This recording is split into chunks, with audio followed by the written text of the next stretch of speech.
Okay, no problem. Good evening. I would like to call to order the Paramount City Council meeting of June 21st, 2022. Thank you for being here tonight. Heidi, may I have roll call of council members, please? Yes, Madam Mayor. Councilmember Guillen. Councilmember Lemons. Councilmember Olmos. Here. Vice Mayor Aguayo. Here. Mayor Quer Stallings. Here. Next, we'll move on to our presentations. Will my colleagues please join me at the podium? Excuse me, Mayor, I think we have to do a motion to excuse Councilmember Guillen at this time. I will make a motion. Okay. And I'll second. Roll call, please, Heidi. Councilmember Olmos. Yes. Vice Mayor Aguayo. Yes. Mayor Quer Stallings. Yes. The motion carries. And Peggy Lemons is on her way. Thank you. Shall we go ahead and go to the podium? Yes, we're ready.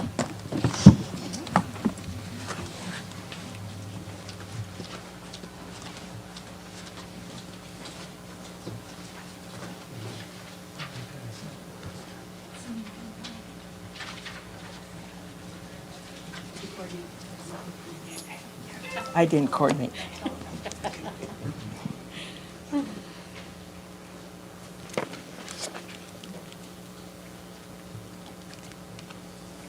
Please welcome our Paramount Unified School Board President tonight, Sonia De Leon. Is she present?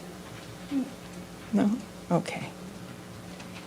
Also, let's say hello to Adrian Landa from Assembly Member Anthony Rendon's office. Is he present?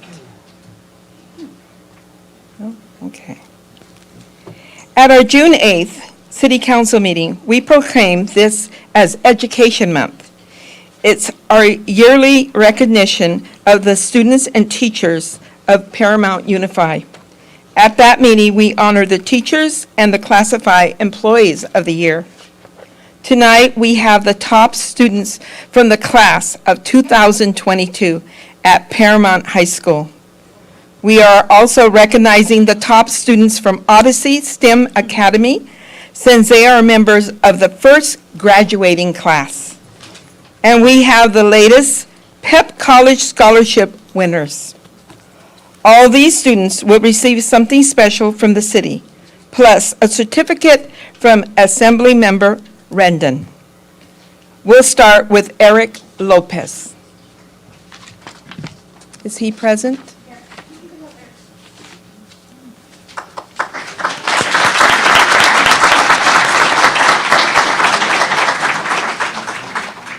Eric is this year's valedictorian at Paramount High School.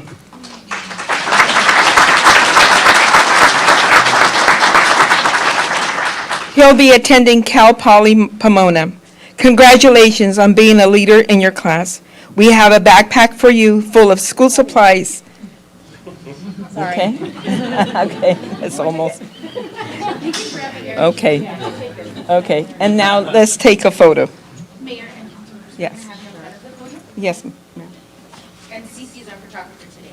Oh, yes. Yes.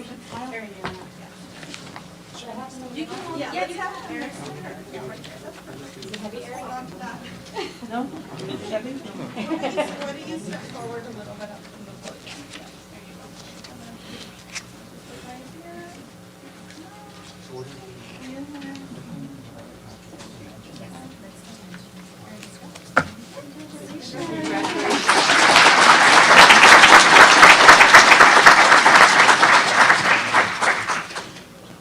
What an exciting night. Would Andrew Loza and Tierra Pierce from Odyssey please join us?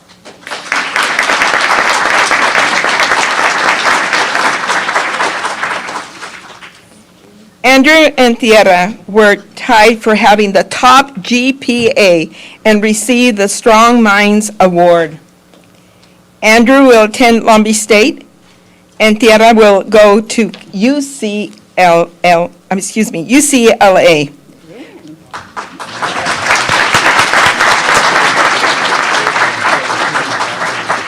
We have backpacks for you as well. Let's take a photo.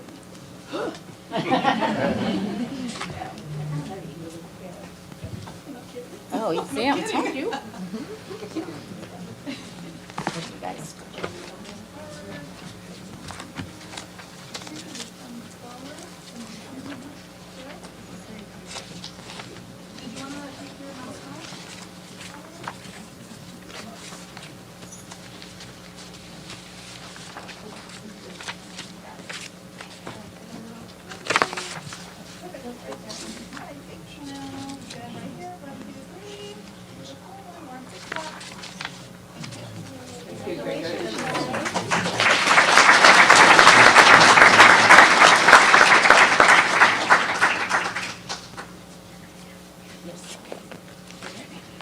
Okay.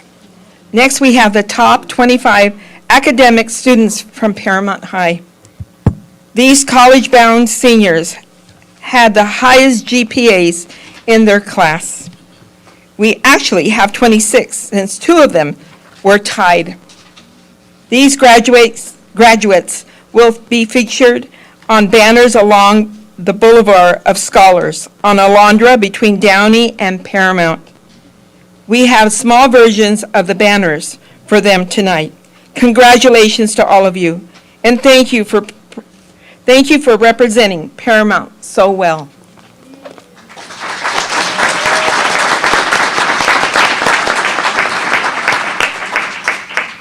Please come up as our city manager, John Moreno, calls your name and the college you will be attending.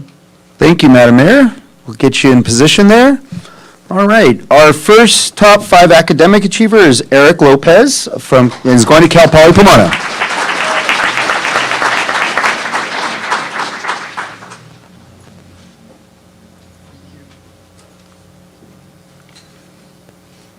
Our next candidate is Deslary Hernandez, and she's going to UCLA.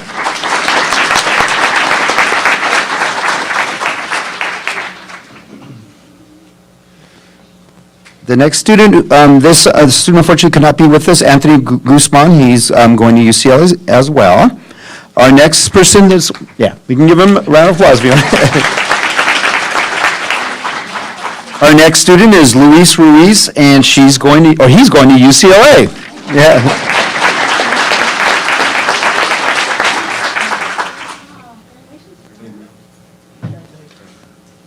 Our next student, and she unfortunately could not be here, is Jania Tan, and she's going to be attending UC Berkeley.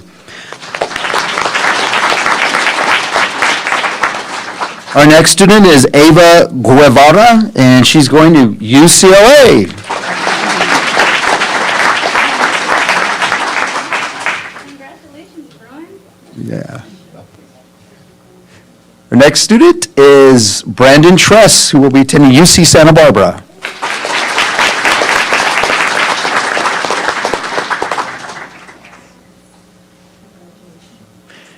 Next is Azalea Pompa, and she will be attending UC Davis.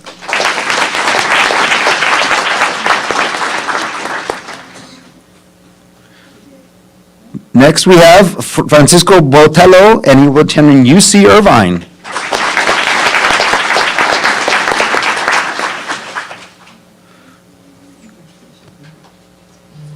Next is Eduardo Lopez, and he will attend UC Irvine.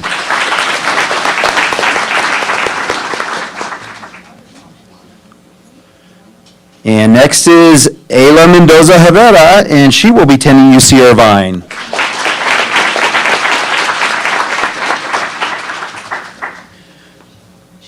And the next is Lizeth Sanchez, and she'll be attending UCLA.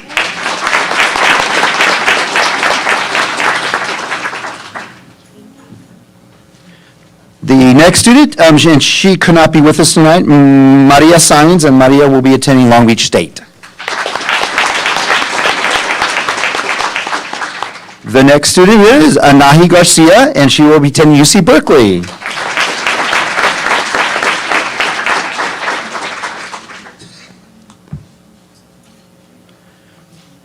Next up, Adrian Bocanegra, and will be attending UC Irvine.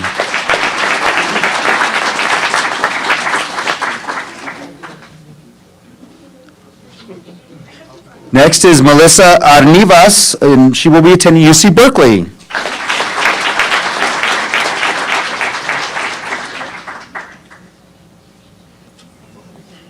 Next is Natalie Graciano, who she will be attending UC Irvine.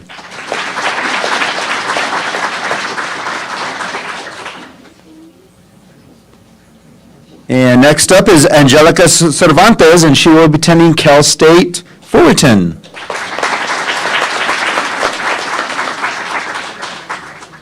And next student could not be with us, Ariana Juarez, and she will be attending UC Irvine. Our next student, Isabel Oseguera, and she will be attending UC Irvine.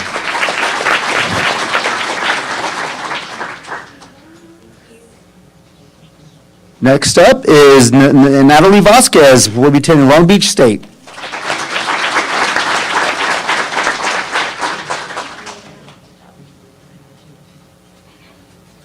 And next up is Jessica Medina. She will be attending UC San Diego.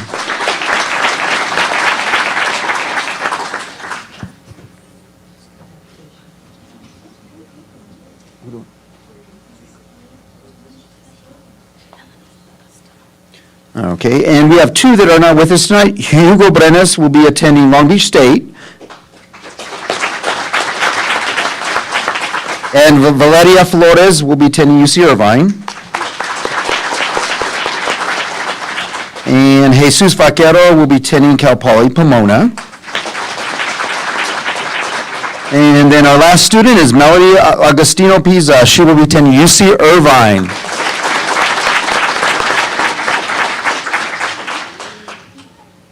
And that's it for the top 25 students, Madam Mayor. That's it for the top 25 students. Now time for a photo.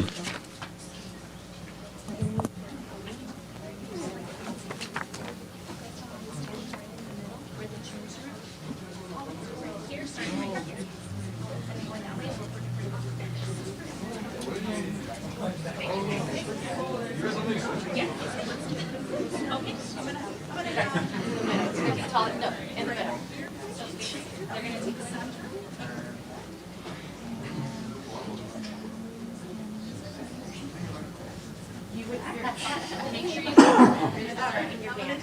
Yes. Your back. Beautiful. Make sure you have your banners ready to go. Smile. Beautiful. And last one. Smile.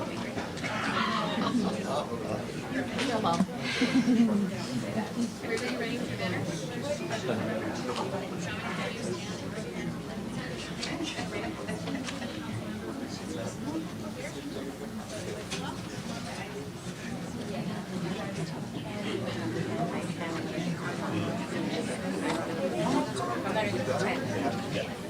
I'm gonna have the taller ones. So like you each sheet. Thank you. I'm gonna have them separate. Just can you scoot over? Perfect. Taller, right here. Right behind her, please. In the middle, right there. Yep. Thank you. And I'm gonna have you separate. Perfect. Okay, so let's get you right here, right at the edge, and you go ahead and come over. Okay? So how many total? We got 1, 2, 3, 4, 5, 6, 7, 8, 9. Okay, so you guys okay with going? I need somebody. It's okay with kneeling right Yeah, now. you guys in the front? Just to be in the In the front? Thank you. So right here? Okay. Yeah, I'm sorry. I'm sorry. Come on up.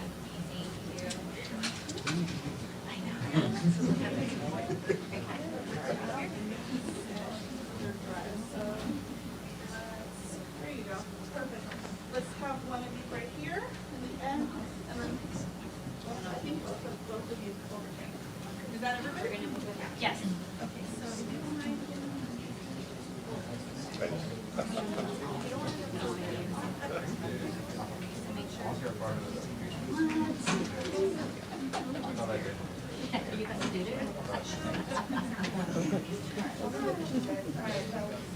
gonna do a bit. Everybody's showing. Perfect. Okay, we're gonna take a couple, okay? All right.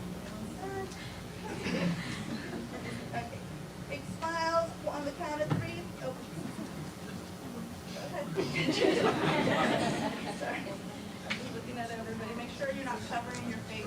Okay, got it. All right, we're gonna take a couple. Here we go. 1, 2, 3, big smiles. Good. Again. Big smiles.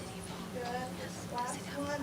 Move forward. Okay, there you go. Okay. Awesome. Big smile, everybody. 1, 2, 3. Excellent. Beautiful.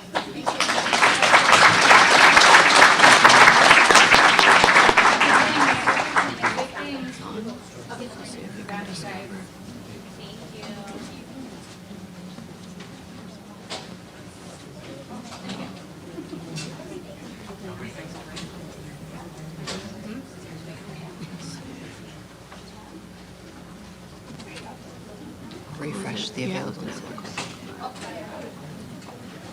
showing, it should be Oh, sorry. Yep. I'm not seeing it. Why not? Okay. Ready? Okay. Now let's meet the top students from Odyssey. They will also be featured on the Boulevard of Scholars. We appreciate the historic positions you have as the first group of seniors at the Academy. Congratulations to each of you.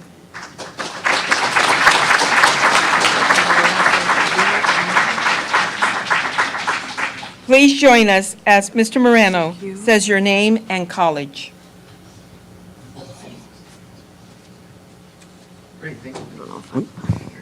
Great, thank you very much, Madam Mayor. I guess we'll leave the podium there. And our first top Odyssey student is Andrew Losa. He will be attending Long Beach State.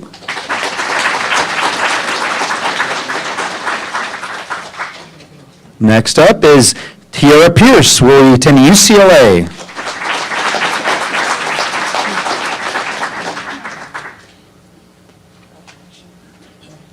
Luis Calleca will be attending Caltech.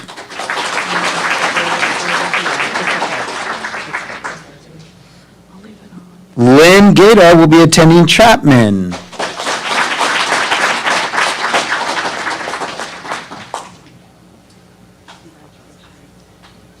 Raquel Garcia will be attending UC Davis.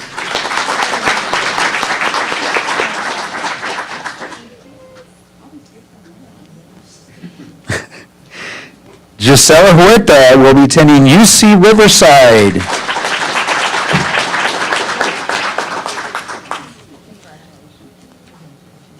Gia Leone will be attending UCLA.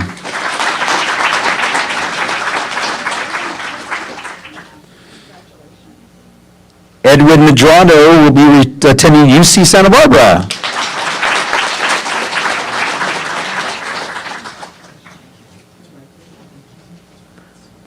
Honey Robinson will be attending USC.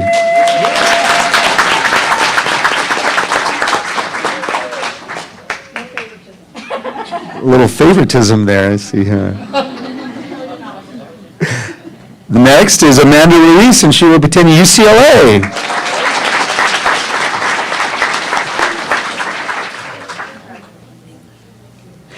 And finally, Mr. Carlos Velasquez will be attending Cal State Fullerton.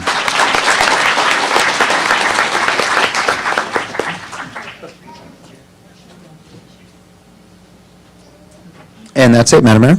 Time for a photo. That's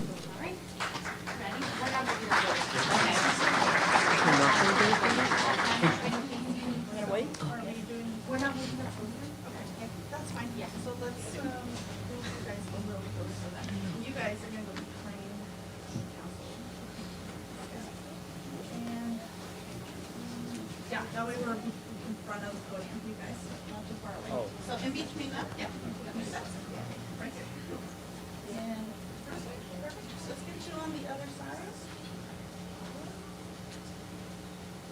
Right there, and then right here. Actually, let me get behind first. Forward.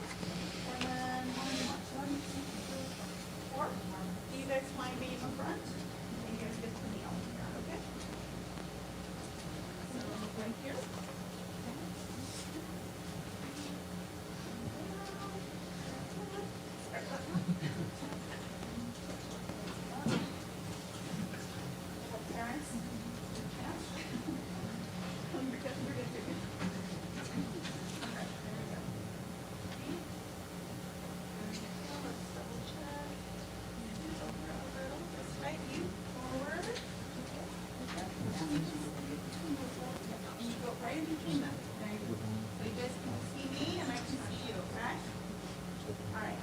your mask off? And just don't cover yourself, okay? Looking right here. Go ahead and step closer. Right there. All right, everybody looking right here. Big smile. Good. Again, let's take a couple. Big smile. Right. Right in here. 1, 2, 3. Oh, yeah, no. Stop.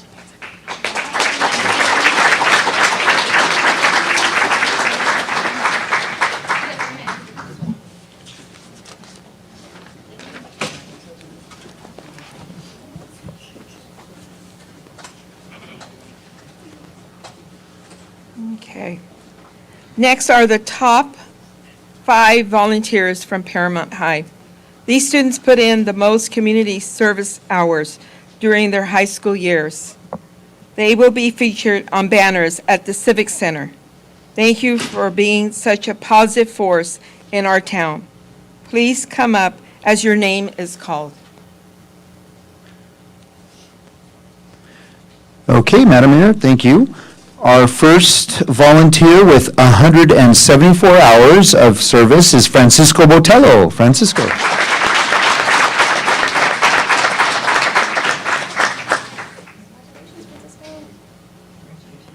Our next person is unfortunately not with us tonight. She had 214 hours, and that goes to Tamira Brinson. With 217.5 hours is Ava Guevara.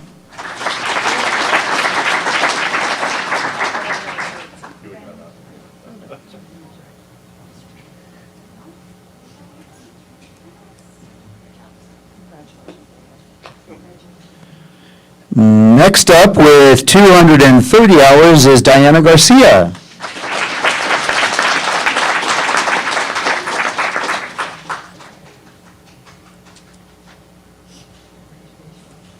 And finally, with a whopping 362 hours of service, Eduardo Lopez.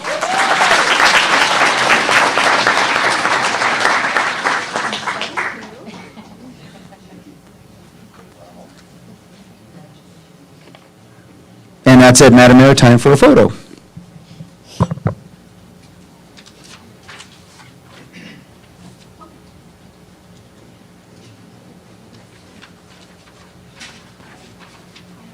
on each side, since there's not that many of these, so I'm gonna stand here.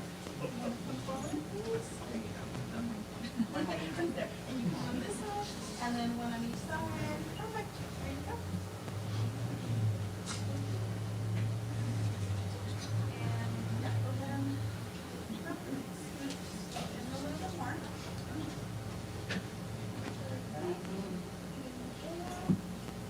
All right, we're gonna look all right here. Big smile. Good. Do another one. Smile. Excellent. Last one. 1, 2, 3.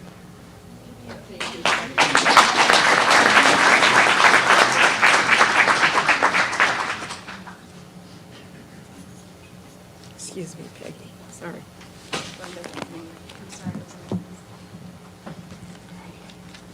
Now let's meet the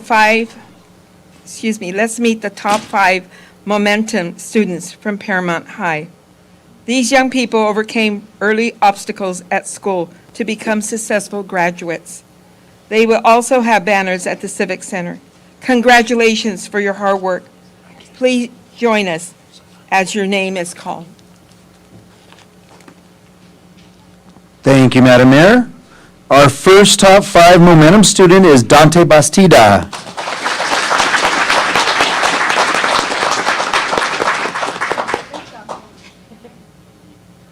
Next up is Almadelia Lorenzano.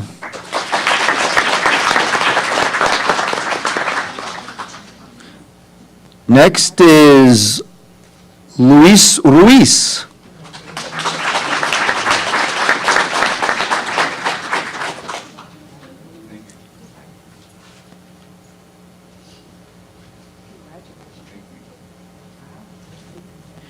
And next is Marlene Ramirez.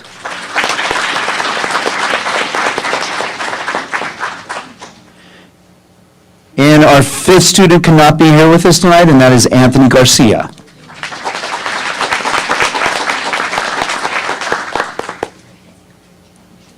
Okay, Madam Mayor, now time for a picture. Standing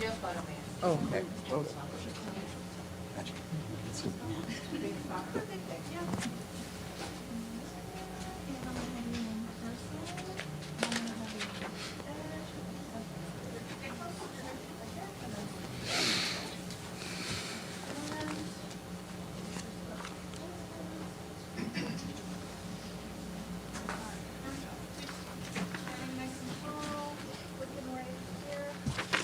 Over there, close to me. Thank you. Smile. Excellent. All right. 1, 2, 3. Big smile. Nice. Thank you. Thank you.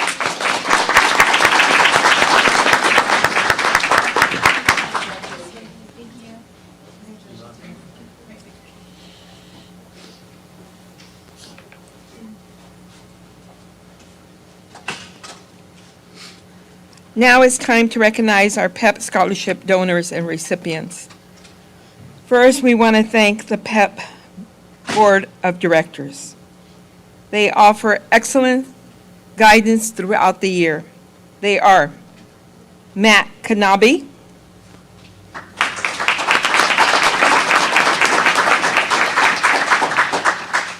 John Tankledge,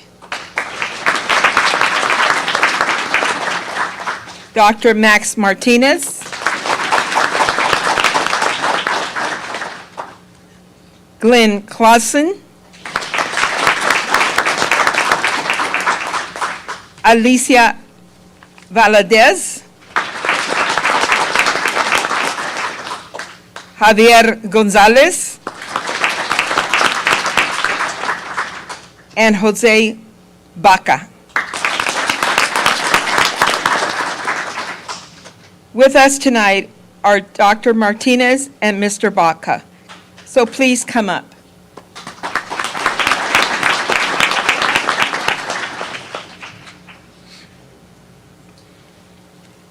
We also like to thank the Scholarship Selection Committee. There were 144 applications this year, and the committee members spent a lot of their own time reading them. The Paramount Education Partnership is known as PEP and was founded in 2004. Since then, it has given nearly 500 college scholarships worth over $1.5 million.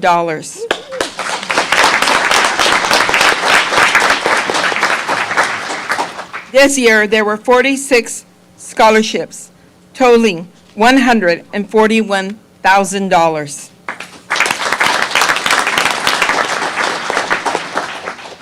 These were made possible by our own business community and the school district and the generous individuals. We invited the donors who gave $5,000 or more to join us. Please come up if you're able to. At $5,000, Air Product Foundation.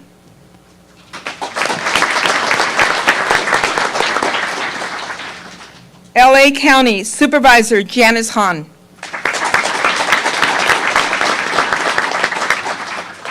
Lions and Lions Properties.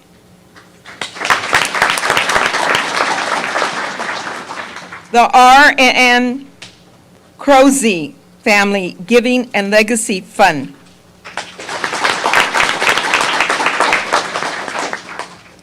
At $10,000, Weber Metals.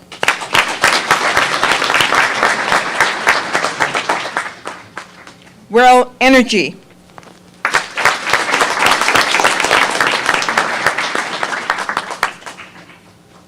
And the Paramount Unified School District raised an amazing $79,000.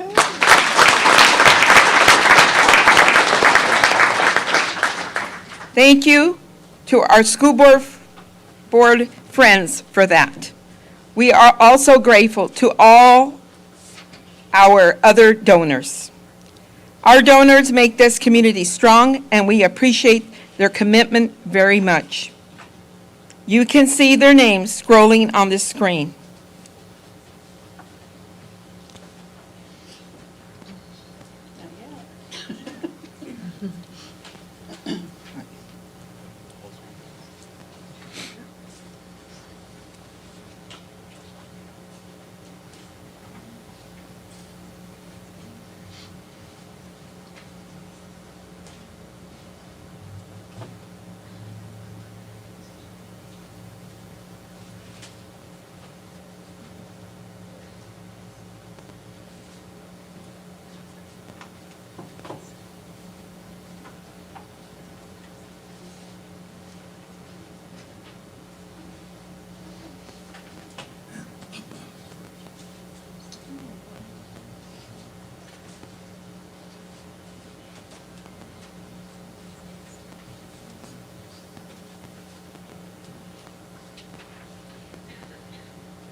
Let's take a photo. Thank you.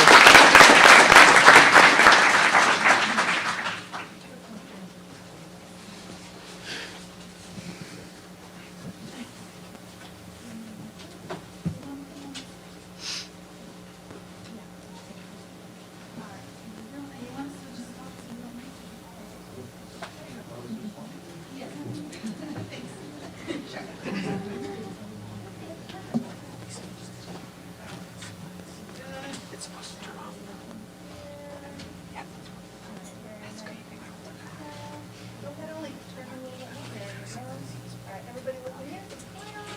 Excellent. 1, 2. Okay. Perfect. Thank you.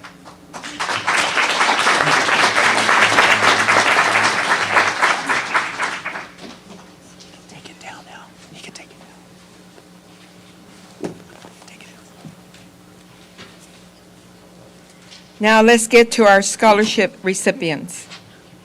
Scholarships are given to students attending 2- or 4-year colleges or a technical school. They range from $1,000 to $4,000. We are very proud of this year's scholars and wish you nothing but the best of luck. Mr. Moreno will introduce the students, their colleges, and their majors. Great, thank you, Madam Mayor.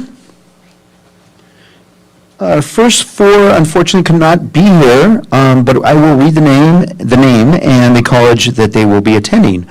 Morelia Zavala, Cal Poly Pomona, and she will be a biotechnology major.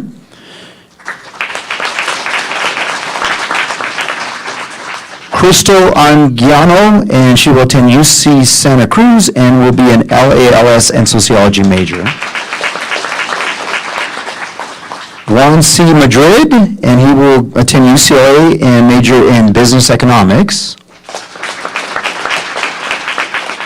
Melissa Munoz, she will be attending UC Berkeley and will be majoring in civil engineering and business administration.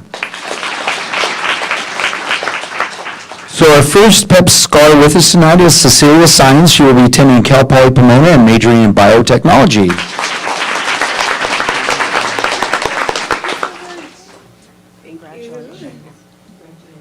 Next student is Diana Aguirre. She will attend UC Riverside and major in computer engineering.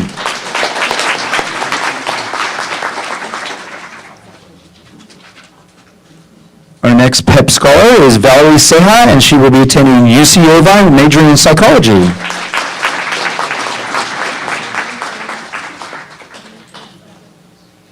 Our next scholar cannot be here with us. That's Guadalupe Cortez, and she will be attending UC Irvine, majoring in history.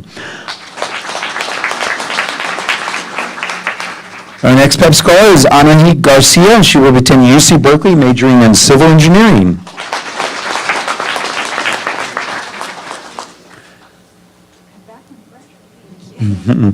Our next 2, unfortunately, cannot be with us tonight, and that is Edna Vasquez. She will attend Cal State Dominguez Hills, majoring in healthcare management.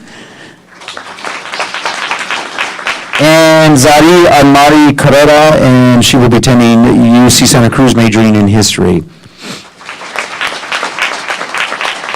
Next up is Edgar Garcia, and he will be attending Chapman University, majoring in communications.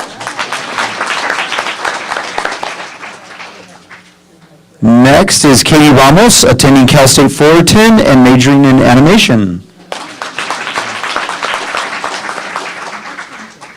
Our next two cannot be with us tonight, and that's Valeria Alvarez, attending UC Santa Barbara and majoring in psychology. And Augustine Angulo, attending UC Irvine, majoring in computer science. And next up with us tonight is Nancy Carrillo. She will be attending Long Beach State and majoring in biology.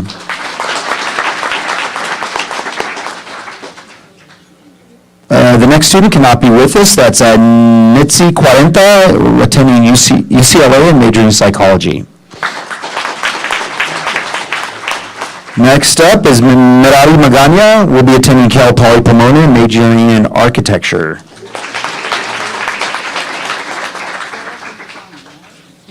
Our next PEP scholar is Jocelyn Murillo, attending UC Irvine and majoring in education.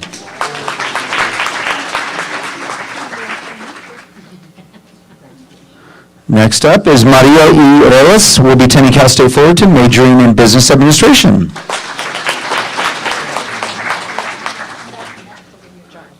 And back up with us is Honey Robinson, attending USC and majoring in theater arts.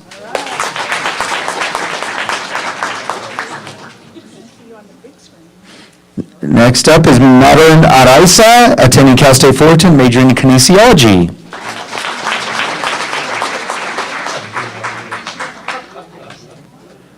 And next up is Eva Chamale Guevara, attending UCLA, majoring in life sciences.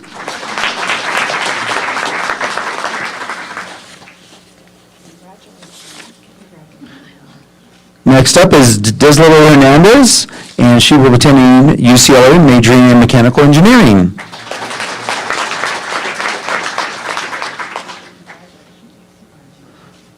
And next is Melissa Zuniga, attending UCLA and majoring in human biology and society.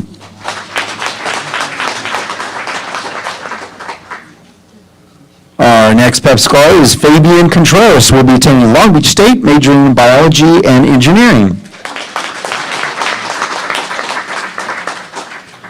Our next scholar cannot be with us tonight, and that is Gustavo Contreras, and he will be attending UC Santa Barbara, majoring in economics. Next up is Alyssa Corona, who will be attending Cal State Fullerton, majoring in child development.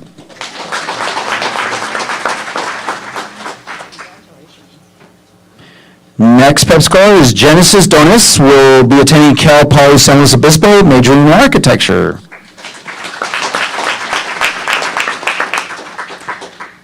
Jasmine Gomez will be attending UCLA, majoring in education and Chicano studies.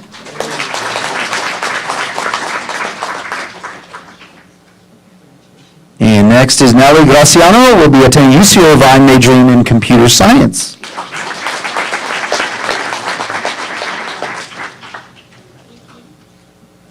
Next PEP scholar is Eduardo Lopez, attending UC Berkeley, majoring in civil engineering.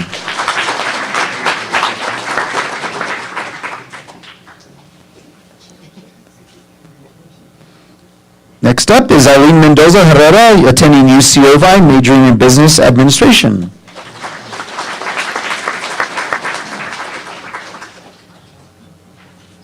Our next PEP scholar is Isabel Padilla, attending USC, majoring in communications.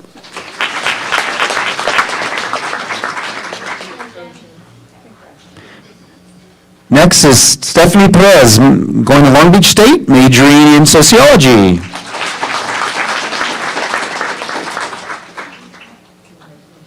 Also attending Long Beach State is Damian Ruiz, and he's on McLaren at the time.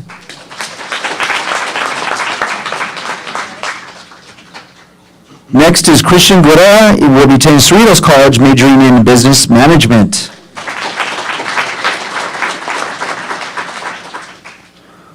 Also attending Cerritos College, but she could not be with us, is Ashley Mahia Kimbe, and she will be majoring in biology. And And the next two also could not be with us tonight. They're also attending Cerritos College and majoring in nursing. The first is Justin Saravia and Leslie Ornelas. Now, with this is Silvana Ramos attending Fullerton College and majoring in psychology.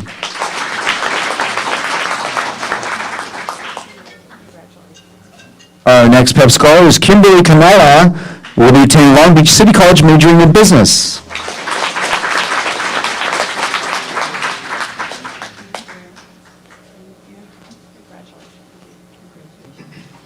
Next up is Christopher Martinez Toscano, going to Cerritos College, majoring in sports medicine.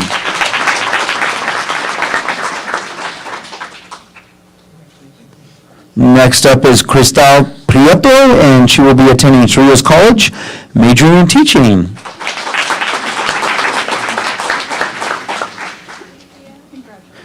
Next up is Emily Sanchez. She will be attending Cerritos College, majoring in child development.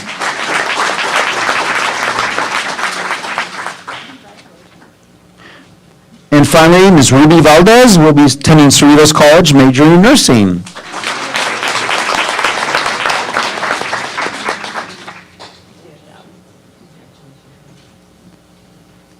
And that concludes all the PEP scholars. Madam Mayor, time for a photo.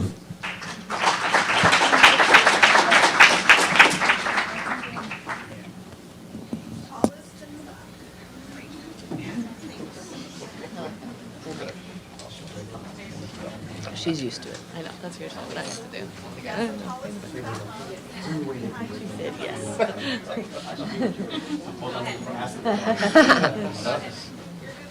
Okay, let's have the next row. The next row. I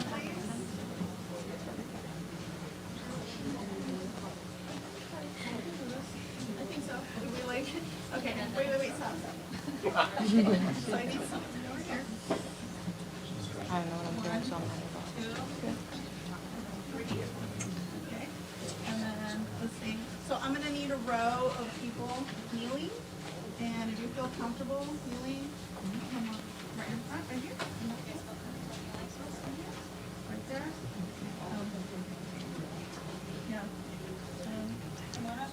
Maybe from the back, I'll pull somebody, if you feel comfortable kneeling, are you okay with that? Somebody guide us?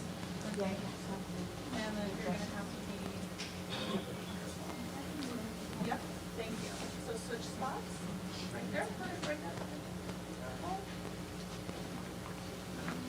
Just trying to fit you guys in there. I'm gonna need some of you that's on this side. So I'm gonna put you guys together, switch you guys together. Get close. You gotta get close. Anything else right here on the floor, please? And then on the very front, if you have hands and you can sit, please go ahead and sit. Yes. Yeah, I'm gonna have to go there. So, somebody that wants to sit, you don't mind? On your body. A sitter. You don't cover everything. Yeah, thank you.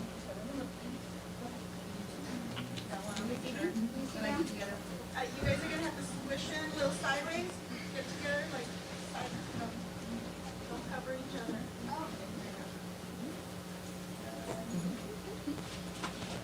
Okay, so people in the very back, make sure you're in between somebody so I can see you.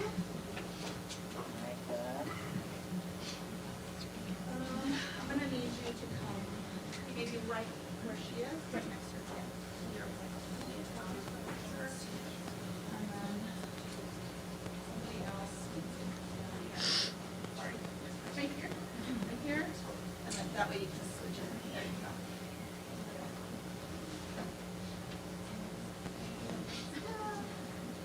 All right, everybody's, if you're on the floor, sit up nice and tall. And I need you to go on a little like excellent. Can you sit right there? Somebody, okay, thank you.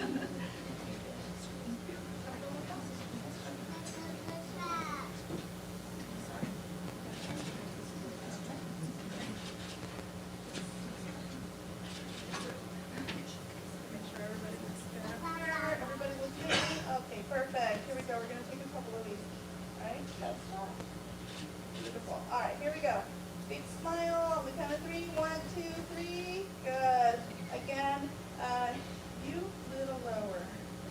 because you're really tall. Sorry, sorry. There you go. Got it, you got it. Thank you very much. Okay, big smile. 1, 2, 3. Excellent. Again, last one. Big smile. 1, 2. Nice. Don't move, you guys. The parents, do you guys want to come up? Yes, go We ahead. will have these pictures available online for you guys, but you guys want to come up to your photo booth? Do you want to take photos now? Yeah.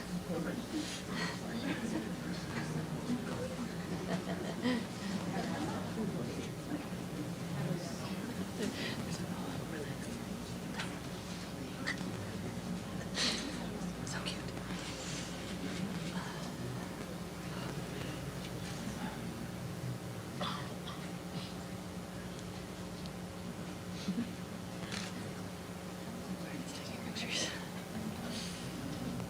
Got it? Okay. Thank you. Okay, guys, thank you so much.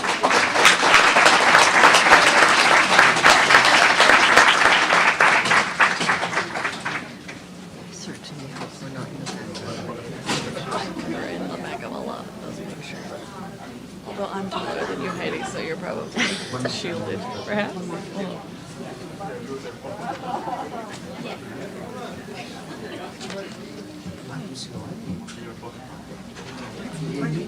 No, not yet. Okay. We're here, yeah. Okay.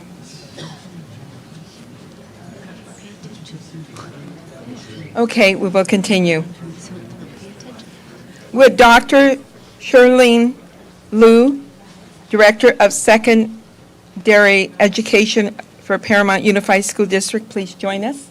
Hi.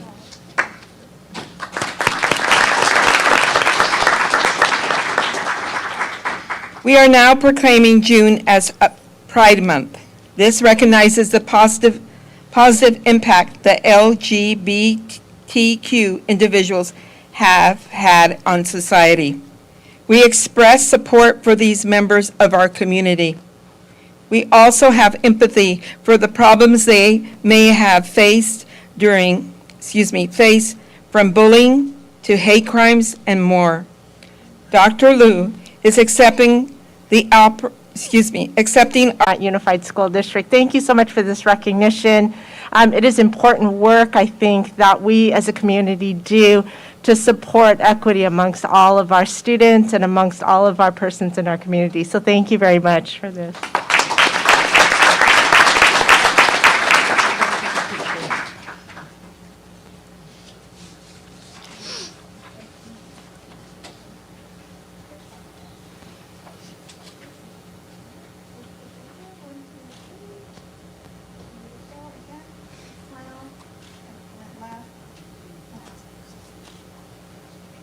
Thank you so much.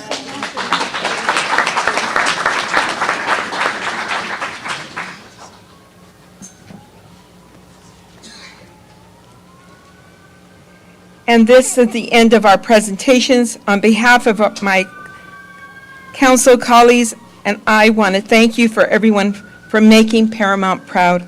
Now we will take a short break before continuing with the meeting. Thank you, everyone, for coming tonight. Congratulations to all our scholars.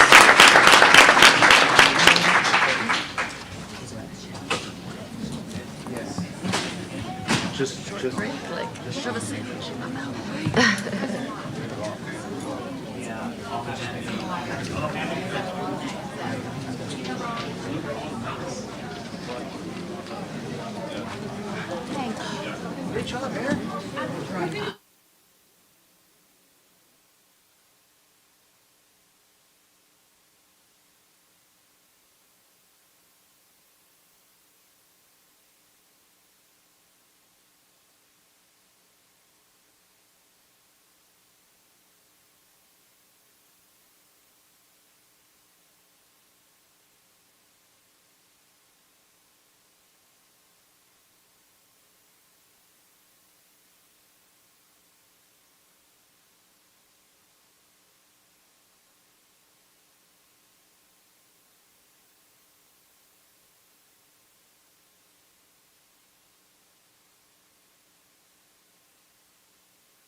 Hey, mic's on. We're good. She asking us? John, are there any updates on city council public comments from the last city council meeting, sir? No, ma'am, no, they're not. Okay. Now this is the time that members of the public may comment on items that are not on the agenda. Mr. City Manager, are there any public comment speaker cards, sir? Yes, Madam Mayor, we do have 2 in-person and 1 emailed. Our first in-person is Mr. Adam Townsend from Skillset, and he wants to talk about the charity golf tournament. Mr. Townsend? It's all good, man. Appreciate it. Hello, I'm Adam Townsend. I'm sure you guys all know my boss, Jose Baca, the PEP board member, and I want to take the opportunity tonight to talk about Skillset Gives, which is Skillset Group's, the staffing company I work for and Jose works for. They're a wholly owned nonprofit, and we're going to be hosting a golf tournament at Los Amigos, teeing off at noon, August 12th. And that's Los Amigos in Downey, and our charitable allies include the PEP board, the Paramount Education Partnership. We're going to be donating to the scholarship with the proceeds of this tournament, and also 42 Mike, that's 42MM, and that's a veteran social support group and golf group, and they're going to help us with the logistics of the tournament. Just to talk a little bit about Skillset Gives. We've gotten all of our legal paperwork as a 501c3 and California nonprofit in process. All that information is on our landing page on our Skillset Group website. The Skillset Gives page, as well as press releases related to the Skillset Gives and the golf tournament and more details. You'll see that I gave each of you a sheet with some links to our sponsor links and links to tickets and things like that. And I just hope, I think it's on track to be a big success. We have some of the usual suspects like Dixon Golf running contests. We have Backswing Golf where you can challenge golf pros for raffle tickets. We're working with a drink vendor to have margaritas through the day. It's going to be a real blast, and I'm super excited about it. So I hope you guys can come and spread the word, and we can get like a nice big chunk of money for these kids. That's right. Thank you very much. Thank you. Our next speaker card, Madam Mayor, is Abelardo Jacobo, and Mr. Jacobo would like to discuss the 5-star market. Mr. Jacobo?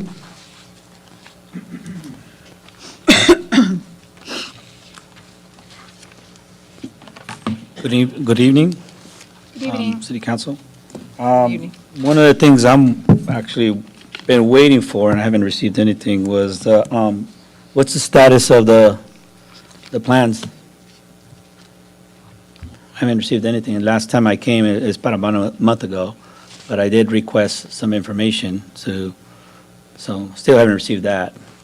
And then you did email me after the fact regarding the status on the driveway, but still, we can still discuss that. And another thing is, can you have that property owner to clean up his weeds? Looks like you guys are not doing your job. I mean, at least clean up the weeds. So basically, that's what I've been waiting for, the update with the statuses, so I can review some of the plans. And I don't know where you're at regarding that. So I can get information on that, so I can proceed what I have to do on my end. John, will you? Yes, Madam Mayor, we will, didn't know I did that. We will provide an update to Mr. Jacobo by email. John, the status on the plans, is it still going through plan check at this time? No, the engineer is still working on the grading plan with the new driveway. Unfortunately, he's extremely busy at this time and is still working on the plans for us. Okay. And as far as the weeds are concerned, we will definitely turn that over to code enforcement, and John, you can reach out to the owner about that as well. Our next public comment is, again, a written emailed public comment, and I'll turn it over to Ms. Heidi Luce, our city clerk, to handle this. Heidi? Thank you, Mr. Moreno. This comment is from Andrea Crow from the Paramount Library. Good afternoon, Mayor Quera Stallings, council members, and City of Paramount. Starting next week, Tuesday, June 28th, Paramount Library will offer a weekly activity kit for babies and toddlers children, and teens. Each kit contains a creative art project or special activity to be completed at home. Visit the library each week through August 6th to pick up a fun new kit. Kits are available while supplies last. Contact the library for more information at 562-630-3171. Thank you. That's it. Okay. That's it, John? Yes, ma'am. Okay. Now we'll move on to the consent calendar. May I have a motion to approve the consent calendar, please? So moved, Lemons. Second, Aguayo. Heidi, may we have a roll call, please? Councilmember Lemons? Yes. Councilmember Olmos? Yes. Vice Mayor Aguayo? Yes. Mayor Quer Stallings? Yes. Next, we'll move on to a new business. John, would you please introduce the presenter from our first oral report from Eco Rapid Transit? Yes, Madam Mayor. This presentation is a first in a series of presentations that we are requesting from the various organizations that the city belongs to and that the mayor appoints council members to every year. These will be informational presentations and are intended to give you as the council a better idea of what these organizations do. We will have two of them tonight. Our first will be from Eco Rapid Transit Authority. Just as a side note, the city has been members of this agency for a number of years. Eco Rapid was created primarily with a goal in mind to advocate to Metro to build a light rail line in southeast Los Angeles. Now that Metro is committed to building this rail line, we understand that the focus of Eco Rapid may understandably need to change. So our guest presenter with us tonight is the executive director for this governing agency. It's Mr. Michael Kodama. Mr. Kodama is coming up to the podium and will present his item. Hi, Mike. Hi, John. Thank you for having me tonight, Madam Mayor and members of the City Council. Before I start, I do want to thank Mr. Moreno for his active role.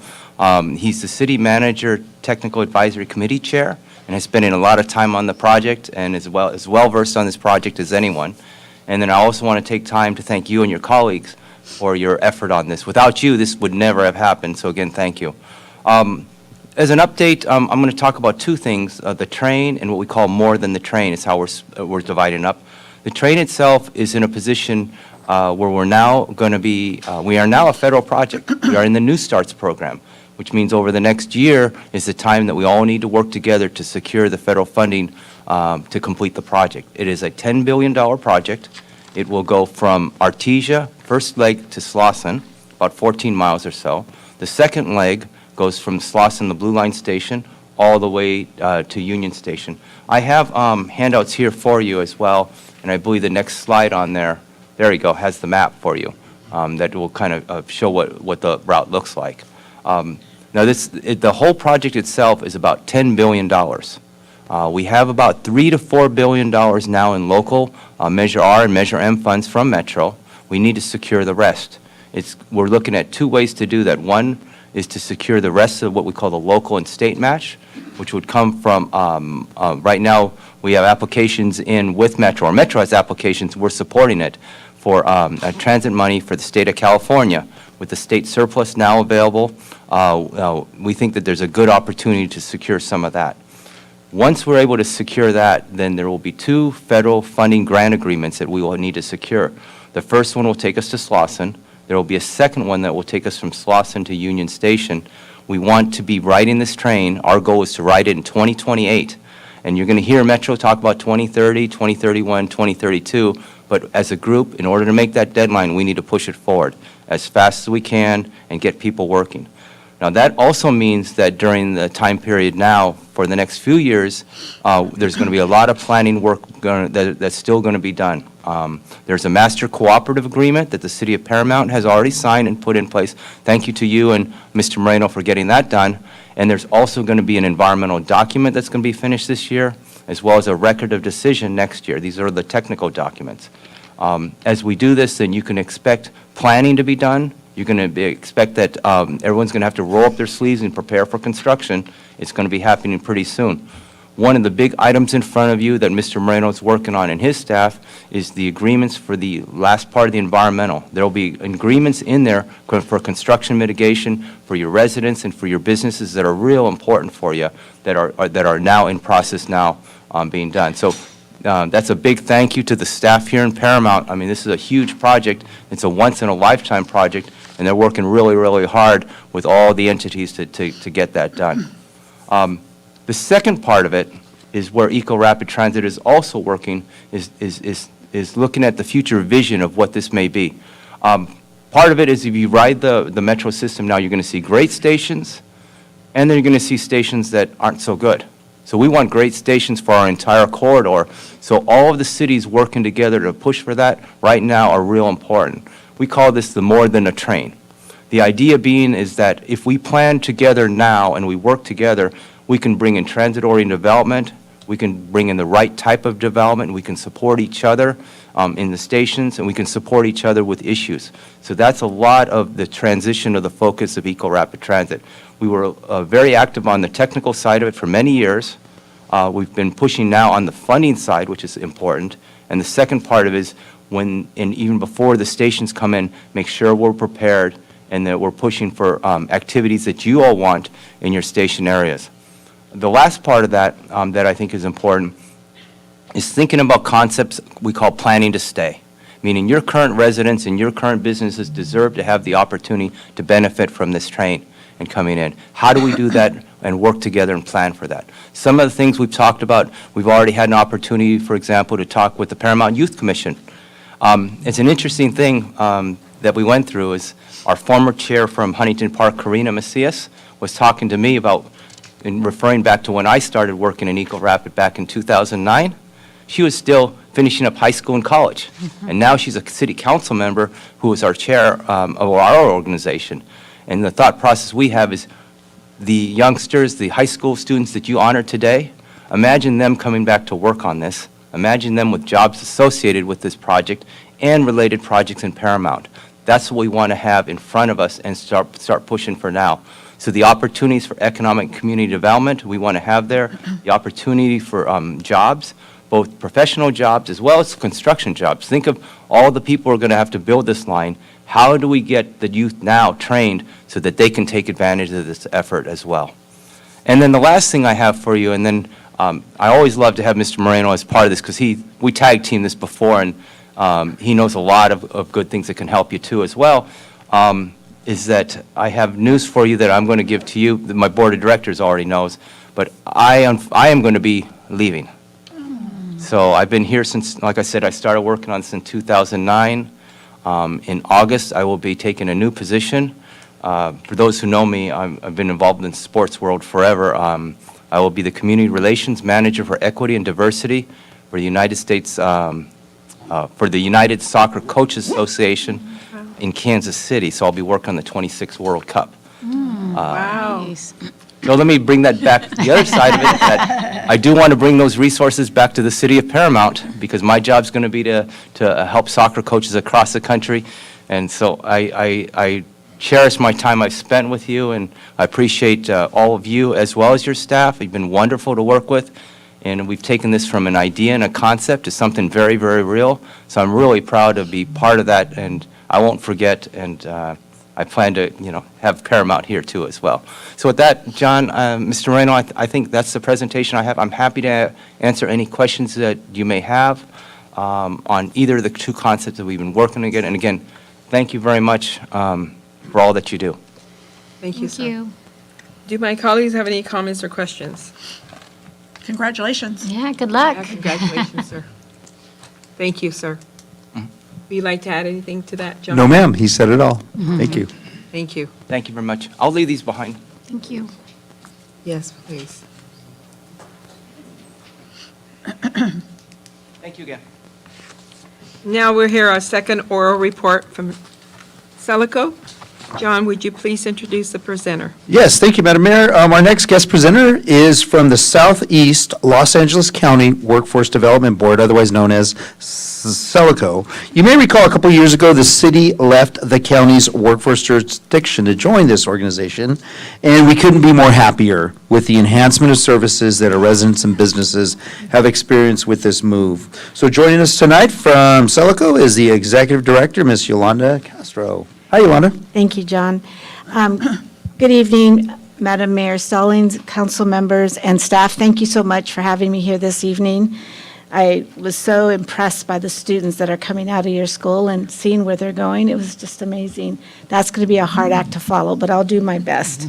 I am with the Southeast Los Angeles County Workforce Development Board, known as Celico WIB. With me tonight, I have some of my superstars. I have Kay Ford, if you guys could stand up. Oh, thank you. Karina Coronel. Those are my deputy directors, and my business services manager, Van Sandoval.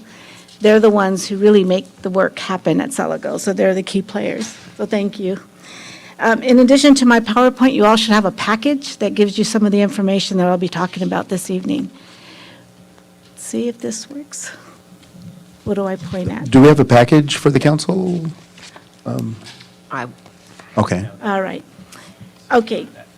That might be my fault. I don't think I printed anything else. Oh. My apologies. We will definitely get it to the council. Oh, you know what? I do have some packages. I will bring them in I do have some. Before I leave, I'll bring those into you in the car.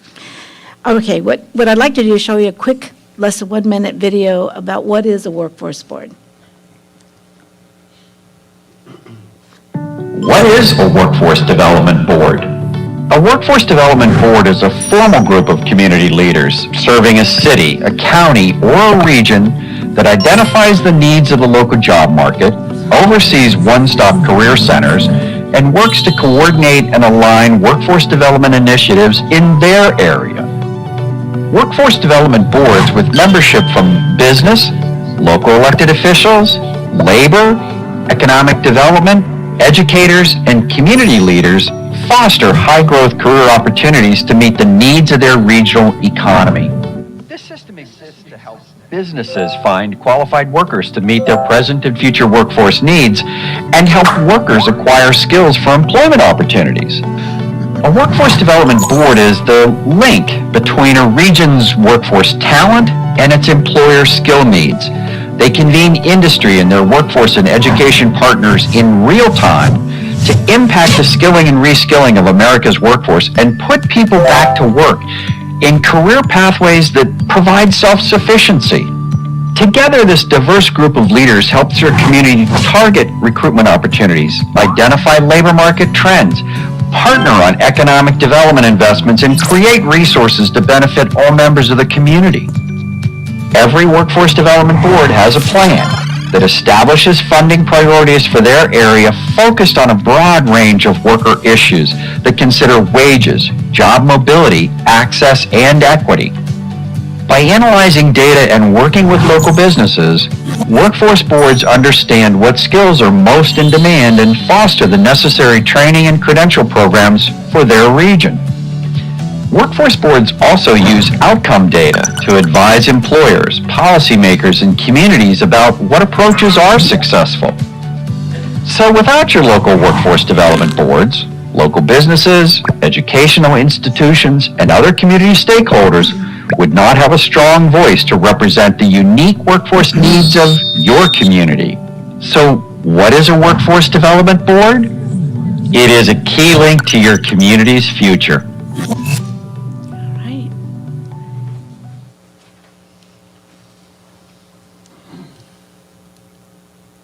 Make this work. Here we go. There we go. So throughout America, there are 593 workforce boards. There are 7 workforce boards in the LA region. You have the Celico WIB, the Foothill Consortium, the Los Angeles City Workforce Board, Pacific Gateway, the South Bay WIB, LA County, and the Verdugo WIB. Each of these WIBs serve a specific area of the LA County region. The Celico WIB is your workforce board. We were established in 1983 under a federally funded employment and training program. And we were established under a joint powers agreement among 8 local cities. Originally, it was 7, but we were very proud to add Paramount in 2020. And John Moreno, thank you for your help in helping us move that forward. We are very proud of our city partnerships, and these are the 8 cities that we are developed to serve and assist job seekers and businesses. Our governing elements consist of 2 boards that I work in partnership with. There's the policy board that provides oversight, policy, and direction. There are local officials, and there is the Workforce Development Board that represents key partners and businesses throughout our 8-city area. We work together to ensure that we are meeting the workforce and economic needs within our 8-city region. The Joint Powers Agreement is an agreement between the cities, and as a member of that agreement, you've agreed to appoint a council member to serve on our policy board. We're very pleased to have Peggy Lemons as your voice and representative. She meets with our other local officials every other month. And we also have appointed 2 business representatives. You have Leonard Crispo and Shannon McGee, who are representing businesses in your city. The Selica-WIB 8 cities represent a total population of approximately 516,000. Your population at 54,000 represents 11% of that total population. Members of your cities come to our Job America, or America Job Center, also known as a JCC. We're located in the city of Cerritos, operate Monday through Friday, 8 to 5. Visitors coming to our center, while your population represents 11% of the total visitors in our center since 2018 to 2022, about 2% of those visitors are from residents of Paramount. But keep in mind, you didn't join us till 2020. So the numbers are not quite accurate. Your numbers may be a little higher. But what we hope to do, after following this presentation, I'll be connecting with John and some of your key city staff to see what are some ways that we can enhance the knowledge of knowledge for your residents about the services we offer. Who could we be connecting with? When job seekers come to our center, there's priority of services. We focus on at-risk youth, veterans, adults with limited skills, persons with disabilities, welfare recipients, and justice-involved individuals. When they come to our center, they can find everything they need to put together a resume, how to interview. We offer paid work experience, on-the-job training, classroom training, and we assist them in their job placement. And if there's barriers that keep them from getting to the job, we have resources to help pay for transportation, childcare, uniforms. So when we look at the total enrollments, that slide came out a little distorted, but we have, you'll see, that's not on there. I think, did you get the packets after all? Yeah. Okay, so in the packet, there's a slide. It's the first page Yeah. on the right side. So you'll see there, pre-pandemic, there was a total of 5 participants. This was before you were part of our area. In 2019-20, that number increased, started to grow. 2021, even during the pandemic, we were starting to see residents come in, and 2021, the numbers are still growing, 21, 22. So as we continue to connect within your city, hopefully we'll see residents continue to take advantage of our services. We are enhancing partnerships in Paramount. We've been working with Paramount Adult School. We have a memorandum of understanding in place. Your adult school has been trained on how to use our labor exchange system called CalJobs. This is how they can refer customers to us. And we are also working on having staff assigned there to work with individuals who want to go to school, maybe don't have the funding. We're providing them with information on how to access our resources. In the packet, you'll also have a sheet that shows, City of Paramount at a glance on the back. You'll see the various organizations we've been connecting with and also businesses that we've been reaching out to. In addition to working with job seekers, we're also available to support our local businesses. We provide services such as listing your job postings, job recruitments if your employer is trying to hire to fill positions. We provide customized training. We have a great program working with World Energy in training their existing workforce and looking for other opportunities to help them continue to build their skills. During COVID, we received special funding through the state to support businesses who were struggling to stay open or continue their services. One of your local businesses, Advocates for Family Unity, received $10,000 through the special grant to help them buy equipment to prevent the spread of COVID, to assist them in other resources that could ensure that they could stay open and continue operating their business. I'd like to thank Paramount and the Paramount Chamber and the city for supporting our first regional job fair that was held in August of 2021. There's such a big demand to hire and to hold job fairs. It's hard to get to every area, so we've made a commitment to hold a job fair in each of our cities, and Paramount was the first. We had 58 employers participate, and we had 211 job seekers in attendance. Our next regional job fair is going to be in the city of Artesia. We hope that you will help promote this to your local residents and make sure they're aware. These job fairs are put together to support our 8 cities, their businesses, and their job seekers. That is my presentation. If you have any questions, we're happy to answer them. But again, I appreciate the opportunity to be here and share a little bit about the Southeast Los Angeles County Workforce Development Board. Thank you. Yolanda, I have a question. Yes. You look like you're getting ready to leave. I was going to. What kind of input are you getting from the employers? Has it been, because I know that we didn't have the best experience with the other workforce board that we have where it relates to our employers. Mhm. So are they receptive? Are they giving it a try? You mean Paramount employers? Yes. So, like I said, we're doing quite a bit of work with World Energy. And I'm going to let Ben Sandoval stand up where he's at. He's our business engagement. He has a team of business engagement specialists. Okay. And he's been really reaching out to businesses. Ben, what's been your experience with City of Paramount? It's been fantastic, actually. We've done a lot of grassroots marketing, hitting up the pavement, assisted small business down to Cafe Corleone, Casa Camino, all of these local businesses. And I do want to say that the Paramount Chamber has been a good convener and connecting us to all those local businesses. So overall, I believe in the packet in the last year, we have worked with over 40 businesses in the city of New York, Paramount by itself. Perfect. Okay, thank you.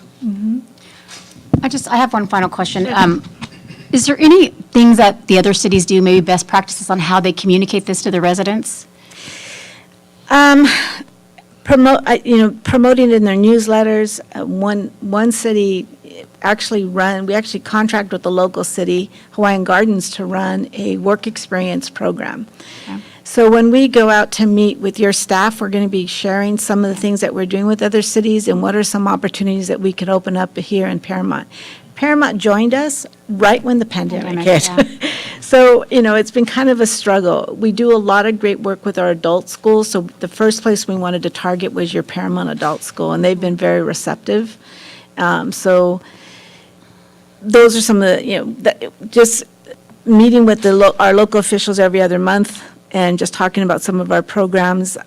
We try to get out. The job fairs are helpful, but we are the best kept secret, and it's just trying to get, people seem to find us when they need us. But right now, it's been really hard to get job seekers back to work for a lot of reasons. So when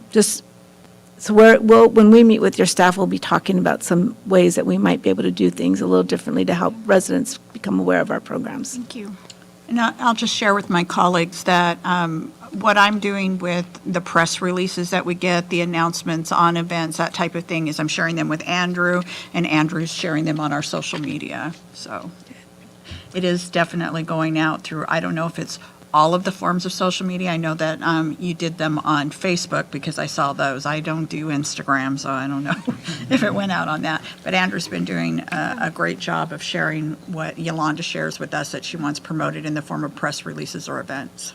And Councilmember Olmos, a lot of will happen as we start to get more connected to organizations within your city. Okay. And they become more aware of who we are and how to refer some of their customers to our program. Right. Thank you. That's excellent. Thank you. All right, we good? Anyone else have any comments? Okay. Thank you. Thank you again. We appreciate the opportunity to be here. Thank you. Thank you.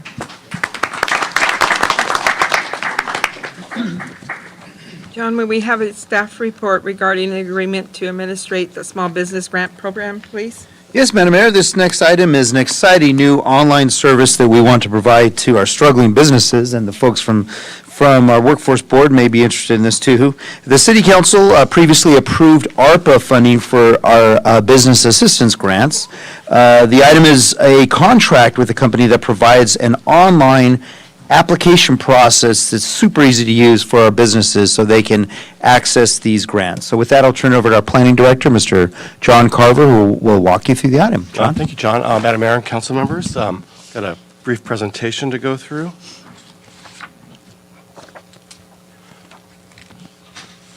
Okay, so this item is a professional services agreement to administer and award ARPA funding. As you know, the city received almost $19 million in ARPA funds. The focus of this agreement would be the administration of $500,000 that has been allocated for small business grants for businesses that have been impacted by COVID-19. The name of the company that would provide these services is Live Stories. Grants would range from $10,000 to $20,000 depending upon need. Live Stories would charge $27,500 for this project, and this would include development, administration, marketing, management, payment processing, and reporting.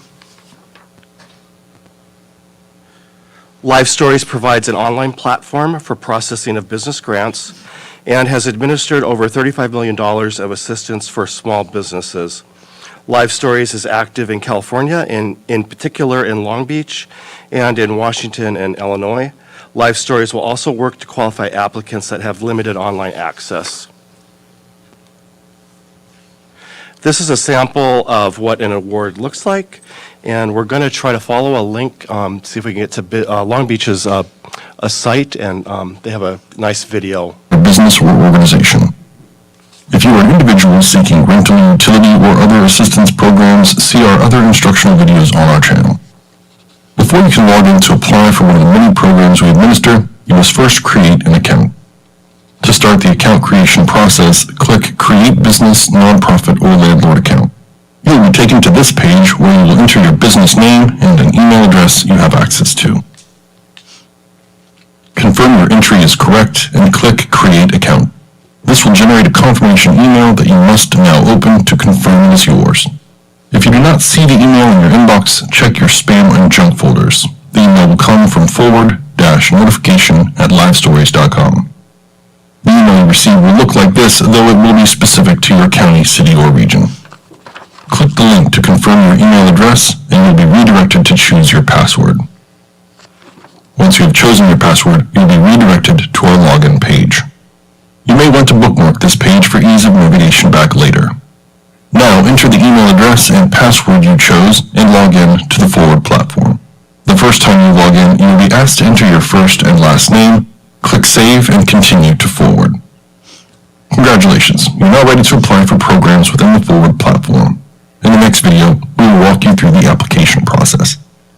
If you have any questions, we can be reached by phone 8 a.m. to 6 p.m. Pacific Standard Time at 855-582-3973. You may also email us with any questions at forward-support@livestories.com, or you can click this button to message us through the platform and we will respond within 12 business hours. We thank you for watching, and we wish you the very best moving forward.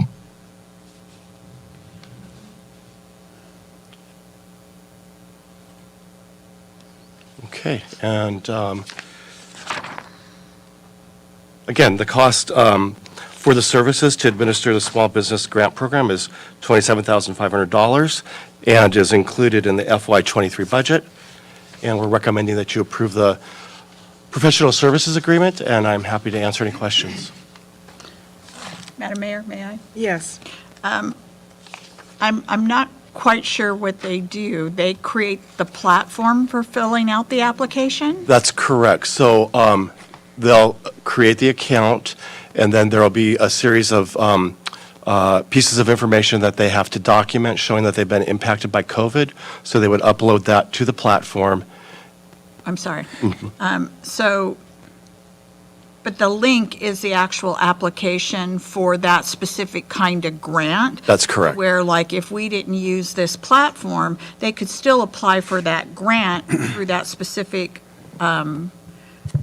entity that's offering it? That's right, yes. So explain to me the benefit of this, and I'm missing something. Oh, so most people will do this online. Most businesses would do this online. So as previously, when we were doing the other federal funds that we received, the COVID relief funds, everything had to be submitted in a piece of paper had to be submitted. So So it was- those links, though, then if it had to be paper, then those links aren't normally a grant that they can apply for online. They're converting it to an online process? they're converting it to an online process for us. That's what I'm saying. Yes. So if Paramount chose not to use this service, would they be able to go to that application process online if we didn't have this service? No. Okay, that's what I, John, if I can just add, and for Councilmember Lemons here. So I think John's being very modest because what he and his team did in finding this particular online software is actually, it's going to make and streamline our whole process for giving money out to businesses using the ARPA 1,000 times easier. Basically, ARPA, the American Relief Act funding that we received, we allocated about $500,000 for business grants. They basically said, now find a way to give that money out. We don't have the capacity as staff to administer $500,000 of grant funds for people who apply. Think of the criteria that they have to meet, who's eligible, what's their income, what's their losses, all that proof. We don't have a template like we did with previous grant funding. This company does that.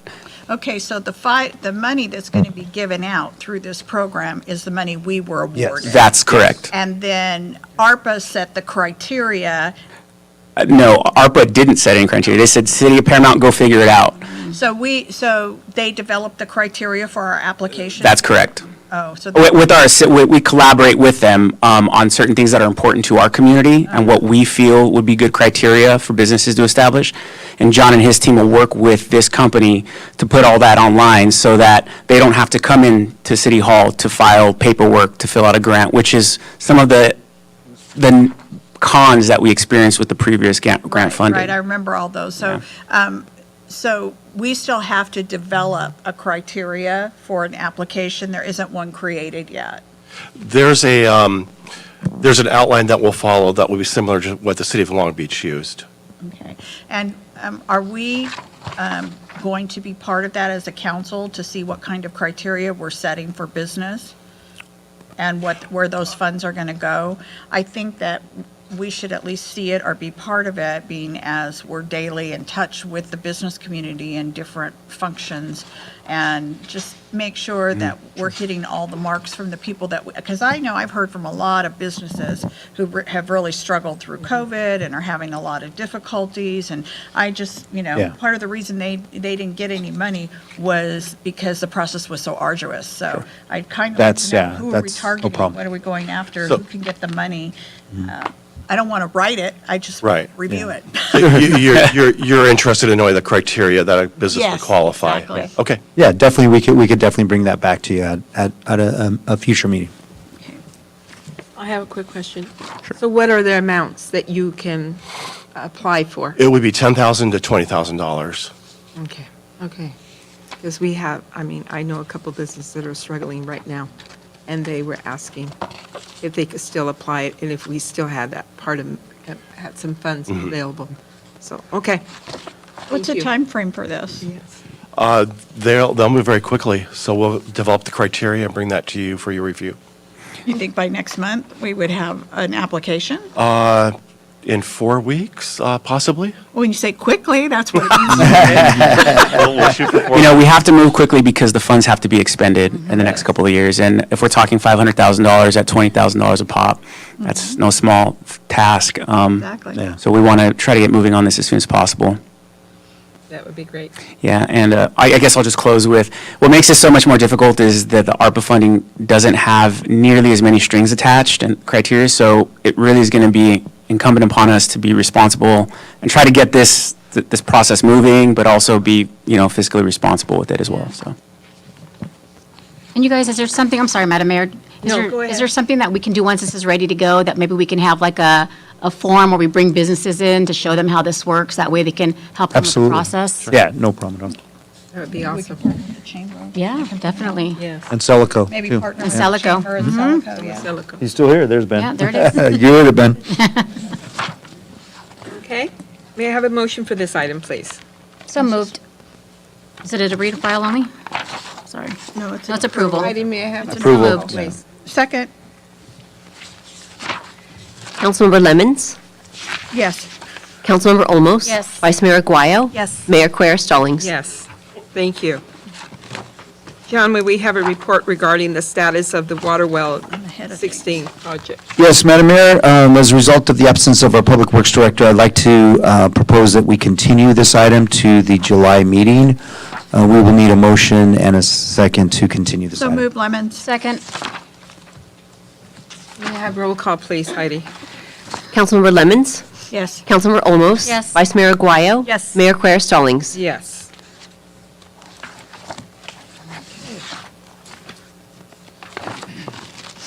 So there's two components with this.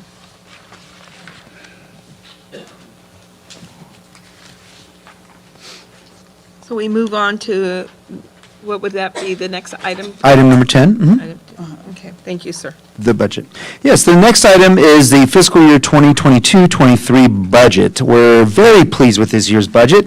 It builds on our continuing recovery from the pandemic, and it really is going to allow us to provide exceptional service as we have in the past to the public and maintain a vibrant community, as our mission statement states. For this year, we're again looking at a surplus in the general fund, and having a surplus is not new to us. We've always managed our money very wisely and live within our means, being careful not to overspend, but we need to always be mindful, though, of changes in the economy that could impact us. And with such a sharp rise in inflation across the country, some economists are expecting a recession in the following year. However, for long-term financial stability, the City Council has wisely taken actions recently, including approval of a proposal to refinance our long-term pension debt. You may recall we did this last year, and this refinancing that we did before interest rates went up will lead to an overall savings of over $4.7 million. Additionally, at the last council meeting, the City Council authorized us to diversify our investment portfolio. By investing our money in other areas, we anticipate earning significantly more than what we are currently making, and these investments will still have the same level of safety. We're not going to put the city's money in risky areas, as you heard. Hot off the press news to share this from this morning, we are now predicting, because we did, as I said, do some diversification of our investments, and our consultant just went out to the market on this, and we expect to earn $636,400 for fiscal year 2023, and that is out of a result of investing $20 million. So as you can see, it's going to pay off already. So for the most part, our financial picture overall is in great shape as long as we continue to spend wisely for our future. A special thanks to our finance department under the leadership of our new finance director, Ms. Kim Sao, for working with all of the departments and putting together this budget. It definitely is a team effort. So for tonight, as we traditionally do, each director will give you an in-depth look into the spending plans for their departments. Then we'll end this presentation with a look at some of the capital improvement projects that we have planned for 2022-23. And after each director gives their department review, we will pause for questions that you may have. But please feel free to stop us at any time during our presentation to ask us questions. So we'll kick it off with a short review of the overall budget numbers by Kim, and then we will turn it over to each of the departments. So with that, our Finance Director, Kim Sell, will start us off. Kim? Thank you, John, for that comprehensive introduction. Good evening, Madam Mayor and council members. I will do a brief overview of the proposed budget that you have seen before in the last meeting. So this overview here shows the big picture of the total citywide budget. So as you know, During the budget process, we present the estimated revenues as well as the expenditures, but what we will be asking council to approve and adopt tonight are mainly the expenditures appropriations.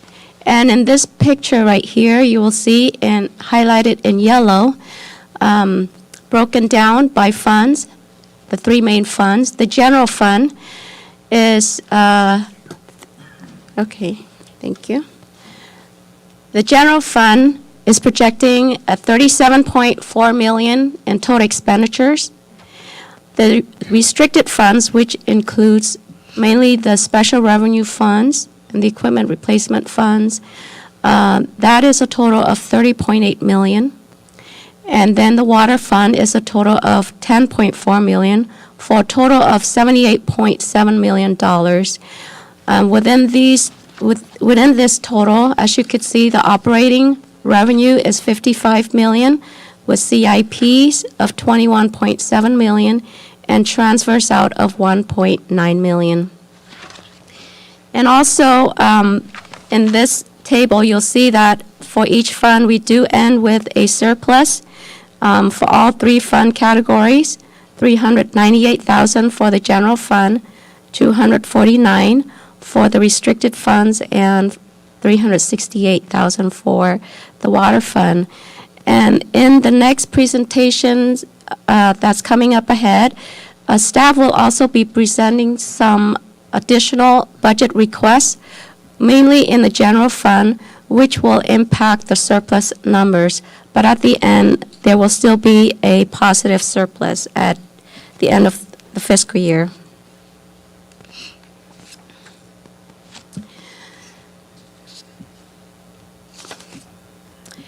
In making a decision to approve the expenditure budget, we do want to show you the revenue details. It is important to know where our money is coming from and how much we will be expecting to receive in the next fiscal year.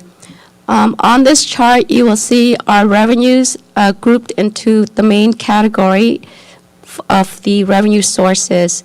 The first one, taxes. 70.8% of our revenues come from taxes.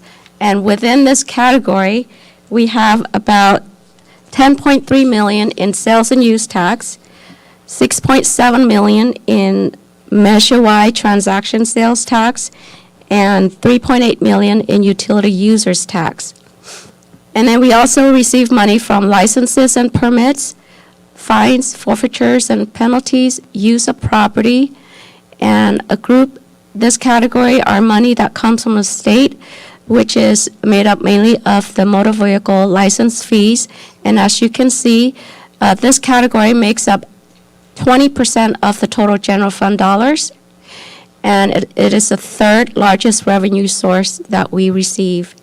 Next, we receive money from charges for services, such as the fees we charge for parks and recreations.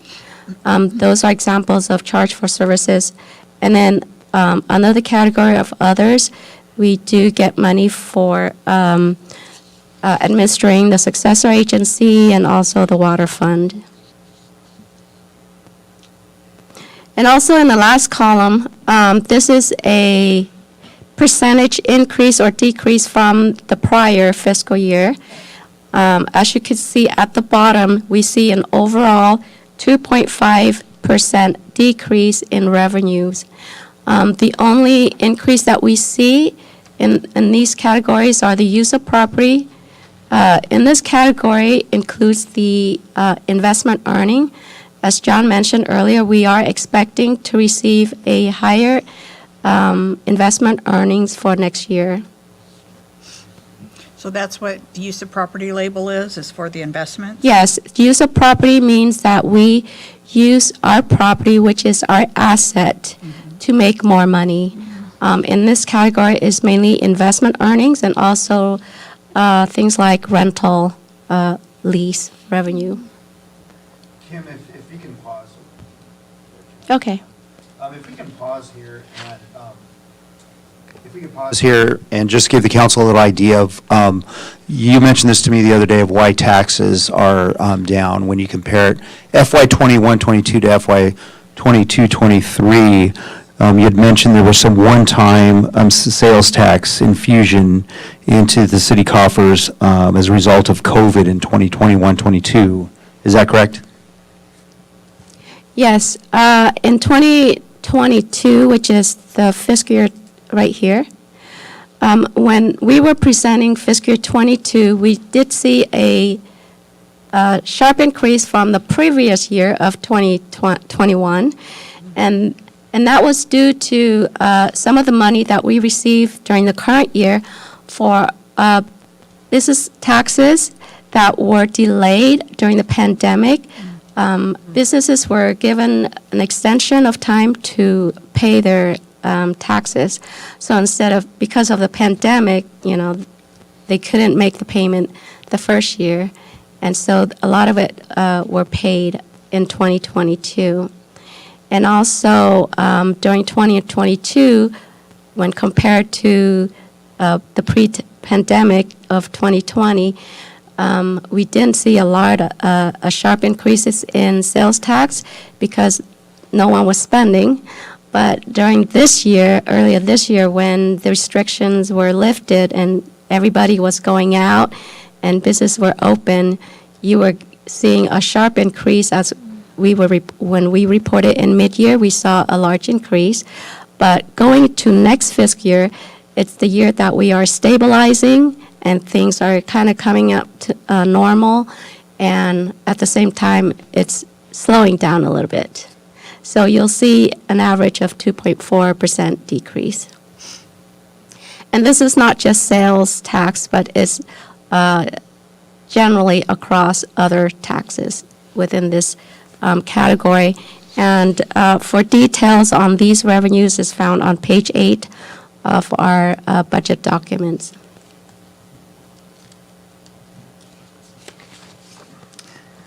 Okay. This is a familiar chart that you've seen before, and this is one of my favorite charts because as you look at this chart, you will see the 3 green bars just popping right out over there. And the green bars represent the measure-wise sales tax that were approved in March of 2020. And so we began to receive the money in the last 3 years since 2021. And fortunately, the addition of this new revenue source has allowed us to pay for any CIP projects that are not eligible under grant funds. So this would mean a lot of parks projects that the city would be paying for. And when we cover the CIP portion, you'll see that about $2.3 million is covered by general fund.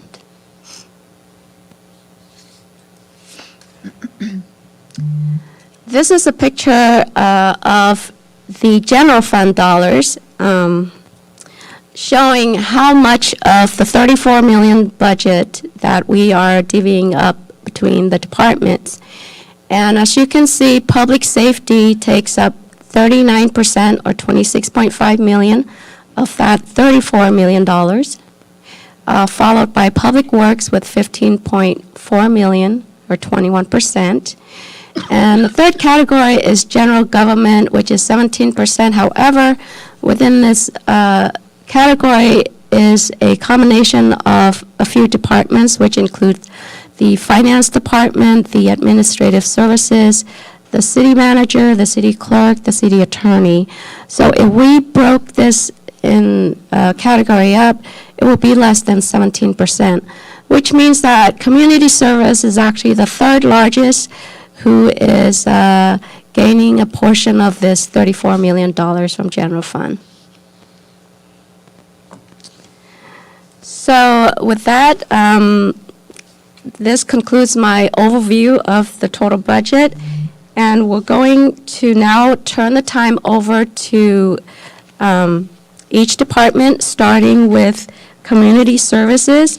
Yesenia will be starting her presentation on the community promotion budget. Thank you, Kim. Good evening, Madam Mayor and members of the City Council. We will be going over the city's community promotion budget, which has a total of $745,100, and it starts on page 35 of your budget book. We have the biannual community services mailer, which is mailed out in October. I'm sorry. My apologies.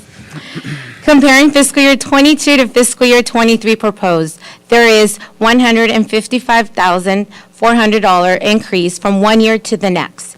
This is mostly due in part of the federal grant money to Paramount Education Partnership Scholarship Program through Representative Roboy Allard's office.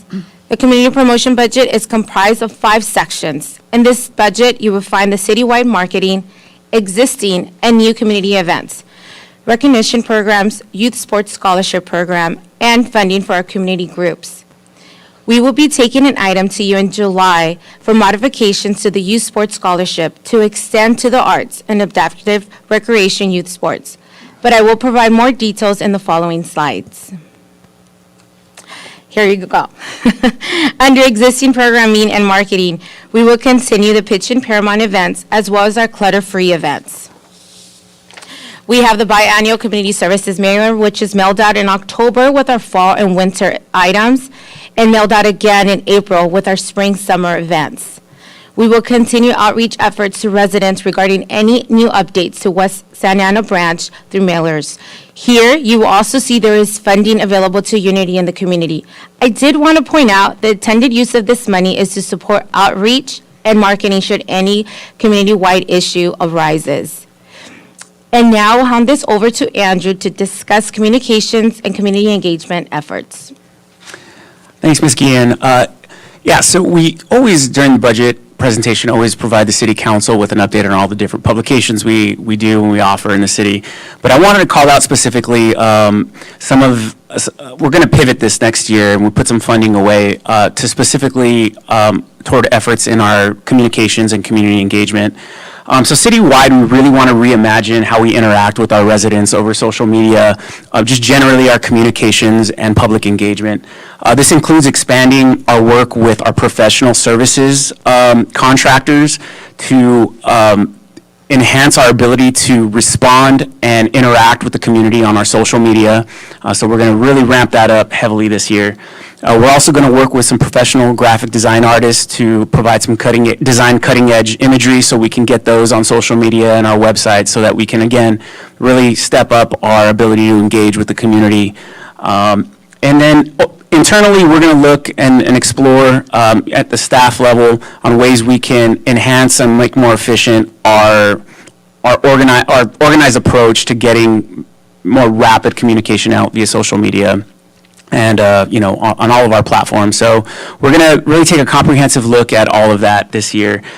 So we will bring back to the City Council in a few meetings, hopefully in the near future, some more information through a report on how we plan to achieve all of these goals when it comes to our communications and community engagement. And then here I just do want to make mention of a campaign that we released this past year, our Explore Paramount campaign. It's been a huge success and we just keep building and building on it. And I'd be remiss if I didn't bring it up as something that we're really going to feature in FY23. So we'll continue to build on all of that.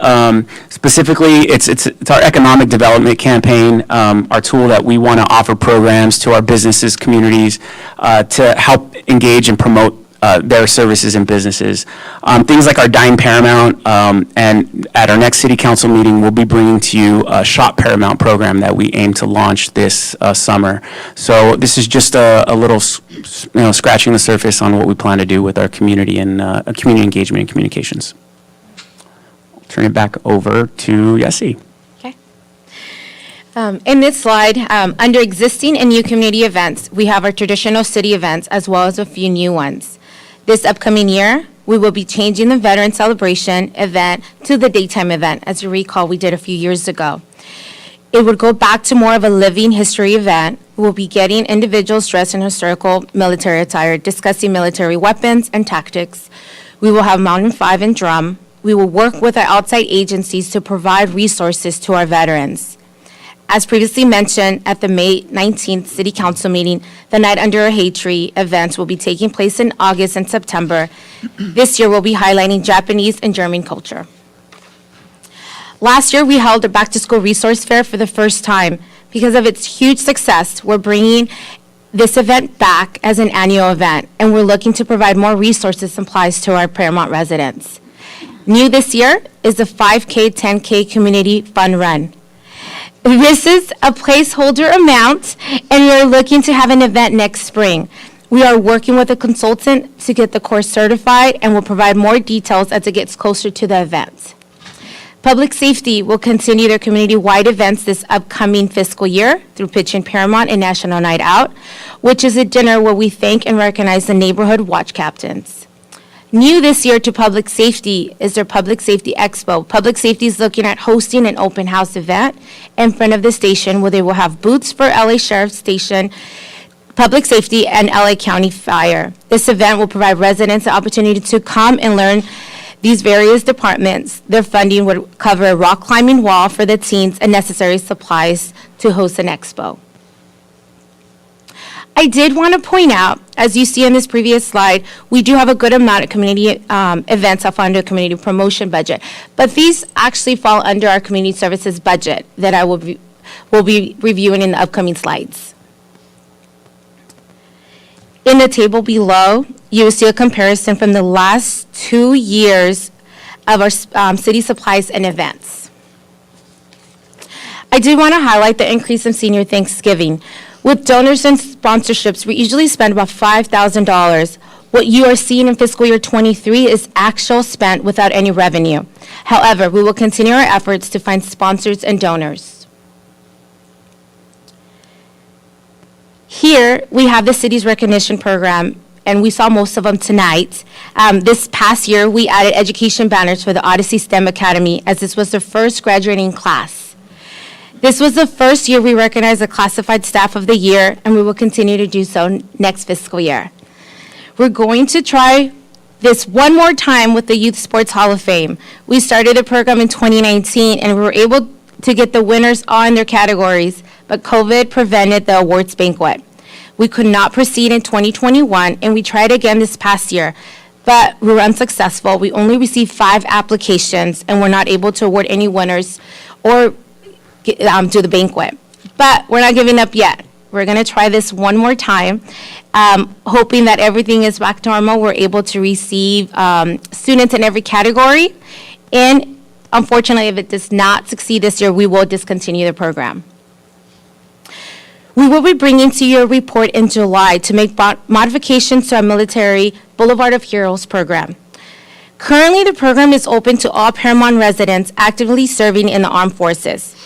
We want to engage with you about amending our current policy to allow PUSD high school graduates living outside of Paramount and serving in the armed forces to be recognized.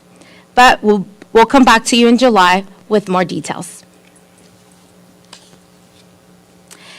Here, beginning in fiscal year '21, the city moved the direct youth league funding to the Every Child Plays youth sports programs. In fiscal year '21, we provided $3,900 in scholarships to youth league participants. In fiscal year '22, we provided $810 in scholarships.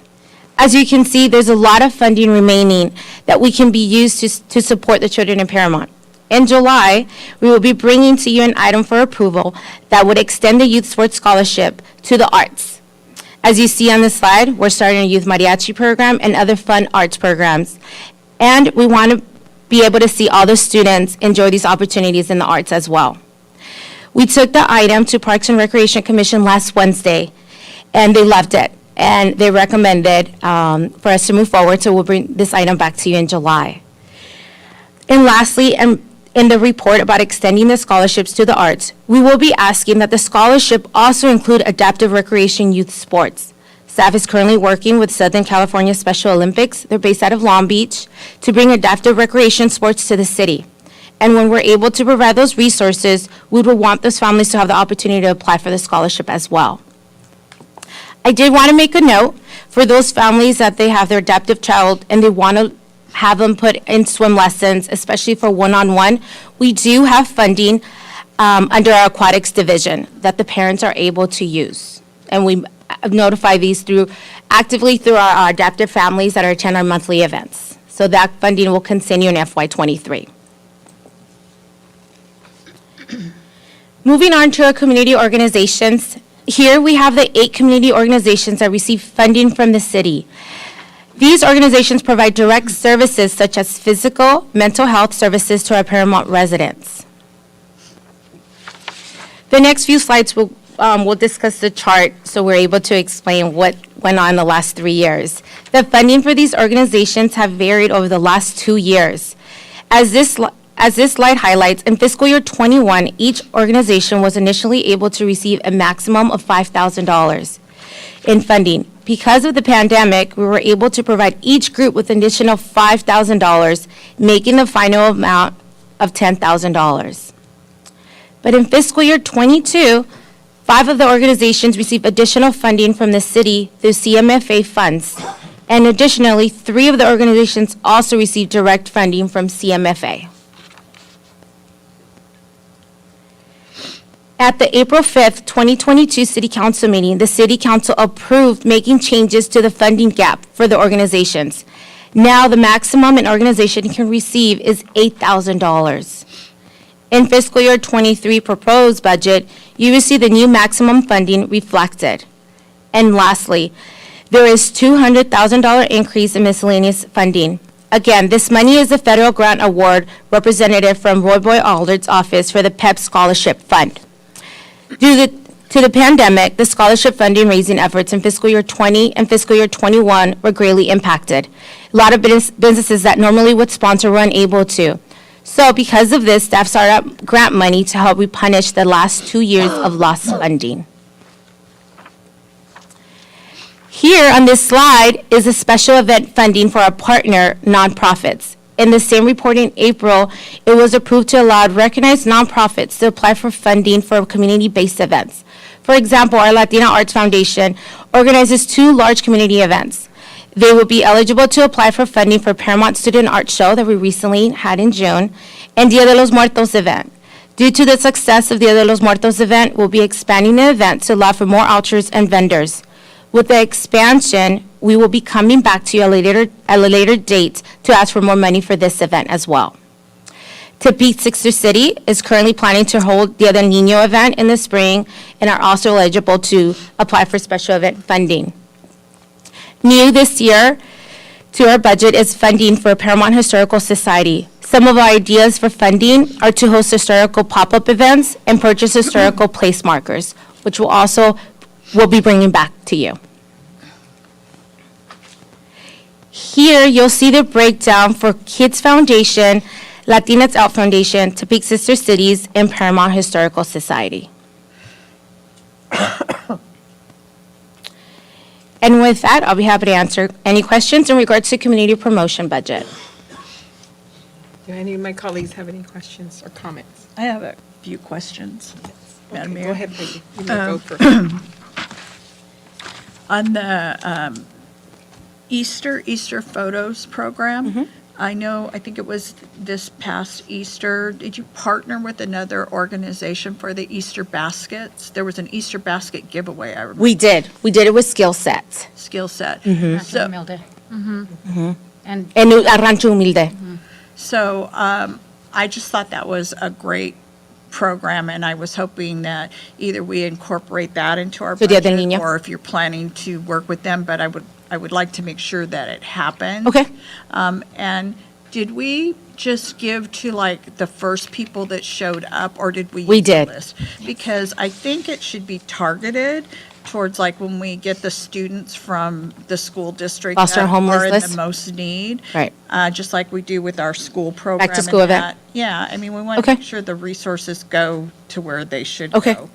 And I don't know if, so that the whole, like when you do the pictures for Easter, do the kids get any kind of candy or anything with that too, or they just get a picture? They actually do a photo, but we do have an ACON area in the rooms 1 and 2. and it's an opportunity for parents to do the ACON for free. But in my upcoming slides in Community Services Division, we actually have an item in regards to the Easter Fair this year, incorporating with Dia del Niño, so I'll mention that. Okay, You'll hear it. I would like to, I don't want to cut the whole community out. I Mhm. think they should all get a little something, but those baskets, I think, because I think, what was it, 100? that We they had did? over, it was 200. Just to let you know, we also had a lot left over. Yes. You know what I mean? So, but we And it was reached the out fir- to all the communities. And we do have, Councilmember Memlance, we do have, I work with Julie White. She works for Paramount Unified School District. She oversees our foster and homeless families. So we do have our school district that we're able to reach out, and they do have a list of ongoing. We also have our parents and schools that we work Maybe if, directly. they're given the priority and then. Absolutely. so that Similar to all back to get school. one, Then, and then. Whatever's open. Target them and then do your first come, first serve like Right. you've done in the past. But I think that was great. I know you guys were involved in Yeah. that. And you did a really good. Definitely will reach out again to Skill Set and Yeah, Action. I loved Muy the bien. idea that every Yes. kid got a basket, so I just wanted to make sure that Okay. that was ongoing.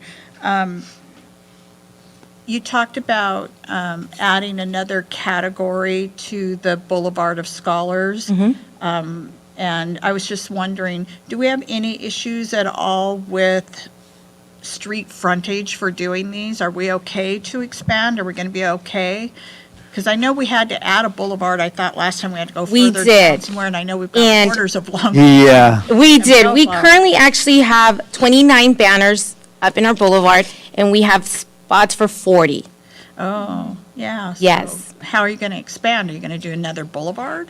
That We might have be space for extending 40. it from northbound on Oh, I thought you Rosecrans. said we had 39. Did you say 29, Oh, 29. okay. My apologies, yes. And you don't expect that there'll be any more than 11? We've had a few calls recently from PUSD graduates, like, hey, I graduated from Paramount High School or Odyssey, but don't live in Paramount. I do live, say, in Bellflower. So is it something that they're currently serving? And this is why we're bringing the item to you for a recommendation and see how we can move forward. But Okay, if so we're gonna need be, delve into that a little deeper. correct, in July, Okay. David will bring that item to you. Absolutely, and then what you'll see, Councilmember Lemons, too, is our goal is just to keep it on Paramount between Rosecrans and Somerset and not go any further to contain it with that, because once you get further south of Somerset, Loses the Yeah. impact that we It- should have. exactly. And that would be my only concern with Right. expanding it, is I think we have to address the residents first, and then, of course, if we have space and can make it work, we should, should Right, do what we absolutely. can. And those details will come to you in the next report as well. Okay. And then, I don't know if it was part of what was up there and I missed it, but we have, for the past 2 years, I think, partnered with the Women's Club for the toy drive. We do. Are we doing that? We're going to continue to do that, and that is actually in our community services, and that is just part of something that we do with our Women's Club. We do have money in regards to assistance with our part-timers. Other than that, the Women's Club are amazing. They do all the outreach. We assist with that, and that is scheduled for December as well. Yeah, I think what we helped them with the most was marketing. Correct, and we'll do that. Help reach. And out to families the as well. Community and Yes. the distribution, right? Yes, and we But I did it at think Paramount that Park. helped both of us make a more successful program, so I wanted to make sure that. Absolutely, that is, And then, are we going to address maybe later in capital improvements, or should I ask this now about the PEP, the Spanish Center the Learning Center. renovation? Yes, that'll be part of capital improvement projects. Yep. And that's all I have. Thank you, Madam Mayor. Anyone else? I have a few questions. Sure. Okay. Thank you for bringing, one of my items was that I had been approached by a parent regarding the military and being a Paramount graduate and the young man being promoted to a sergeant. And the mom was very concerned about him getting a banner, but with the report coming back, then we'll discuss. yes. That. Okay, thank you for that. Also, the Youth Sports Hall of Fame, I've visited a couple of schools in the past month or two. How about the middle school? I see that I've kind of noticed that the middle school youth that are participating in sports, they're very competitive. Is it Yes. possible to have a small little space for them? Something for us to look at, because we do concentrate on the high school students, because of CIF and regionals, and they do have categories in every sport. This was intended for our high school students, especially those seniors that are going to a four-year university, but definitely something that we can consider. Our middle schools, I know they are very competitive. Certain schools do travel to other local cities to compete, so definitely something we can look at. Okay, thank you. They might be competitive enough to get the high school students involved. To get involved. Good point. And then you did mention Paramount Topeka Sisters Cities. Were they able to have and coordinate a meeting together to be able to receive this type of funding? Yes, I actually, David and myself, we met with Rosemary Vasquez, and they're having their first meeting this Thursday, but we were able to meet with Rosemary and go over the guidelines and let her know what she's able to do and apply with the rest of the board. So she's taking this item to the next Topeka Sister City meeting, and they're coming back and applying for whatever their funding will be. If it is just the other Niño, because I'm assuming that's what she said, that they were just looking forward to that one event. So since they're starting back up, she says she really wanted to start slow, and we told her we welcome them. But we're just excited that they actually have a date set for this Thursday. Okay, thank you. And I'm really excited about the Marachi. Yes. Children. And so is Danielle. Yes, she is. So excited. So anyway, okay, thank you. Thank you. For You're your welcome. report. Continue. Any other questions on community promo? Okay, we'll stick with Ms. Guillen, and she will handle her department, which is community services. Okay. Our community services budget for fiscal year '23 is $6,090,850. And this budget starts on page 93 of your budget document. Of that amount, we actually have two substantial grants that support some of our operations. There is the ACES after-school grant, which is about $2.4 million. And we also have Prop A transit grants that also help our transit efforts in the city. The budget increase from last year to this year is $264,250. This is due in part to one unfrozen full-time clerical position for the full year. And you'll see we're looking to reactivate and provide additional recreation programs and events. To assist in our grant efforts, we are looking to complete a park master plan that will help in planning the needs of different upgrades, renovations, and repurposing of the city's green spaces. I did want to mention that the purpose of a park master plan is to develop a comprehensive vision of a park system, individual park, or open space area. This is very common for other cities. This is actually the first time that we're actually going to do this. Typically, what we do without a park master plan, staff is evaluating the park needs and developments as grant opportunities arise. But with a park master plan, it would help staff in prioritizing those projects and allow staff to guide actively seeking that funding. So it just gives us a better framework to know what is there that we can apply for instead of what we currently have been doing for last few years with the grant opportunities. So we're excited about this. This upcoming fiscal year, we will continue to execute existing programming and also expand programming for youth and adults. Here, we do have events that reside in community promotion, but there are also events in our department budget, and you can see the list Yes. in front of you. Went off, huh? Can we check the mics, please? I think we all did. Yes, they're all on. They're all. Mine's on, right? Sounds like it. Wire, Did my battery die? You spoke that I loud. think we're all the wireless. All the wireless here are off. They're wired, so they're. You are still getting signals? Okay. Heidi, you're the only wired one on that side. I think yours probably. Sarah, sounds on. I was going to say, is mine on? No. No. I thought I heard it too. Batteries are full, Elita.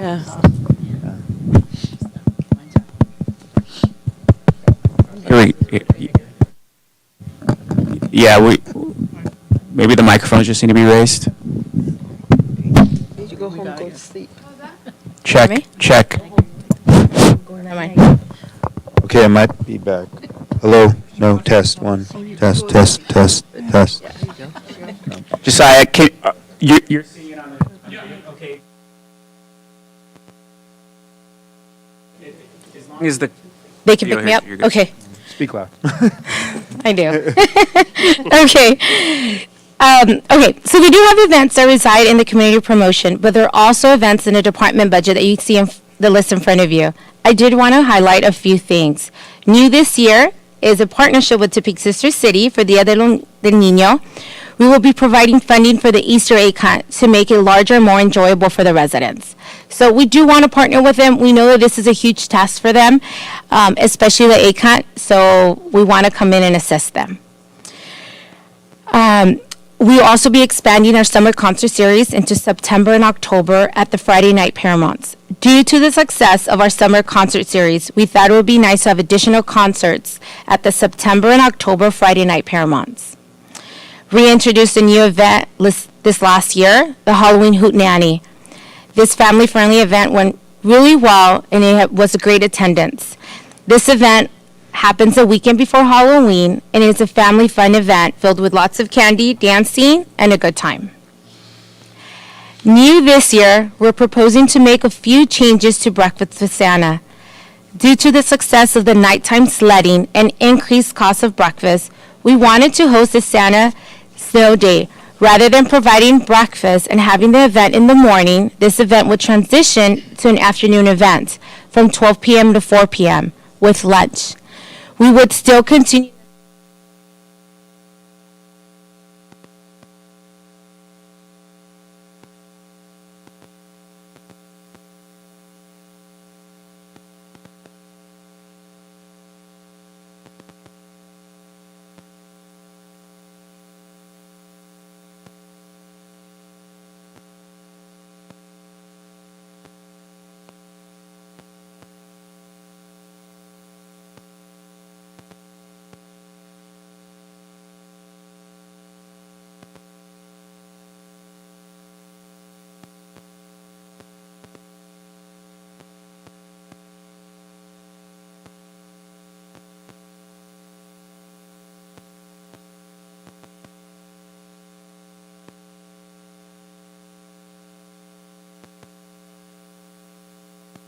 That's our thoughts for this upcoming fiscal year. There you go, you're back.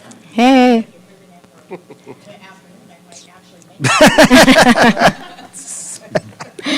So, yes, it is early. It actually will help staff as well. We don't have to come in at 3 a.m., so staff can come in a little bit later. So we'll see. So we're excited. Our department consists of all the supervision and staffing needing to run all the department's programs and city special events. However, we do work with our partners to help run and support our programs. For example, we work with Benavir, a local nonprofit who helps coordinate the Friday night Paramount and weekly farmers market. We work with Los Cerritos YMCA to run an aquatics program and skill-based youth sports camps. We work with our youth leagues to provide recreation sports. I do want to mention that our independent youth leagues are currently working with an accountant to ensure that they're meeting their financial obligations and 501c3 status as part of the requirement of the program partner agreement. We work with the Long Beach Transit and Fiesta Taxi to support cities' transit programs.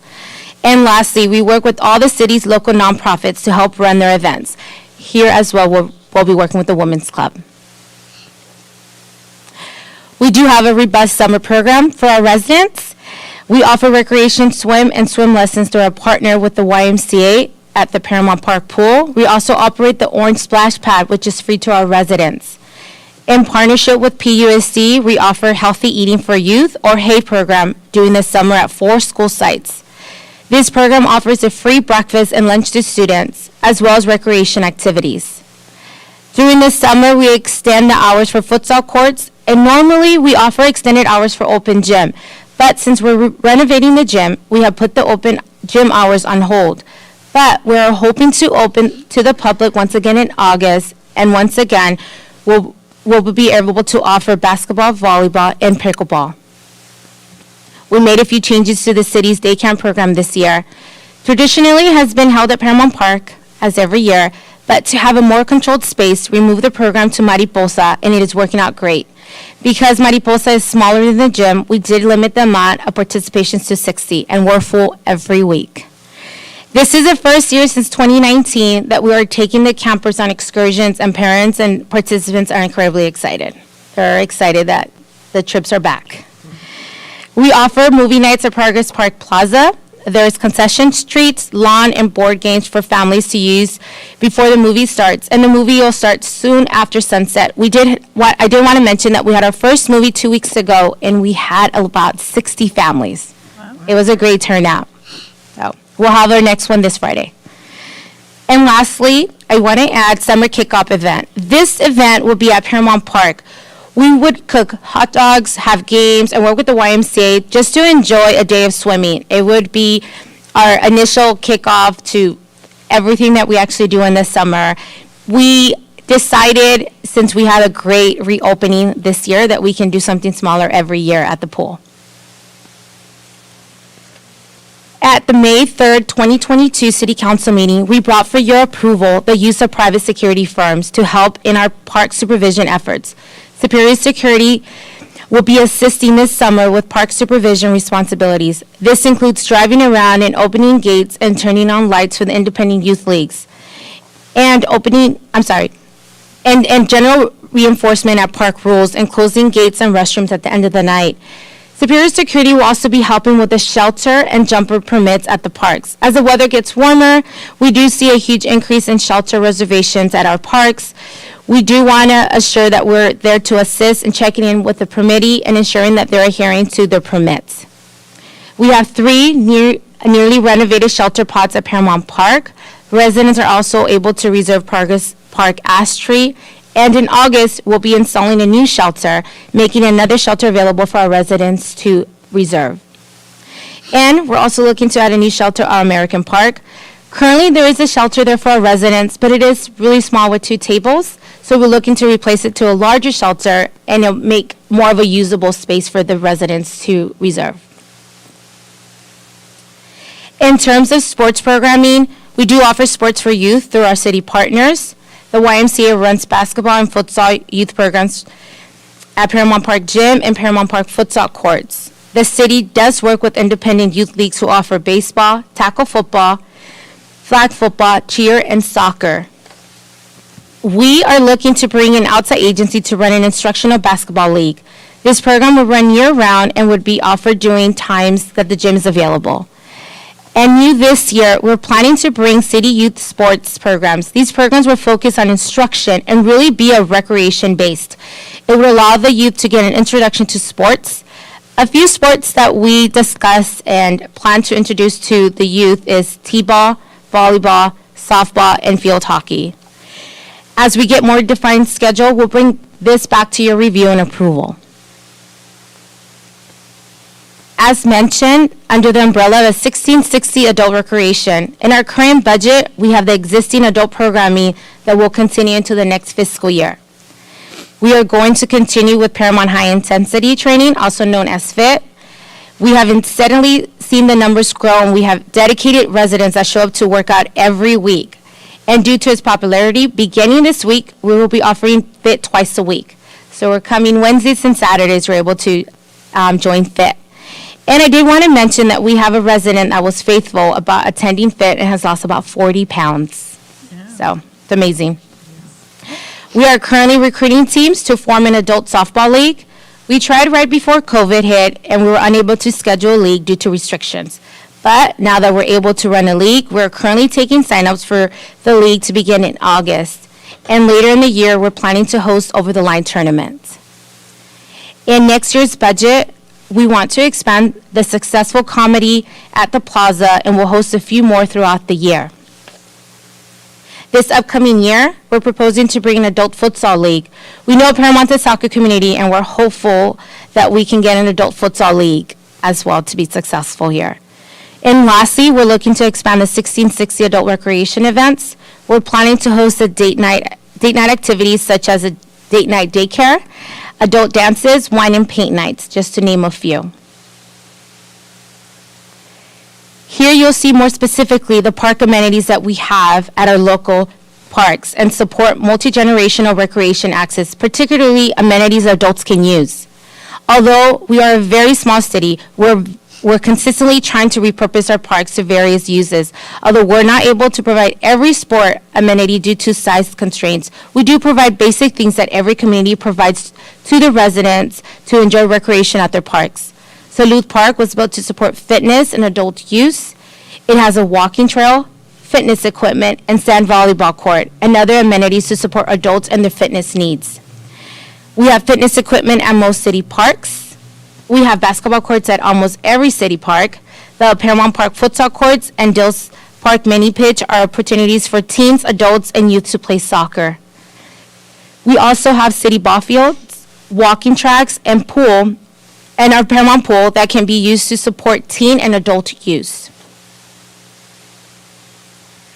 Our department also has other programming available to our residents. Our facilities are open to residents and local groups to rent for various events. We have grown and will continue to grow instructional classes. With COVID restrictions lifted, we're excited to bring back excursions. We want to provide excursions for teens, adults, and families. For teens, we work with our local youth commission to identify the places they would love to go. We're planning to have trips to see musicals and trips to hiking trails, just to name a few. For the adults, part of the 1660 adult program, we're planning to do trips to State Line, our local casino. And for our families, we want to plan trips to beaches, to our local festivals, like a Tamal Festival in Indio that was incredibly successful for a long time, so we're bringing it back. We will continue the adaptive recreation program. This past year, we were able to grow the amount of participants and their families, and we would continue to serve them through monthly events. And our PEP Learning Center will continue to operate to assist students with their homework needs.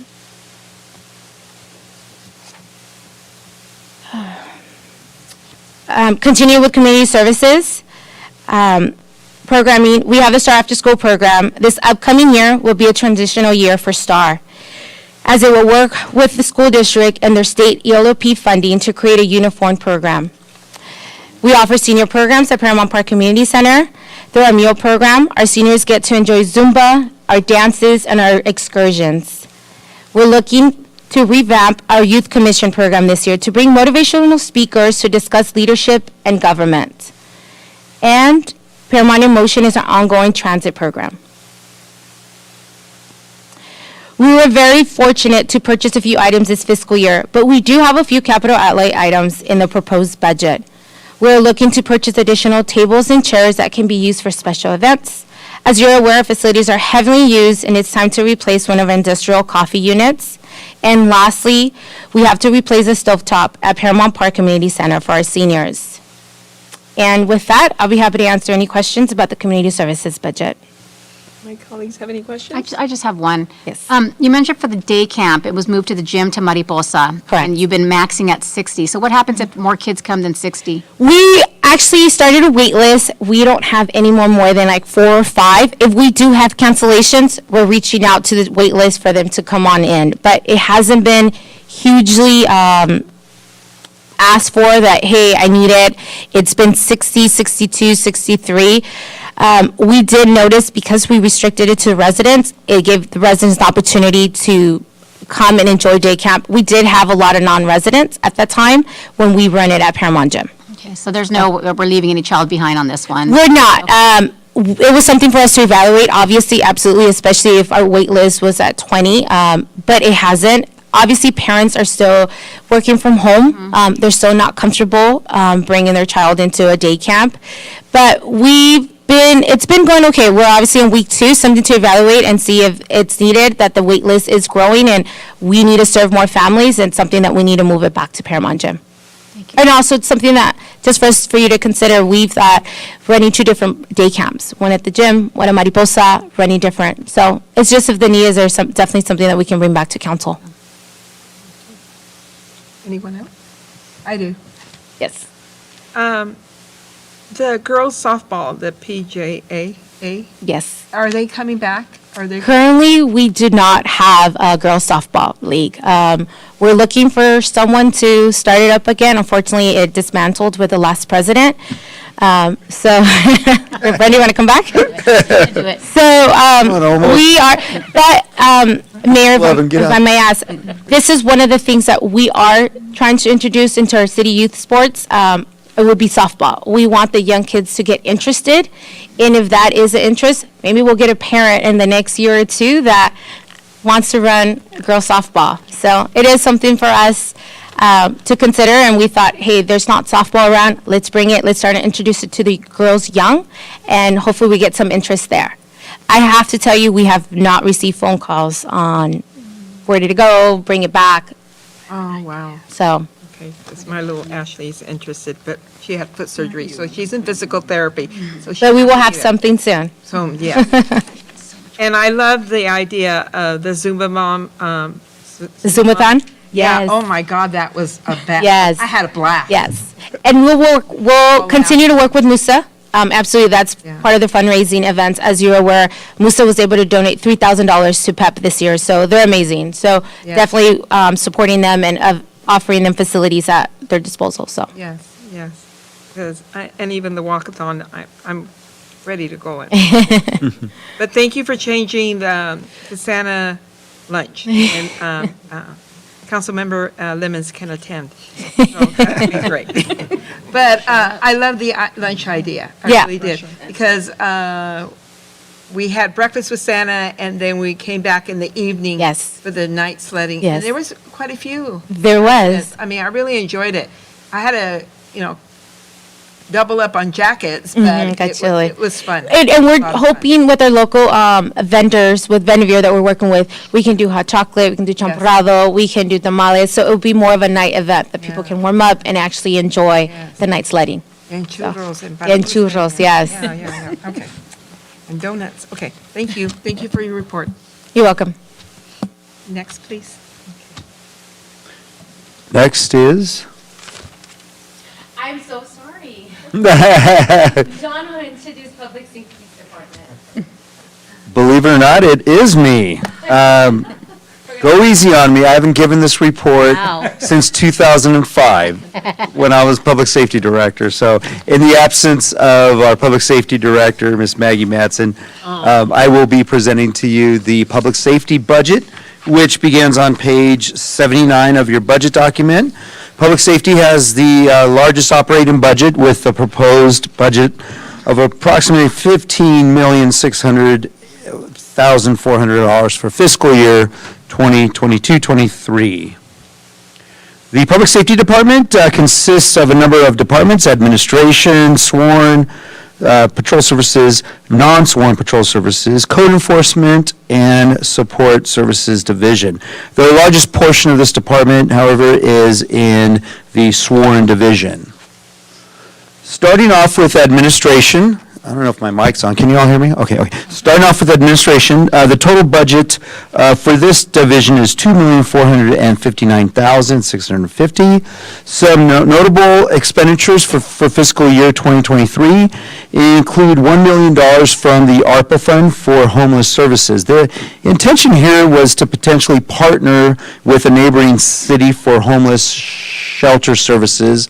As you know, we did a homeless count, so once we have those numbers finalized, which will be soon, we can then start shopping that around to neighboring cities that do have a shelter, see if there's any capacity there for us to rent out any beds for our homeless individuals.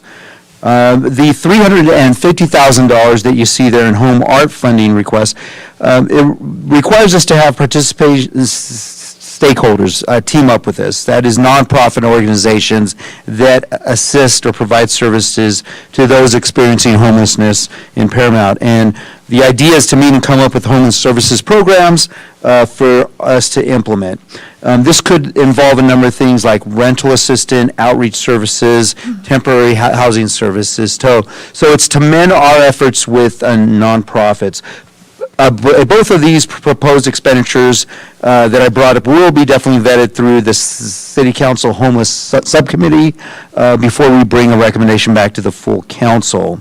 And most recently, this was already touched on, the City Council authorized the reallocation of $97,300 in grant funds from our CDBG funds from planning over to public safety for the continuation of a very effective homeless services that have been provided by our partners at Family Promise of the South Bay. Now, moving over to our sworn division, as I mentioned earlier, this is the largest division of this department. It is, for FY23, we're looking at a budget of $9.67 million. This is primarily, the expenditure for this is in the division is for our law enforcement services contract with the LA County Sheriff's Department. For fiscal year 2023, we will see a modest rate increase of 1.43% for deputy sheriff personnel. The cost for the special assignment officers will also go up by 1.43%. And then moving over to the category of sergeant services, we'll see a 4.09% rate increase for that cost. It is important to note that the liability trust fund will remain at 11% of our total contract costs. This actually does translate, though, into an increase of $10,672 for FY22-23. Now, here's a look at our deployment numbers, starting off with our basic patrol levels, which are 10 56-hour patrol units and 2 40-hour patrol units. We then have our 5 special assignment deputies, and this includes 4 beat leaders and the park patrol deputy. We do have 1 youth activities league deputy, which is the very successful YAL program, which we pay only a quarter of the cost for that position. Then we do have, as I mentioned earlier, a sergeant and a lieutenant.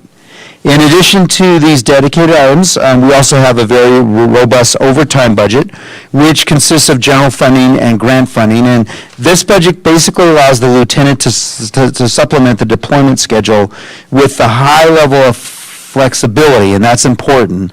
And that puts the deputies to work special assignments that deal with quality of life issues such as crime suppression and street racing enforcement. And I want to emphasize how important the flexibility is and our use of overtime, because crime just doesn't fall on any given day of the week, and it's consistent on that given day. It could pop up at any moment, any time. So with the flexibility that we have with the overtime, that definitely helps us to plug in where we need it most, our resources.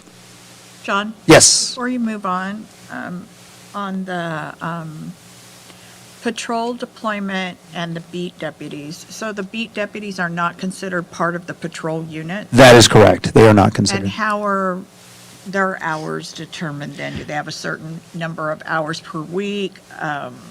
Typically, and I have the sergeant here to help me, and also Danny, but typically when I was back there, it was Wednesday through Saturday, and they would flex too as well. Sometimes they would come in earlier in the week, just depending on the assignment. Is that still the case, Sergeant? He's not here. Oh, he's not here. I thought he was in the back. That's still the case. But, and so you,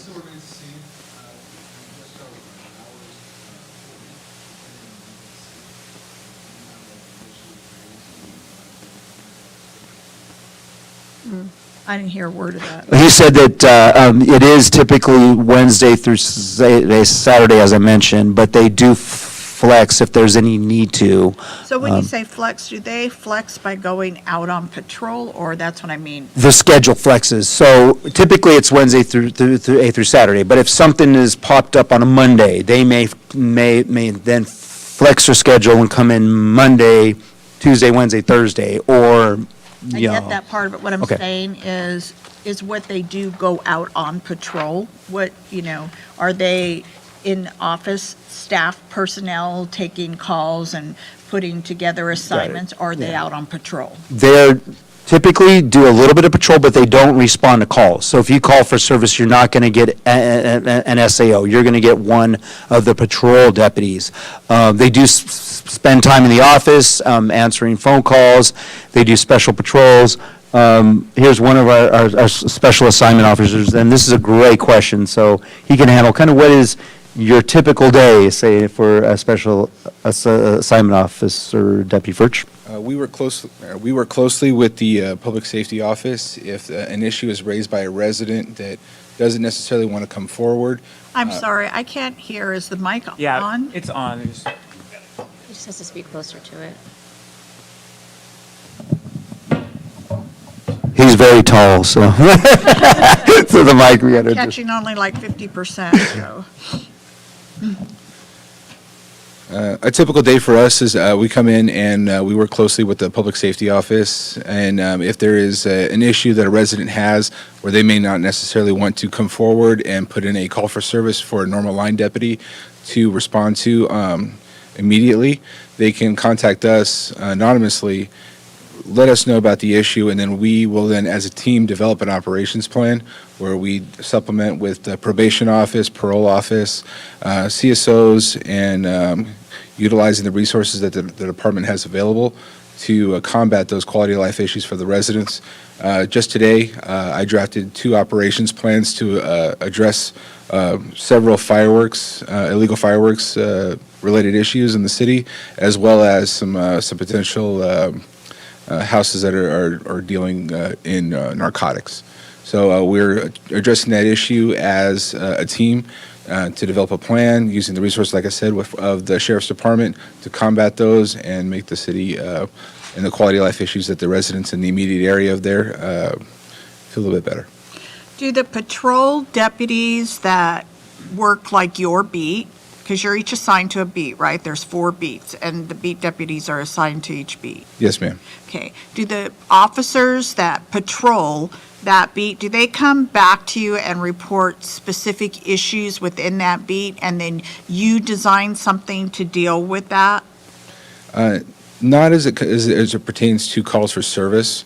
We work closely with our detective bureau, so if there's a particular issue where there's more than one instance with the same person or the same location, we're then able to take that information, compile it together, and draft an operations plan to deal with it on an ongoing basis, whereas a deputy working on the field and answering 911 calls doesn't have the luxury of that time to dedicate to that one specific problem as they're trying to triage the whole city.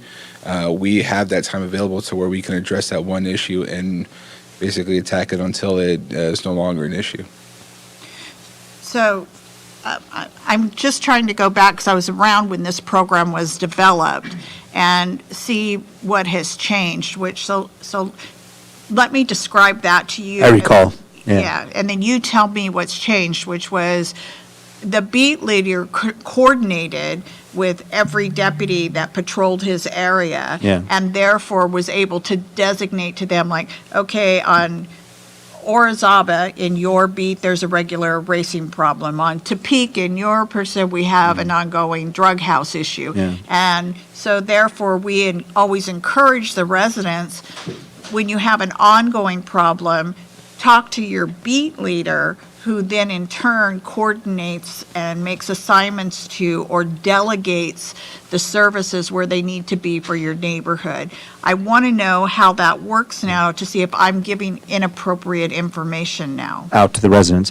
Yeah, typically, what the beat deputies did back in the day, what Councilmember Lemons is referring to, like she said, if there was an issue that was brought to the attention, a quality of life issue, say the drug house that you had mentioned, the SAO would then farm out this information to the patrol deputies on early mornings, days, and PMs, and say, hey, I need you guys to patrol this particular house because it's a problem house in my beat. I'm not mistaken. That is what Councilmember Lemons said. Does that type of communication between the SAOs and the patrol deputies still take place today? Yes, very much so. Today, as a matter of fact, with that specific issue with that house, I spoke with all the field training officers in the city and let them know the information that we got, and if they were able to or had any crime reports coming from that location or any arrests made or any contacts with someone that may not necessarily be able to arrest at the time, but can document the stop. All that information, I let them know to give to me, so then I can put it all together and document it for an operation. Okay. So yes, that communication is still very much active. Another instance, utilizing our neighborhood watch meetings. A resident who is also on the Public Safety Commission told me about a lot of stop sign running going on we're in the Meadows Park area on Gundry.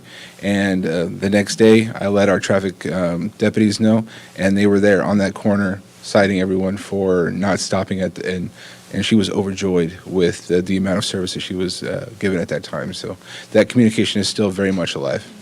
Okay, yeah, that's the clarification I was looking for, because when I'm being told in specific areas that there's an ongoing problem, I'm trying to get them to call their beat leader so that there can be focus. So I wanted to make sure I was still handling that properly. Yes, ma'am. Yes, okay. And another thing, this special assignment deputies, another example of what they're, if I'm not mistaken, Sergeant and Deputy Furch, you're assigned quite a bit to the street racing task force and working all hours of the night. So that, again, shows you the flexibility that these gentlemen have in their assignment. Whereas the 10 56-hour patrol and 2 40-hour, those are set times that they have to be. So. Okay.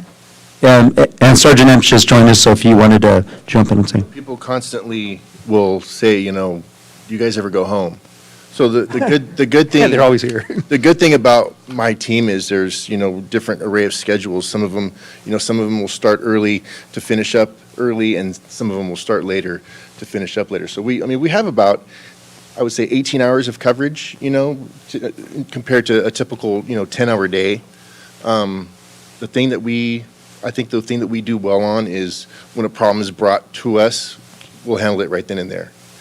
Maggie will come to me and say, sir, we have this and this. I go to them, and it's usually, if it could be handled within a few hours or a couple of hours, it's already done. Unless it takes more investigation and time like that. But like I said, that's the beauty of the SAO team is, we don't have to go and answer specific calls. So we have the time that it takes to dedicate to solving an issue from start to finish. Okay. We don't have to rely on somebody else. Thank you. Okay, moving on. That was a challenge. I got through it, though.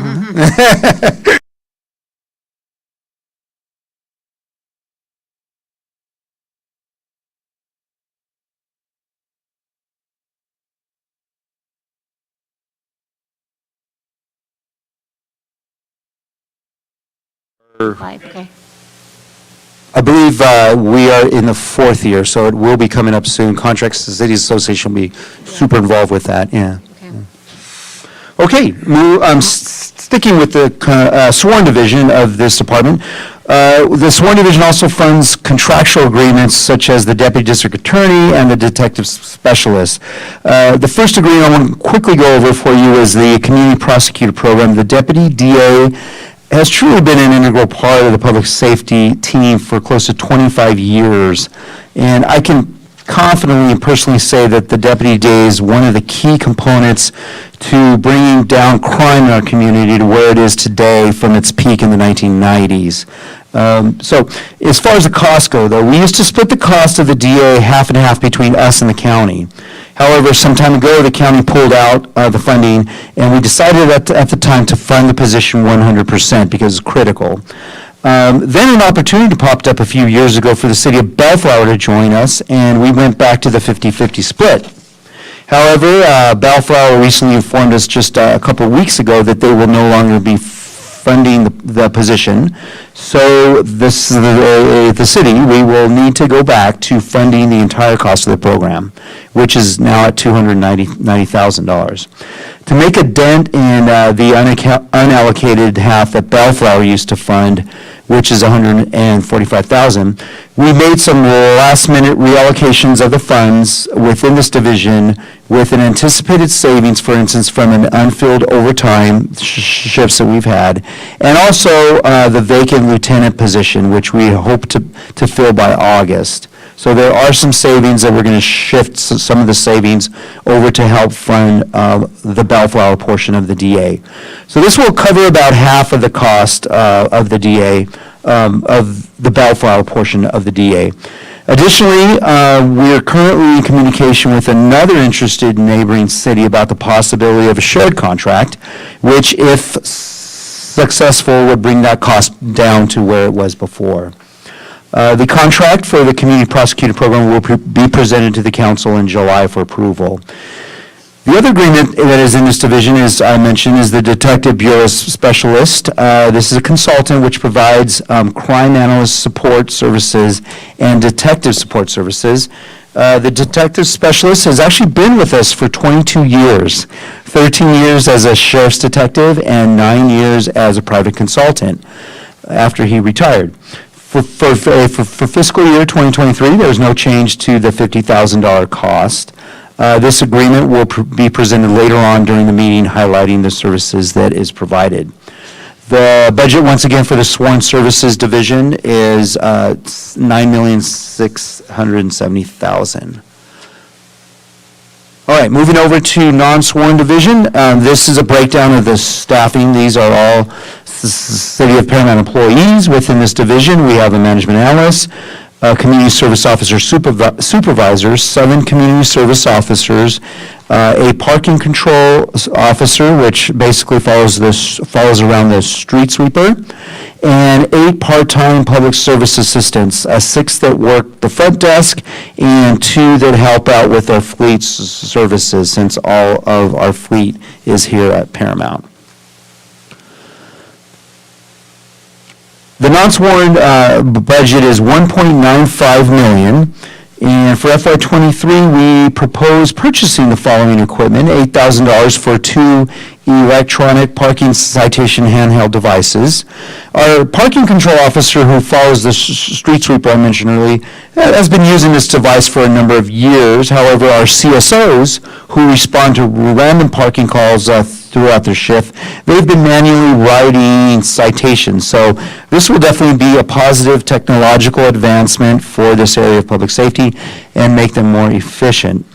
There's also $24,000 to replace 2 radar trailers. The old trailers do not have the software to monitor traffic data. The new trailers will have the added benefit that I just described.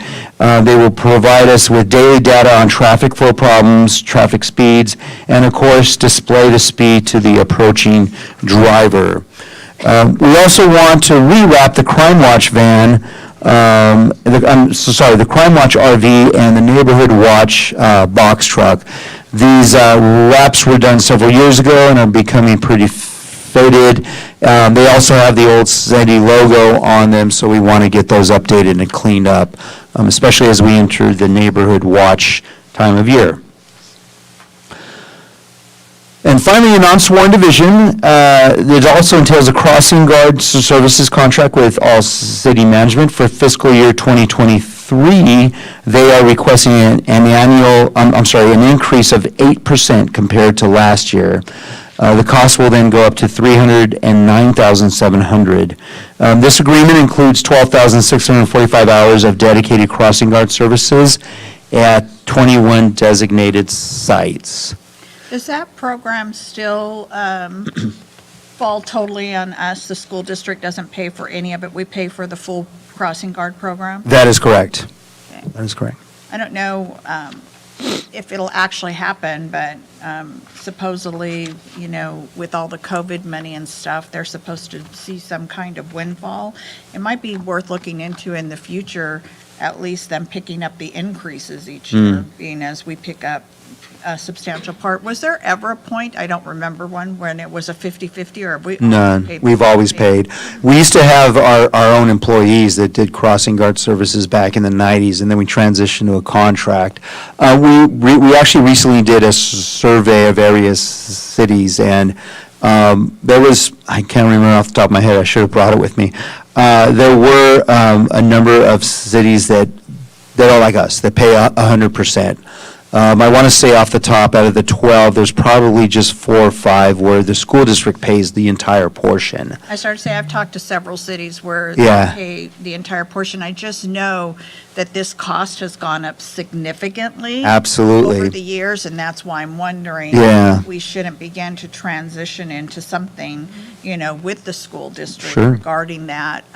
That's definitely something that the ad hoc committee members, I can see them taking notes and nodding, so that's something that we could start the discussion at ad hoc. Another thing, too, that was when the results of the survey were presented to me of the area cities.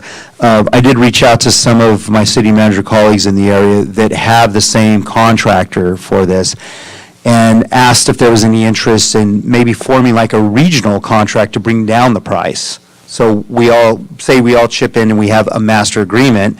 It's a benefit for the contractor because he's the sole provider for all these different cities and it's guaranteed. Economies of scale, it might bring things down. So need to follow up with my colleagues to see where, if there is interested, but I am working on that. I mean, I remember there was a wage thing where there was a significant increase, and there was a benefits increase, and there was a services, like the type of services that we provide, where they wanted an upgrade, the school district did, because they weren't happy with the level of the employees, and I'm just saying, 309,000, I think I can remember when that number was only 100 and Oh, absolutely. I can remember that too when first started. it's triple. Yeah. Well, also the impact with minimum wage too. I mean, that has driven this cost up tremendously, just like with anything else, so. So pass that on to the ad hoc. Very good. Moving over to code enforcement. The code enforcement total budget is $929,000 for fiscal year 2023, of which a little less than half is funded through our community development block grant funding. In addition to the deployment of officers you see there, we are proposing to add one part-time code enforcement officer. This part-time code enforcement officer will be specifically food truck and sidewalk vending enforcement. The officer will also be assigned other duties such as special event enforcement, illegal banners and signs, and unpermitted events. If approved tonight, this part-time officer will work the weekend, afternoon, and early evening shift to have more adequate coverage 7 days a week. So that's really the part of the weekend that we are missing coverage on. And as we know, things happen on the weekends that we're, that everybody assumes that we aren't there. So this will be the eyes and ears for code enforcement there. And the last division in this department is support services, which has an overall budget of $589,900, and this division includes contracts for processing parking citations, as well as our contract for animal control with SIACA. For fiscal year 2023, the agreement for SIACA will remain at $266,000, with other services such as delinquent licensing canvases at $30,050. And with that, before I ask if there are any other questions, the 5-year contract, we have 2 years to go on that. 2 years to go.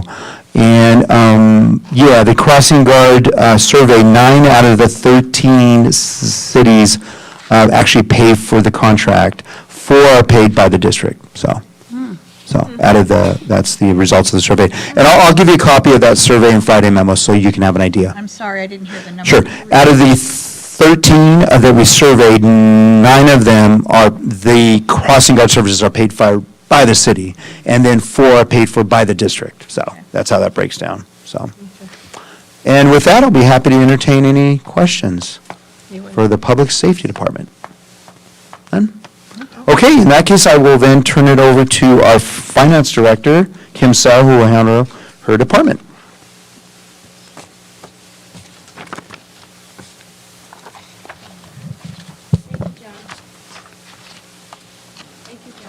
You here?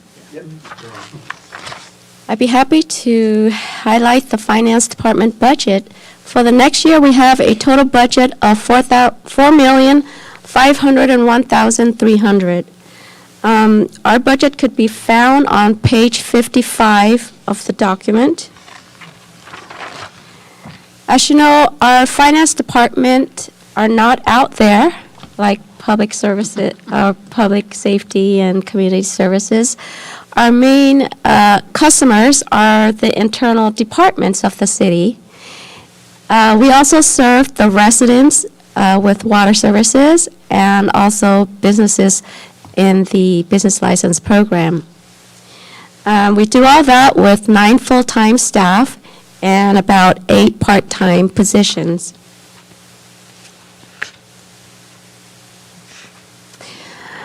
As a finance professional, I like to show where the money comes from. So in our budget, it shows that out of the $4,500,000, 77% of that comes from the general fund, and 13% comes from water fund, mainly for the water billing division, and 10% of our money comes from grants.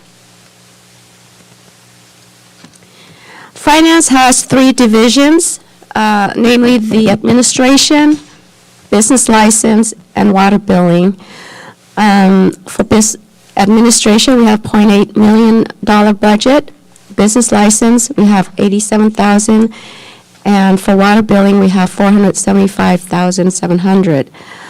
The municipal support division is mainly a cost center for us to account for services that support the departments, citywide departments, and not tied specifically to any particular departments. And I will go over each of these individually.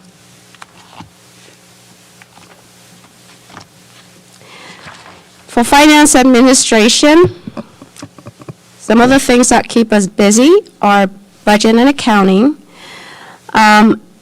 For the budget, as you know, we are in the budget process right now. We do the annual budget and also the mid-year. This keeps us busy from January to June. And after this period, we would be monitoring the budget, the expenditures, and the estimated revenues, and any changes will be reported at the mid-year report. For accounting, we manage many different types of accounts.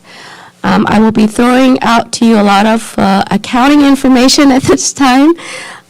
We are in charge of bookkeeping and financial reporting for the general fund, which is a fund that is our main source of operation, and the internal service fund, which is the equipment replacement fund. As the name states, internal service means that this fund services the departments of the city. For the special revenue funds, and just to note that when I say fund, it doesn't mean money. It means, in accounting terms, each of these funds has its own self-balancing balance sheets, and so it's almost like its own checking accounts. So for special revenue funds, we have over 20 special revenue funds, which account for over 30 grants. And then we also have the enterprise fund, which is the water fund, and this is considered a business-type fund where our services are supported by the fees that we charge to the residents. The successor agency is a trust fund where we're in charge of winding down the former redevelopment agency, and we also have the housing authority.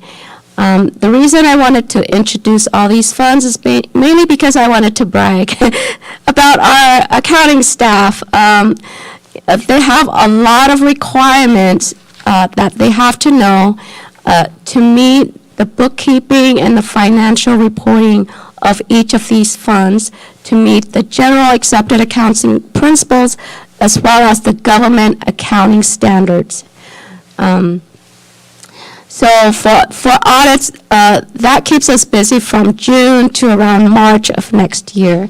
The 3 main audits that we work on are the annual city audit, the single audit, which is an audit of all the federal funds, and then the metro audits, which are Prop A, Prop C money that we get from the county. And then there are other various audits that come occasionally, but not on a regular basis. So this is why we are so proud of this achievement that we show here. At the end of the audit in December, we would submit our financial report to the Government Finance Officers Association. And when we get this achievement, it certifies that our financial report meets the accounting standards, and it contains transparent and easy-to-read information that is useful for the readers of our financial information. And also, just as a note, I show that formally our financial report is referred to by the acronym of CAFR, but as of last year in October, the GASB issued a statement that officially changed that acronym to ACFR, which stands for Annual Comprehensive Financial Report. And the reason is that the acronym CAFR sounds that like another word that is offensive to, Oh, yeah. yes. So now it is called the ACFR. In finance, we're also busy with paying bills. Annually, we cut about over 5,000 checks, and we issued about 850 purchase orders. Under accounts receivable, we send out billings for about 250 per year, worth about 500,000, and these are small recurring billings that we send out to, for example, retirees or anybody that owes us money. For payroll, we were able to successfully implement the e-stubs earlier in March, which allowed us to send electronic pay stubs to our employees on paydays, thus cutting costs of purchasing paper supplies. And it's not too late to sign up, so if anybody is still interested, let us know. Annually, we process about 7,000 timesheets, and the checks that we pay out, 93 of them are paid via direct deposits. Before Kim starts the next slide, we're going to bring out some snacks for the table. thank Just you. Yeah, just so you guys, if you want to keep going. And I forgot to mention at the beginning, Madam Mayor, the budget presentation, at any time, if you want to pull your council members to take a break, or please feel free to. Are we nearing the end now? No. Then can we have 5 minutes? Yes, 'Cause I'm- we're going I to need adjourn to go for to the 5 restroom. minutes. Okay. So we will take a short recess then. Yes. Okay. Yes, okay. Thank you. Sorry to interfere. Thank you. Kim. Sorry. Okay, I was going to go get coffee. Okay. We must have, we're probably looking like. I could. There you go. I'm here. You're here? I'm here. We can bring one of those lounge chairs. Like, right? I'll just like, no, I will like, yeah, knock out. We must have, Yes. wait, we must be looking tired, huh? Huh? We must be looking tired. Me? Like, no, all of us. Oh. Like, you have to take a break. Yeah. We still have a lot to go. It's already 8:30. Just now. Before you faint. And then we still have items after that. After all the kids were there, we had that break.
Ready? Okay. Yes, we'll continue. Okay.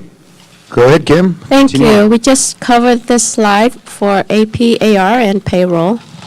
So next, finance is also responsible for managing our cash and investments. We currently have 4 checking accounts, 1 investment trust account that we just created earlier this week for the purpose of investments. And we have 3 LAIF accounts. The main one is the city's LAIF account, where most of our money is sitting in this account with the state's investment pool. And we have an average balance of $27 million during last year, with an average yield of about 0.56%, and our monthly earning is about $11,500. With council's approval of our updated investment policy during the last meeting, we are now able to move forward with actively investing our idle cash. Currently, we have about $59 million in our account, which includes about $19 million from the ARPA fund. And as of this morning, I checked, and our current 2-year investment rate in Treasury bonds is 3.15%, which is a lot better than the current LAIF yield of 0.9%. So as you can see, that's a big difference, and we are taking advantage of that today. As John reported earlier, we executed $20 million of investment, and we'll be expecting to earn some interest next year of about $636,000, but that is just with the $20 million, and we do have a lot more cash that we are intending to invest, which increase that earnings to more than $600,000. And as Kim explained to me too, I mean, obviously you've heard that the Fed is increasing interest rates. While it's bad for the consumer, all of us, it's good for a lender like the city now, right, Kim? Is that how you explain it to me? That's correct. Yeah, as the Fed raised interest rates, they raised the rates for consumers to borrow money, but we don't borrow money, we lend money. So when we buy investment, we're actually lending money to the government, and they in turn pay us these interest rate in the form of interest earnings. Wow. For business license, we have a budget of $87,400. This is a lot less than prior year. As you know, recently in May, council approved the contract with HDL for us to outsource their service to basically manage our business license program with us. And the reason is, if you see these statistics here, we have about 2,100 active business accounts as of June 2022. And last year, we sent out renewals of almost 3,000 business license renewals, and 418 of those are past due or not renewed for some reason. 451 are inactive or closed. I wanted to note that in this number, 451, 418, about half of them are not the businesses in the city of Paramount. They are considered contractors and consultants that are outside of the city, where we contract with them to provide special services for us. But because they are basically doing business in our city, we do ask that they pay for our business license as well. So because those are short-term contracts or consultants, they often come and go. So it's normal for us to see closed accounts on an annual basis. Under business license, we also provide animal licensing and yard sale. And as mentioned earlier, we outsource to HDL to provide business license programming with us, for us. And the budget is $50,000. And Currently, we are working with them on transitioning the data to their HDL system, and we are expecting to go live in August 2022.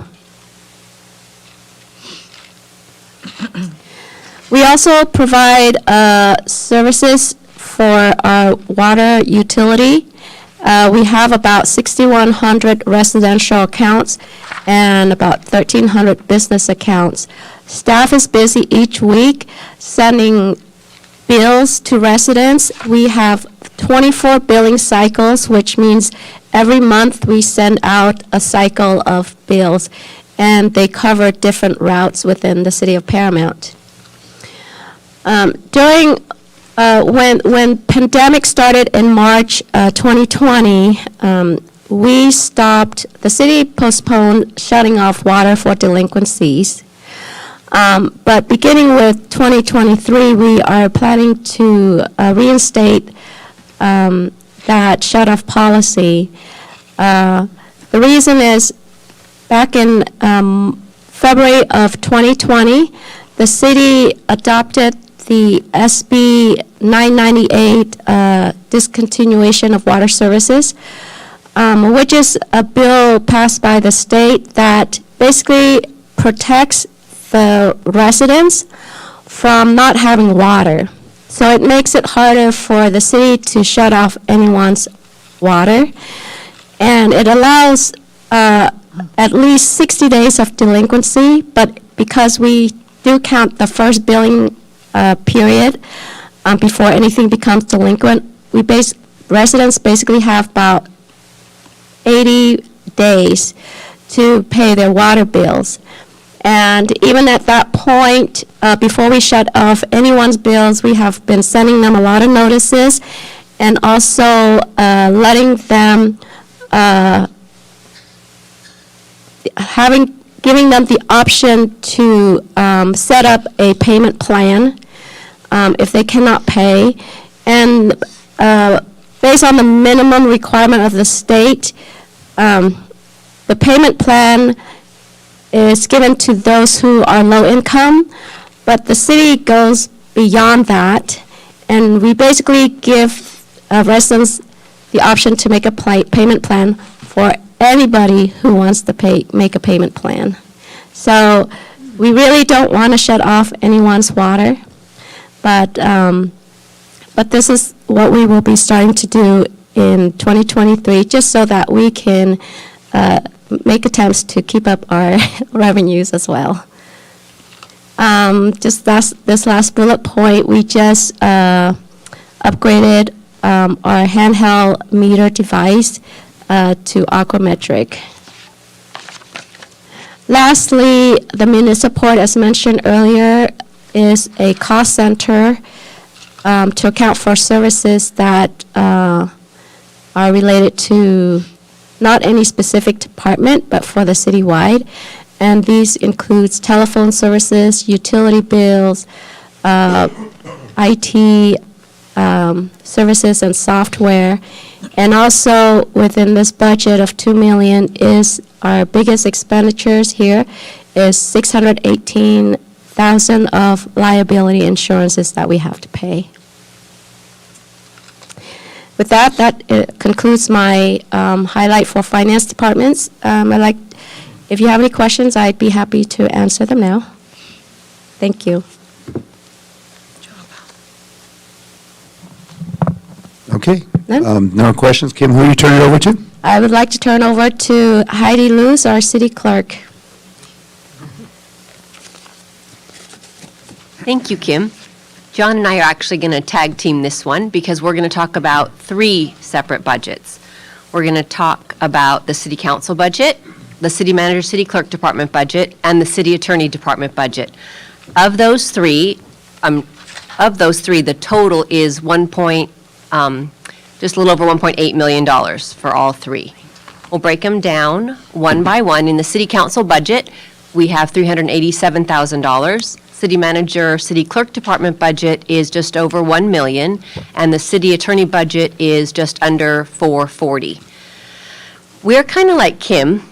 we do a lot of the behind the scenes. The city council obviously is the face of the community. You set the policies, and our job is to implement them and to support you. So we'll look at these individually, one by one, starting with the city council.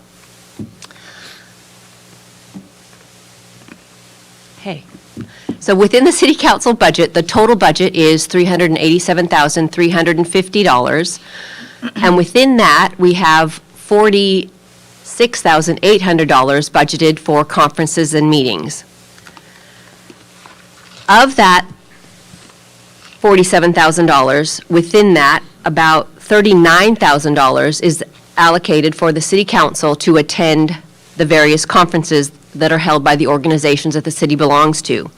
And at the May 17th city council meeting, staff was asked to look into what the cost differential would be if we budgeted for all 5 council members to attend all of the conferences that we generally attend. So what we've done is taken it conference by conference, and we're looking at what the difference will be. So the table that you see there provides a list of all of the association conferences that the city council currently attends. The first column is what was budgeted in what is currently budgeted in fiscal year 22-23, and then looking at all 5 council members attending each of the conferences is what you'll see in the second column, and then the third column shows the difference between those. You'll notice the asterisk item, Cal City's Legislative Action Day. They're not actually holding that conference any longer, so we won't be budgeting at all for that in 22-23. And then the only one that's not budgeted for all 5 to attend is the U.S. Conference of Mayors, and that one would be budgeted just for the mayor to attend. NALEO Conference and the SCAG Regional Conferences, those are not conferences that we've typically attended, so that's why wasn't current funding in the budget for that. But there was interest expressed in attending those, so we've included that in the adjusted numbers. So the total budget implication, as you'll see in the lower right-hand corner of the table, would be a $23,600 increase to the City Council conference budget to account for those possibility for each council member to attend all of the conferences that we attend. There is also a general conference line item for miscellaneous conferences, so this isn't every single conference that occurs. Another item that's in the conferences and meetings budget is the ad hoc committee meetings, the little snacks and stuff that are purchased for that. Miscellaneous little minor conferences are also included. So this doesn't preclude you from attending other miscellaneous little things, but that gives you an idea of what the implication would be. And before we move on to the next department, I'd be happy to answer any questions about this particular item. Heidi, I just want to make sure for the U.S. Conference of Mayors, that is just for attending the actual, it's not including hotel and airfare, correct? That is correct. The city's, we pay for hotel and airfare. yes, the travel policy requires hotel and airfare Okay. be paid for by the attendee on conferences outside of the state. And, sorry, anybody else before I speak? Would you repeat that? The conference travel policy provides that the council pays for travel outside of the state. And is that our travel Our policy. And,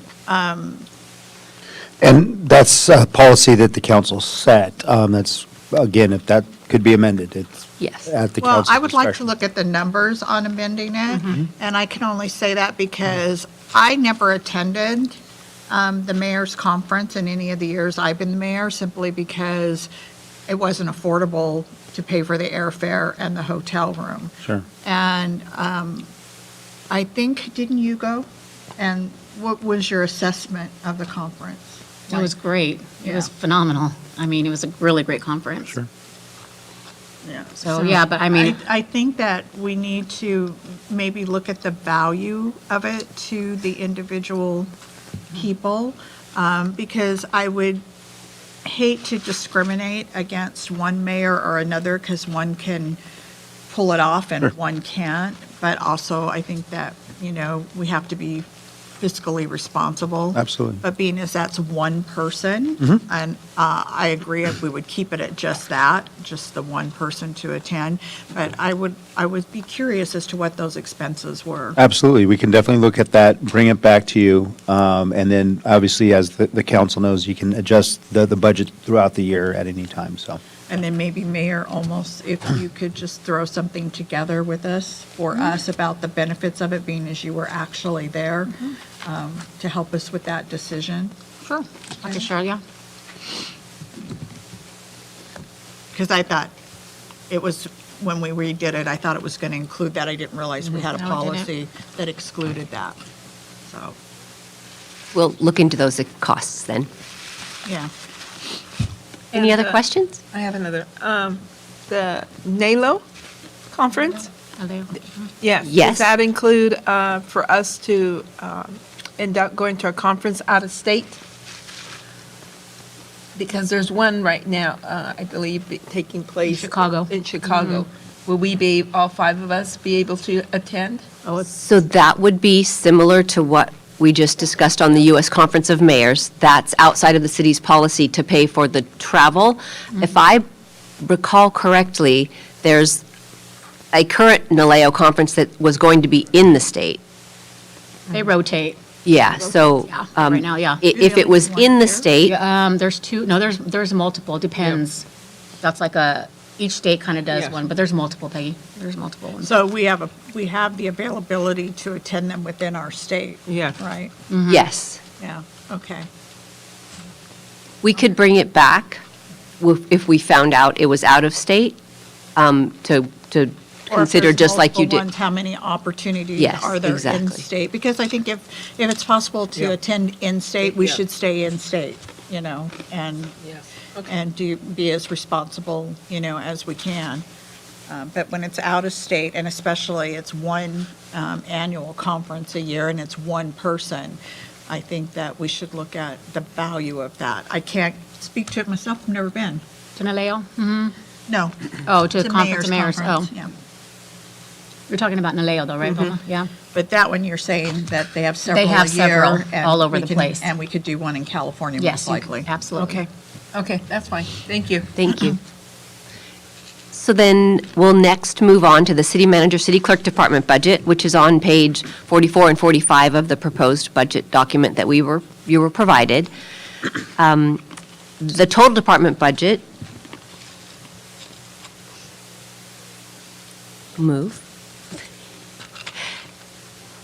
the total department budget is just over $1 million.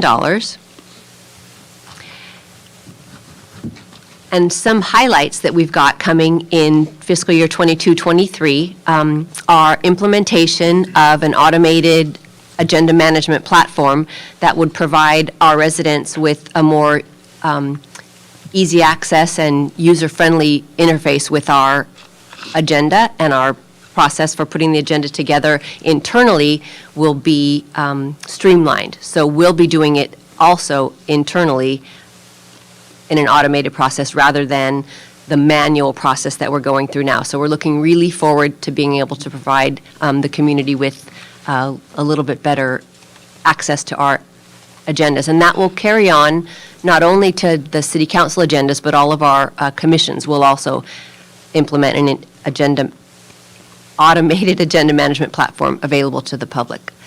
And then another item that we're going to be implementing in fiscal year 22-23 is an automated public records request management platform. So our constituents will be able to submit their public records requests online, and then we'll be able to process them internally through a system, and we won't have to manually handle all of those pieces of paper as we have for the past few years. Since I've been here, our public records requests have nearly tripled. So we're really looking forward to being able to streamline that process. And When you say that's automated, what are you going to do that you haven't done before? Like, because you still would have to search the documents, everything going to be scanned and we will coded in some way? So the documents will still be searched, but once we've put that gets us to our next item also. Okay. We're working on implementation of an electronic content management system, so we have a repository for all of those digital documents, so we're not having to rescan them. Right now, we're doing that entirely manually, and we don't have a great system of categorizing and organizing them. So between implementation of an enterprise content management system and the automated public records management request platform, what that's going to allow us to do is not have to manually send an email. So when a public records request comes in, we log it in, we send an email to the requester telling them we've received it, then we send it to the department asking them for the records, and they search for the records, then they email the records to us, and we search through all the records to make sure that there's nothing that needs to be withheld from those records, and then we send an email to the requester providing those documents. All of that part of the process will be done within a database, so we won't have to manually do, and the responses will be template responses, so we'll just push a button to tell it to send the records rather than having to type in an email. But the second part of it will be the implementation of an enterprise content management system that's going to help us organize our documents a little bit better so that we can more easily access them. We're still going to have to search for them. That's not going to change. But how we process them once we found them is going to be much easier with the automated system.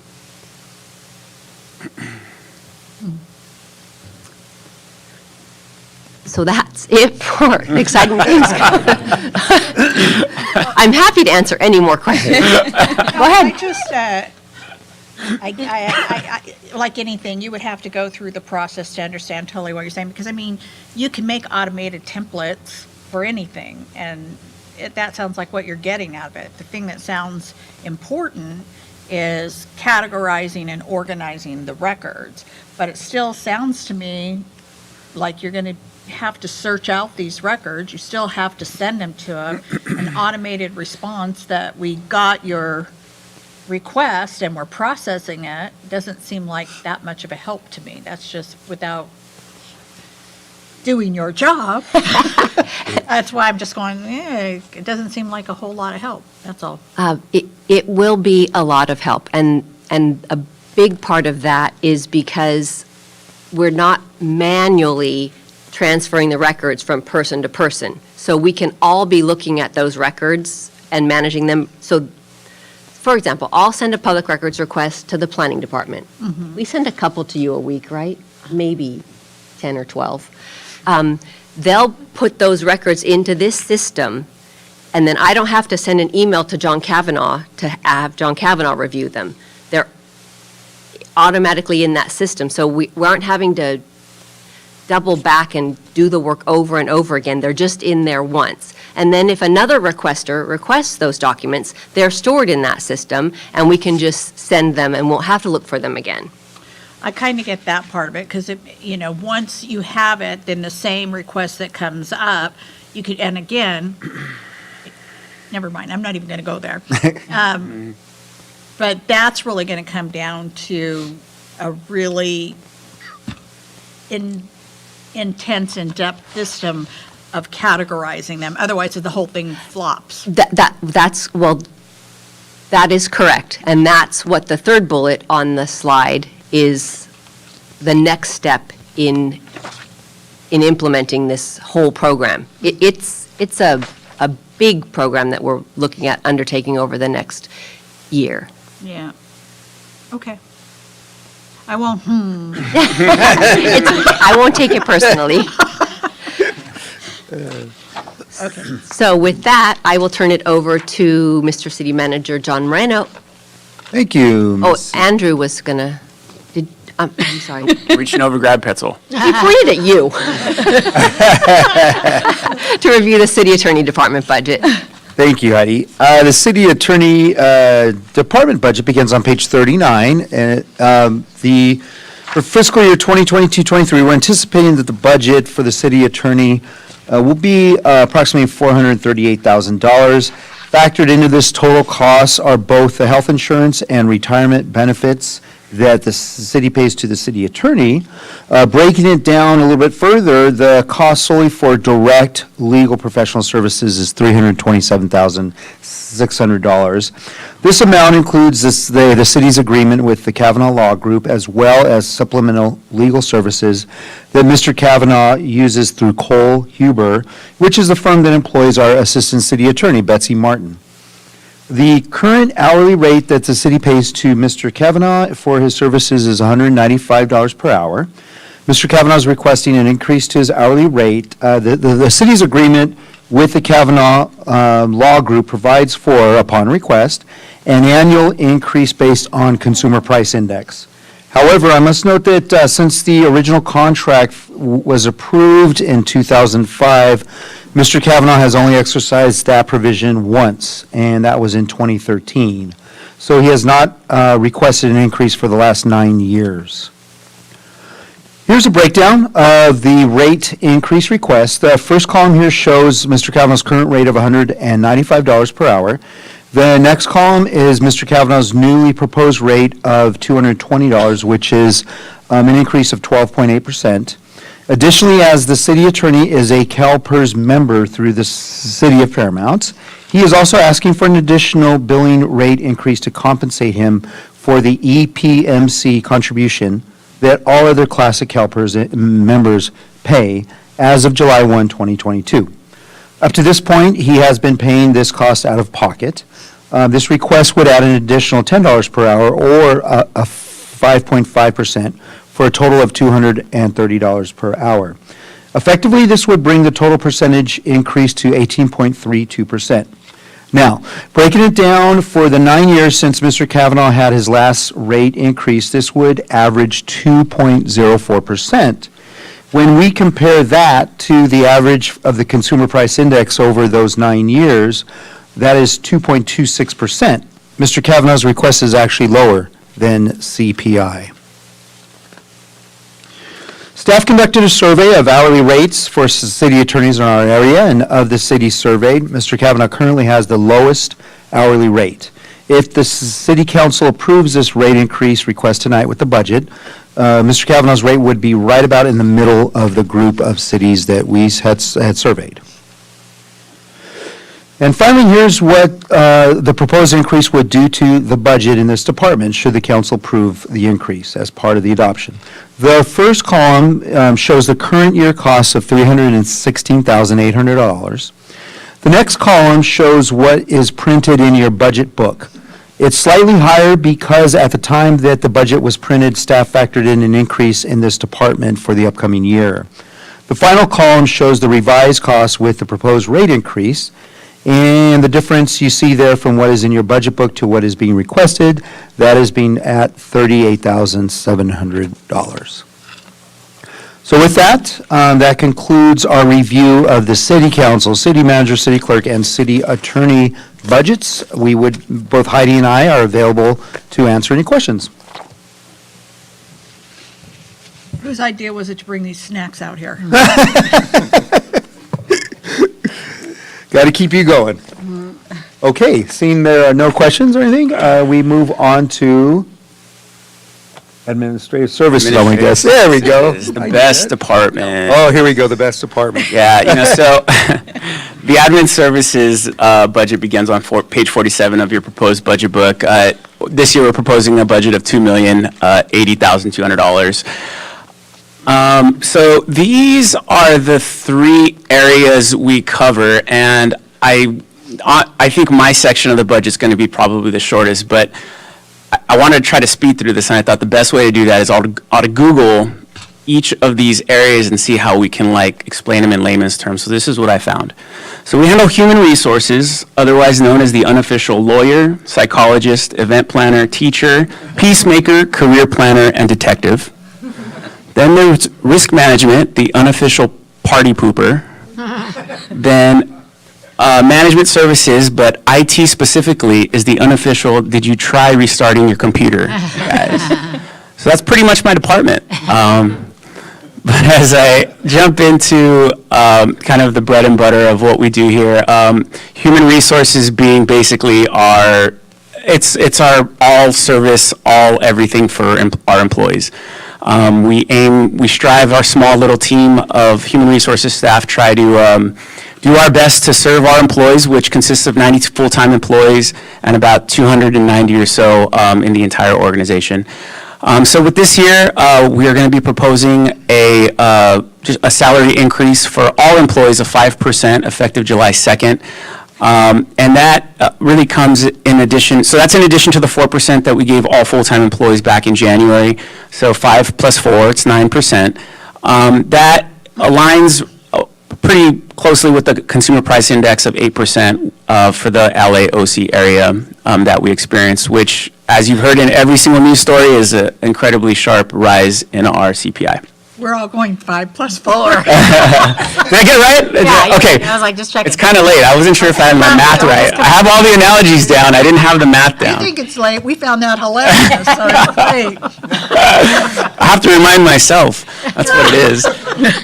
You heard a lot about EPMC and that acronym, so we're going to be proposing a 1.5 reduction in the city's contribution to that. Nothing new here. All this aligns with the MOU that we brought to you last council meeting with the city's only bargaining unit. I mentioned part-time employees that also be included in the 5% salary adjustment. This particular 5% excludes STAR staff, and that's only because they're grant funded. Ms. Guillen earlier spoke about some changes that are going on as a transitional year for the STAR program. So I'll just come out and say it. We need to draw down that grant fund because we need to spend all that grant. So the STAR employees will actually be getting a pretty good increase for the rest of the summer for the rest of the grant, just so we can spend those. I don't know what it's going to translate to exactly, but every employee is going to get the highest tier pay in the STAR program. Also, I'm going to mention compensation study on this side, but I'm actually going to get to it on this slide. You've seen this graph before. About 3 years ago, 4 years ago, the city conducted its first compensation study to kind of gauge where our employees are in the salary range. I don't expect you to read this. This is very small print. I just kind of want to show you the gist of it. We set out on this, and this formula, what you see here is that middle bar where it says market, that's 0%. Everything to the left of it are all sorts of classifications that are under market, being paid below what our colleagues from other cities in those same classifications are getting paid. So we set out on a plan about 3 years ago to, in phases, bring people closer to that zero market. Right now, we would be considered what is like going from phase 2 to phase 3. So those, and when we started out on this, by the way, the most under market position was close to 40% under market. So now what you're seeing is our lowest paid, lowest market comparison positions are between 10 and 15%. We're going to bring them into the 10% range. So 6 classifications are going to be adjusted at various salary ranges in addition to the raises that we proposed in the previous slide. And these are water supervisor, maintenance supervisor, building and safety manager, code enforcement officer, IT analyst, and senior water operator. I do want to mention that given all of these salary this year, just to see how everything shakes out, so much has changed in the last 12 months, and we want to make sure we capture something that's accurate again. So we will be doing that again. While you're on that really complicated slide, does that take into account when we were given the results of the wage comp study, there were only something like actually 4 employees that were below the norm or the average for cities once they took into consideration their benefits package. So does this separate out the benefits package and is strictly based on wages, or are you telling me there was that kind of a change?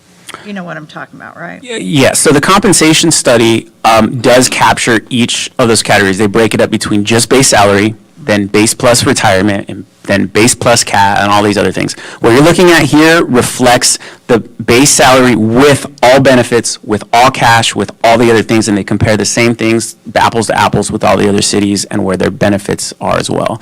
So these numbers are reflective of everything cumulatively, benefits, salaries, and other cash benefits. So did that big change, because it was only like four, I remember it was the PIO, it was some CSOs, and you know what I'm talking about, Yeah, right? that was the first tier. So that was what Andrew explained earlier, where we had a group of 4 employees that were paid 25% and below the market. Right. So now they've actually gone to your right, and now they're lined up, now they're I shouldn't say only, now they're in that category of 15 to 11%. So they've gradually moved. Right. Yeah, exactly. But I'm just saying that, okay, maybe this is the easier way to ask this question. How many employees does that represent? Because that's what I'm concerned about. Before, it was like only like 4 or 5 employees. The 4 or 5 employees that were in the worst case. Yeah, so this list right here is 11 employees.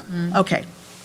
So that chart does. Yeah. That's below, represents 11 out of the 90. That's correct. And that's actually a really good point. We actually this is something we explain to the employees too, is that we don't base, this study that the consultants did are not based on individual people or individual employees. Right. They're based on classifications. Right.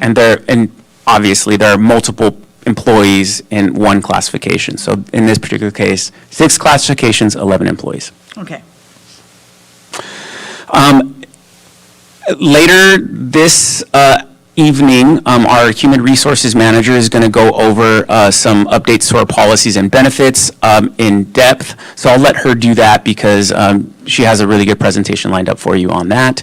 I went over our Explore Paramount program as part of our community promotion, but I do want to cover just a little bit on our consulting services under our economic development program.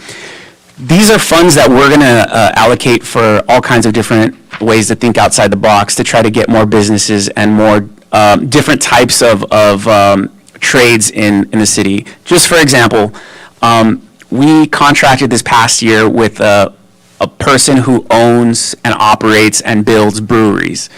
And we hired him to come on this side of the table as on a very, very small part-time basis to try to help us attract some breweries to see if they'd be interested in coming into some of our industrial areas to try to change the scope of what and the landscape of what that area looks like. And so it's little baby steps like this that we have to try to take now that we don't have the resources that we used to have with the redevelopment agencies.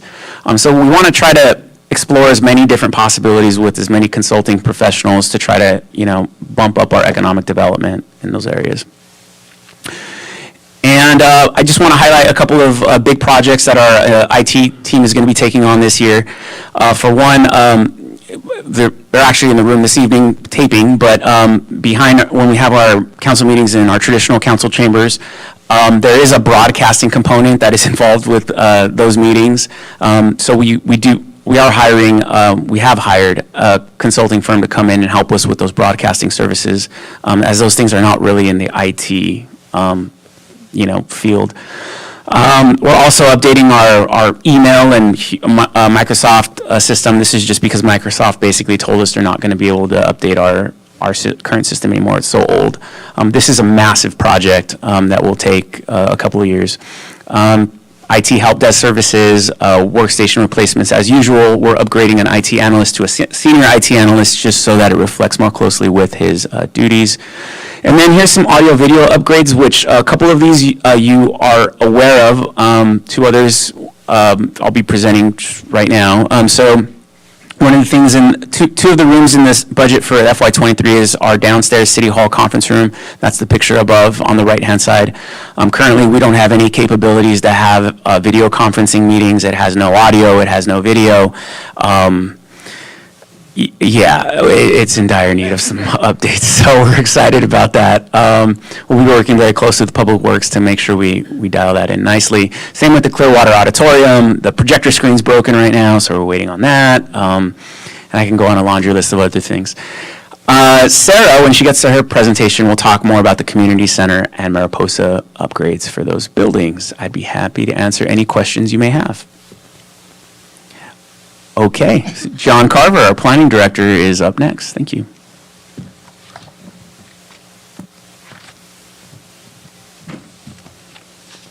Thank you, Andrew, Mayor and council members. The planning department budget starts on page 67, and we have a budget of almost $5 million.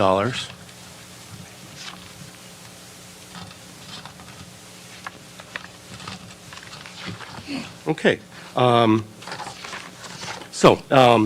As I said, the total budget for the planning department is almost $5 million.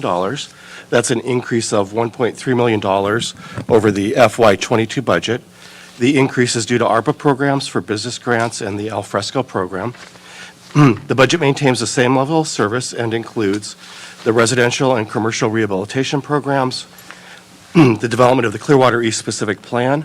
This is the area south of the West Santa Ana Branch Light Rail Station at Paramount and Rosecrans. The budget also includes the development of downtown design guidelines. The guidelines will set clear architectural standards and landscaping guidelines for applicants and will also be utilized in other commercial areas of the city. Other highlights include the continuation of air monitoring for hexavalent chromium and the completion of the North Paramount Boulevard specific plan with the adoption of the environmental impact report. The budget also includes a position upgrade of permit technician to management analyst.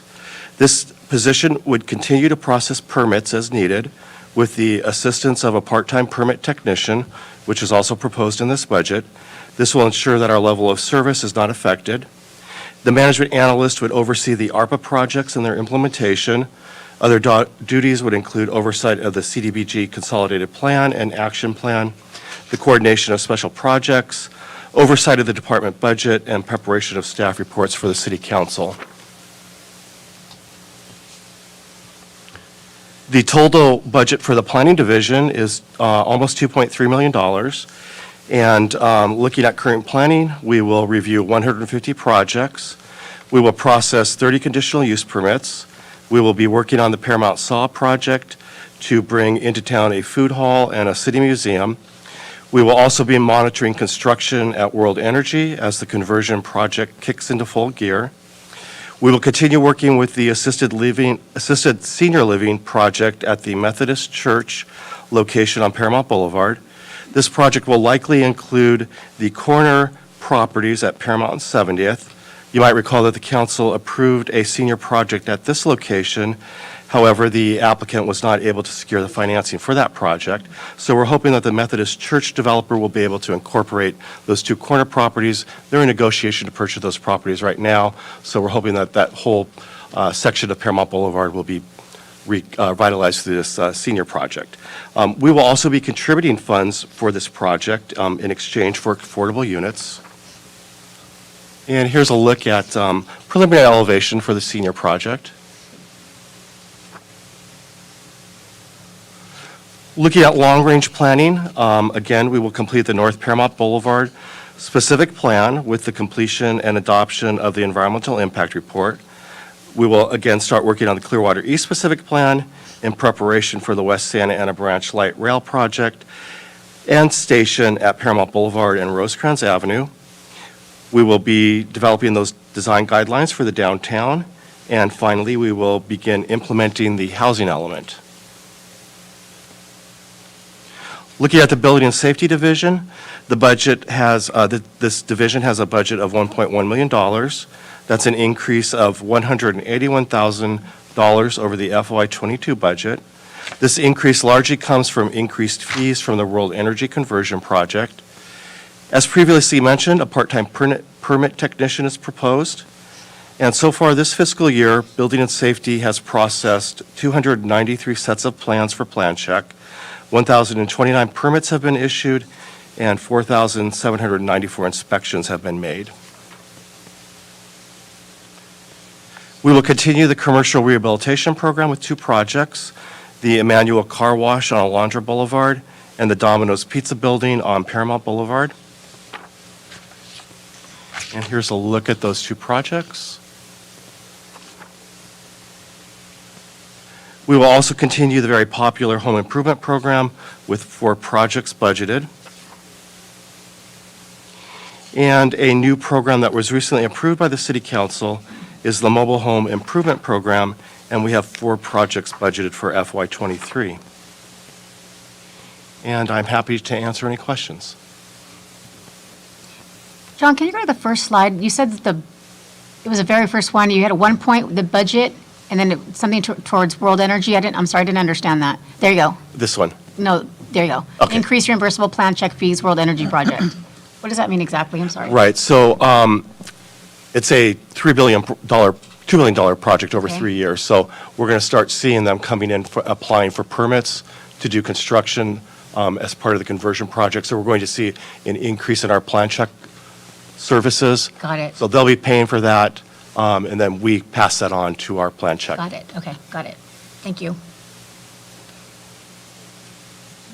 Anyone have any more questions? Okay, I turn it over to Public Works. Good evening, Madam Mayor, members of council. I believe the phrase is, they save the best for last. So, with that said, let's delve right into the Public Works Department, which can be found starting on page 117 of the proposed budget document. All right, I want to start off with an overview of the division of our Public Works Department, which I will go over in detail in the upcoming slides. But most importantly, I wanted to highlight a new division that's going to be a change to this year's proposed budget. New this year is our Sustainability Division. That includes our solid waste programs, particularly compliance with the newly established organic waste mandates. It also includes our stormwater compliance, and with that, regional participation in the watershed management groups for compliance with our municipal stormwater permit. Additionally, this division will also cover all work related to the implementation of our Climate Action Plan, which was adopted last year. Programs such as the Tree City USA and Clean Energy Program will also fall under this division. Getting into the budget itself, the proposed departmental operational budget is similar to this current year, which is a little over $19.4 million. Our administrative division is around $2.1 million. Admin provides overall management and support for all the divisions within the department. New in this year's proposed budget is the need to purchase a large format printer, which will be used to print plans and specs for capital projects. For our facility maintenance division, the proposed budget includes a little over $2 million here as well. Facilities includes our general maintenance services for all of our city facilities, which is approximately 130,000 square feet of building space. This also includes funding for graffiti removal services and our janitorial contract. New in this year's budget is the purchase of a generator for the Santa train. As you may recall, we ran into a few issues with the existing generator on the train last year, and we absolutely do not want that to happen again, so we will be putting a new generator in. Thank you. Meeting adjourned. Right, done. And we're good, that's it. Approved. That's Sarah last. She gets a cleanup. All right. Our landscape division. As a city, we have made significant improvements over the years when it comes to our green spaces, and that was recognized with our Tree City USA designation for the 4th year in a row, which is really great. Our proposed budget includes about $2.7 million, which covers maintenance of all of our landscaped areas citywide, both by our in-house personnel and as well as our contracted services. Our trees are on a 3-year trimming cycle, which allows us to trim every one of them, every one of our 8,000 plus trees within a 3-year period. This budget is requesting some additional funding for specialized tree trimming services as needed. This is for some of those larger trees that need a crown reduction, something of that nature. And also new this coming year is our Urban Forest Management Plan, which is fully funded by the CAL FIRE grant that we brought to you guys a couple meetings ago. It's a program that we're going to be partnering with the tree people to implement. In terms of our vehicle and equipment maintenance division, the proposed budget is $717,000. This includes our vehicle and equipment maintenance contract with our mechanics and the continued vehicle replacement program through Enterprise. As a side note, vehicle manufacturers everywhere are delayed, behind on production for everything. We are actually still waiting the truck orders that we placed in August of 2021. So while we have plans, we're going to kind of be evaluating as we go as to when we get them. In terms of our road maintenance division, the proposed budget includes approximately $2.5 million. Funding for operations remains consistent with previous years. Allocations for both in-house personnel and contracted services allow us to maintain the city's 72 miles of streets and alleys. This includes pothole repairs, street legends and striping, sidewalk, curb and gutter repairs, replacement street signs, and traffic signal maintenance.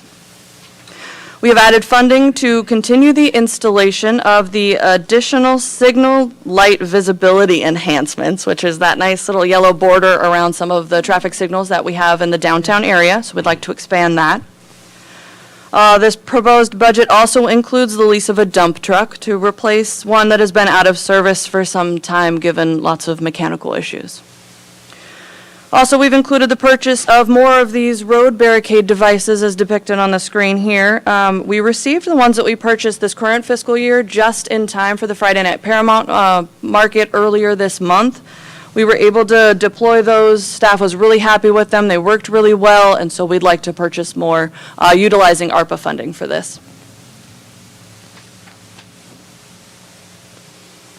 As indicated earlier, new in this proposed budget is our sustainability division, budgeted at around $610,000. This new division is really a combination of programs and responsibilities that existed in various other divisions within the department, but are now enhanced as these programs have experienced a significant growth and will continue to grow in years to come.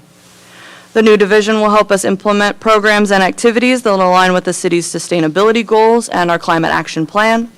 As previously mentioned, it will include stormwater compliance activities and organic waste recycling mandates.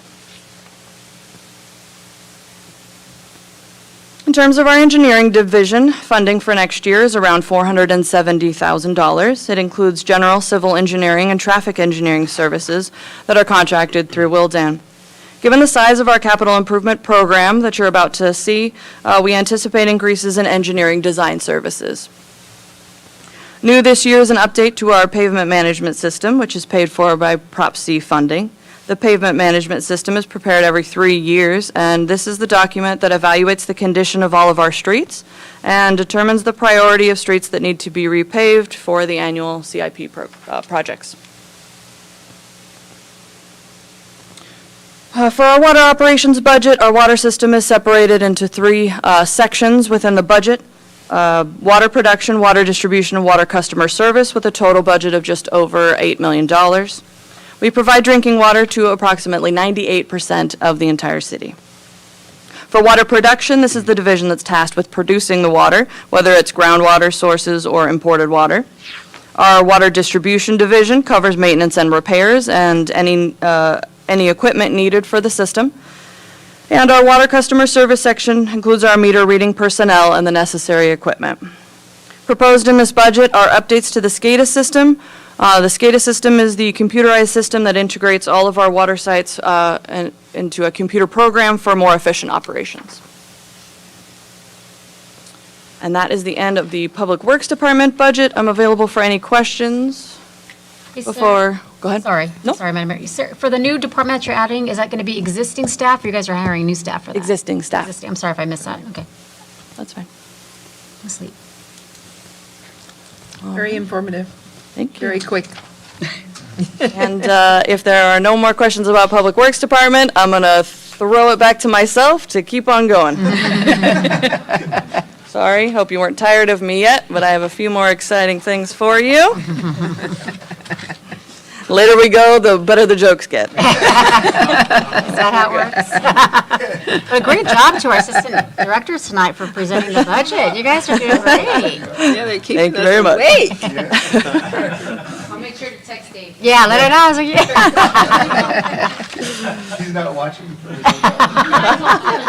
I said, with the drink, he wants me. We told him the meeting was at the Chambers. At a different time. All right, let's reel everybody back in. Here we go. Let's talk about the CIP budget that can be found on page 141 of your budget document. Sarah. Our FY23 CIP project program includes over $21 million in projects. And although we have quite a bit of new projects that we'll go over tonight, some are carryover from FY22. By nature, CIP projects tend to be multi-year endeavors, and as we've noticed from the manufacturing shortages experienced last year and this year, that really has played a significant role in our overall project completion timeframes. As you can see on the chart in front of you, streets category makes up 60% of the overall program, parks at 24%, miscellaneous at 10%, sustainability at 4%, and water at 2%. For each category of projects, I'll give you an overview slide and then go into more details for each of the new projects.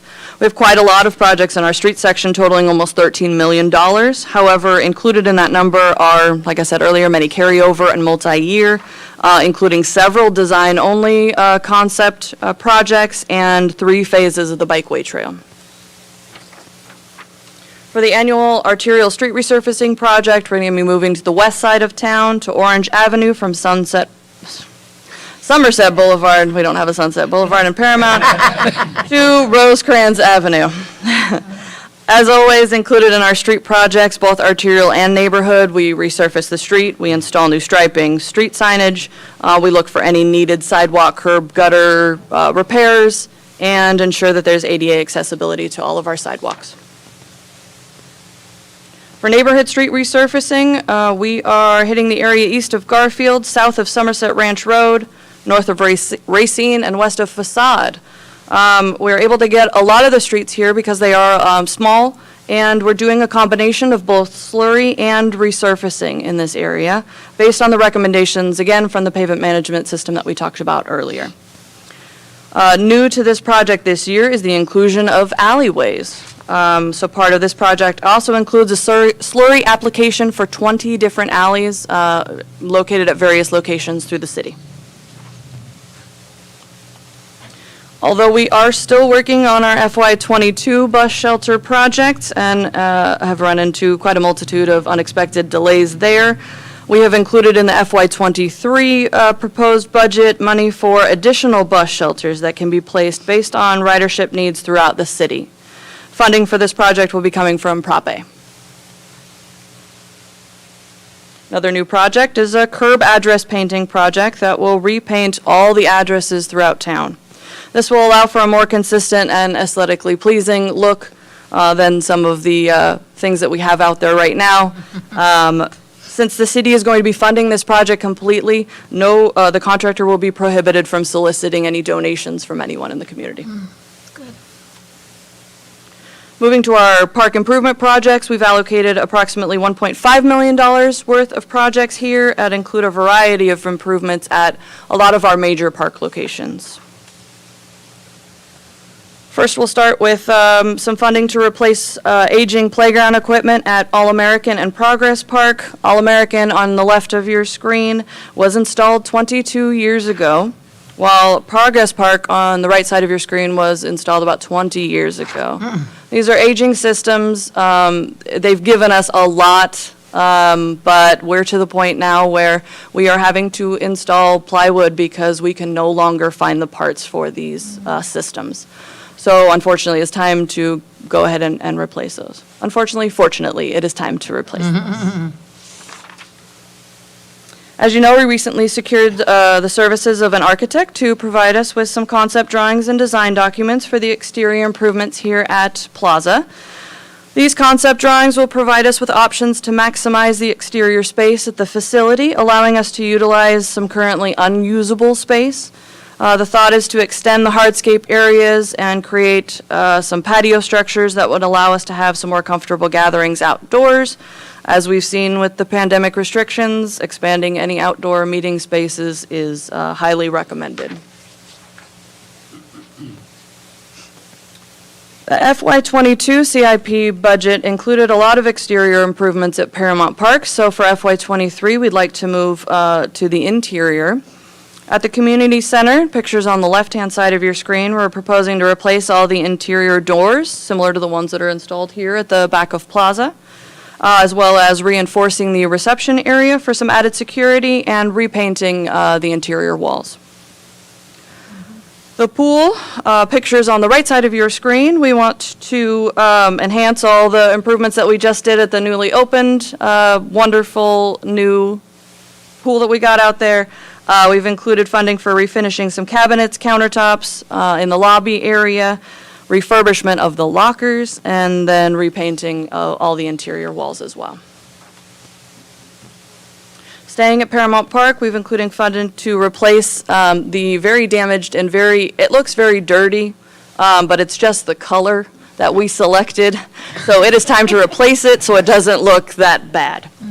We'd like it to go with all the other great improvements that we've done over at the exterior and make everything pop and look nice. Also, after completing some outdoor restroom renovations at Village in Progress this last year, we want to move over to Paramount. We're going to bring in new partitions, new fixtures, upgrade the lighting to LED, and install new flooring. Switching over to Salud Park, because Salud Park is located within the Edison right-of-way, we have to meet their regulatory requirements, and unfortunately, that means no permanent restroom facilities can be installed there. When the park was constructed, there weren't many options for mobile facilities, so we have included monies this year to purchase a larger mobile restroom unit to replace the existing porta potties that are out there. Hopefully, this will be a wonderful value added over there. And that will stay there, Sarah, like the whole time? Yeah? Yes. Wow. Yeah. Sorry. It can be removed for maintenance and other things that we have to, but it will be mobile. If Edison is listening right now, it is mobile. Yes. I thought about that. All right, I think there were some questions regarding this one earlier over at Spanny Park. You all know that we received some federal funding from Congresswoman Roybal Allard for improvements to the facility. This project will feature various interior improvements, including the renovation of the existing bathrooms, painting of the interior walls, new flooring throughout, conversion of the shower facilities to much-needed storage for all the current and future activities planned at this site. And also, we're going to be looking at options to reconfigure the existing lobby area to allow for better flow and maximize existing space. Now, our miscellaneous section of CIP has just over $1.5 million. This category includes some of our annual programs like our neighborhood enhancement and our Paramount Paints, as well as some new projects. First here is a much-needed roof replacement at both the Snack Shack and the pool building. While not always the most exciting projects in the world, a roof replacement is really an important part of our facility maintenance program. You know, you don't really get to see it, but at the end of the day, it really is a good improvement for the facility. Moving over to City Hall, budget includes funding for a renovation for the restroom located near the Administrative Services Department, which I'm sure a lot of us are familiar with. The renovation here will include new and improved layout of partitions and new fixtures, new cabinets, as well as flooring and painting of the walls. That's great. Staying at City Hall, but moving to the exterior, we've included some funding for landscape and irrigation repairs. As you can see from some of the images here, we need to do some updates to the irrigation system to make sure it is efficient and properly irrigating everything out here. And we would also like to replace some old plants to foster new growth, because we're seeing a lot of dead plants out there, and we want to get that fixed. Staying at City Hall, admin staff is currently working with a furniture consultant who is evaluating ergonomics and ADA for office furniture applications that are more suited to our workplace. The city has never really conducted a study of this magnitude and has rarely updated its office furniture. So that leads us to most of the furniture in our offices being antiquated, mismatched, not designed with ergonomics in mind. The CIP budget includes funding for the first phase of a furniture replacement program to begin this much-needed transition. We also have funding for a kitchen renovation at City Hall. This will include repairs to leaky and damaged plumbing, new cabinets, countertops, and flooring. Nice. Next, over to the city yard, my favorite. And most important, two of us, at least here, three of us will agree to, maybe a few more. The project will include the renovation of 2 of our public-facing restrooms and 6 of our staff restrooms that accommodate personnel from both our community services and public works departments. Project will include new partitions, fixtures, ADA accessibility, painting, and of course, the replacement of some very archaic sinks and showers that are used by our public works staff. It is a sink, yes. It is. Wow. Like you see a Dr. Seuss. Yeah. It is pretty, Dr. yeah. Stadium redid theirs. Looks like a water fountain. And it probably sprays Take out a like bath. Definitely not. Yeah. Look at you. It looks like, bathtub. the kind of things they have in prisons, that's what it looks like. Okay. I'm glad you said that, and not me, Peggy. Well, I don't know. I watch TV. All right, staying at the yard, we've included some funding to convert the existing upstairs kitchen into a water lab to help us better process our water samples. The kitchen really hasn't been used as a kitchen for a long time, and this space can be better utilized, and we want to make that happen. On the right-hand side, this is the parking lot, the employee parking lot over at the yard. Unfortunately, we've experienced some theft and vandalism recently in this area of the yard, so we've included some funding in the budget to increase the height of the entry fence to match the visitor parking fence height, as well as installation of some wrought iron on the north block wall.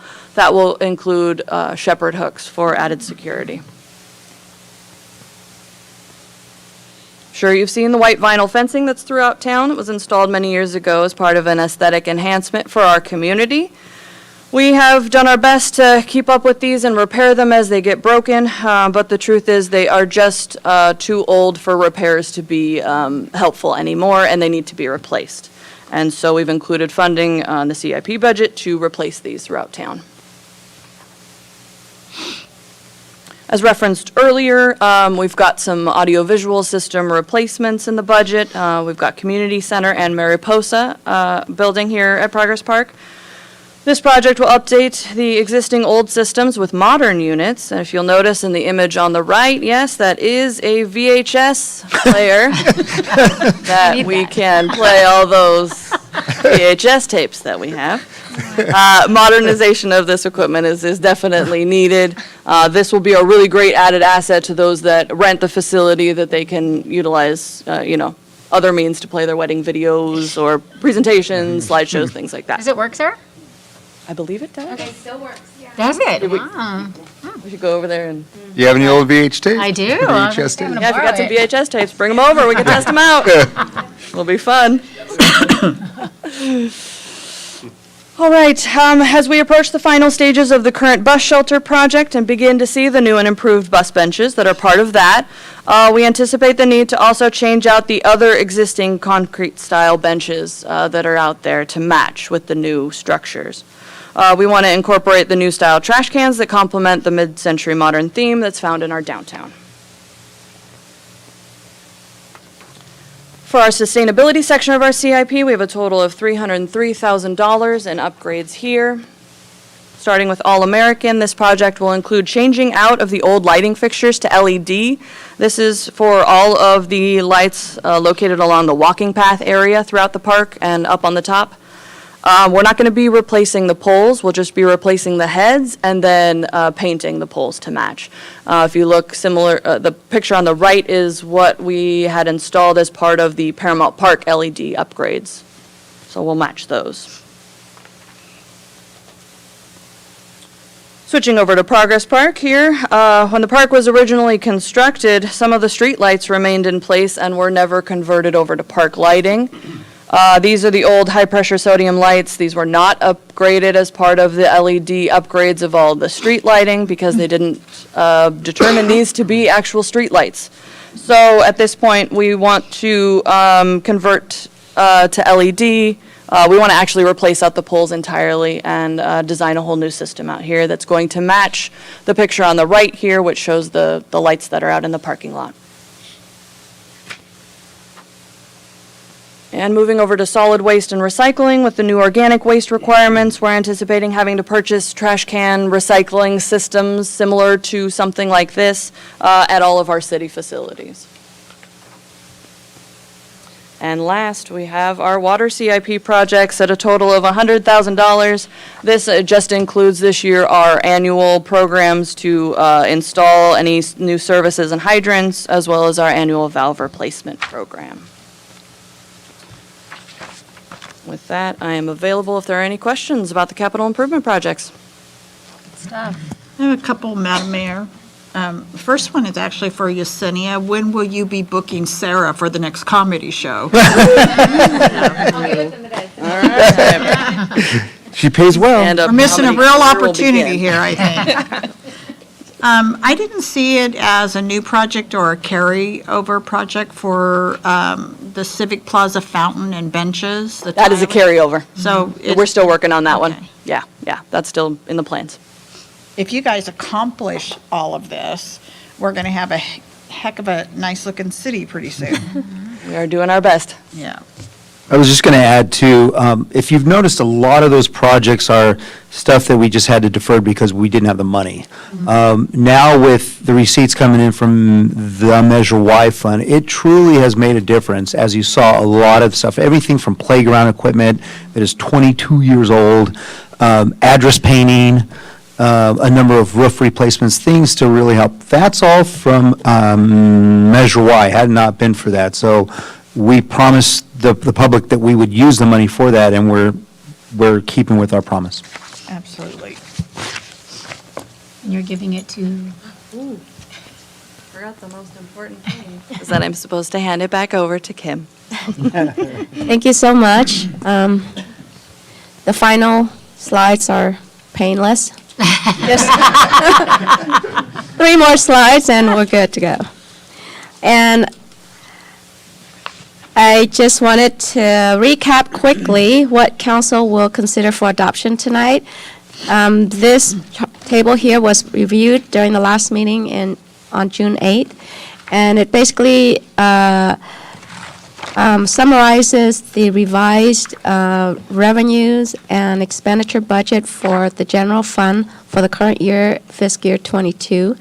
And because of the revision, it comes out with a better than projected surplus of $2,179,850, and therefore allows us to ask council to approve the transfer of $1.2 million from the general fund to the equipment replacement fund, as covered earlier in the CIP.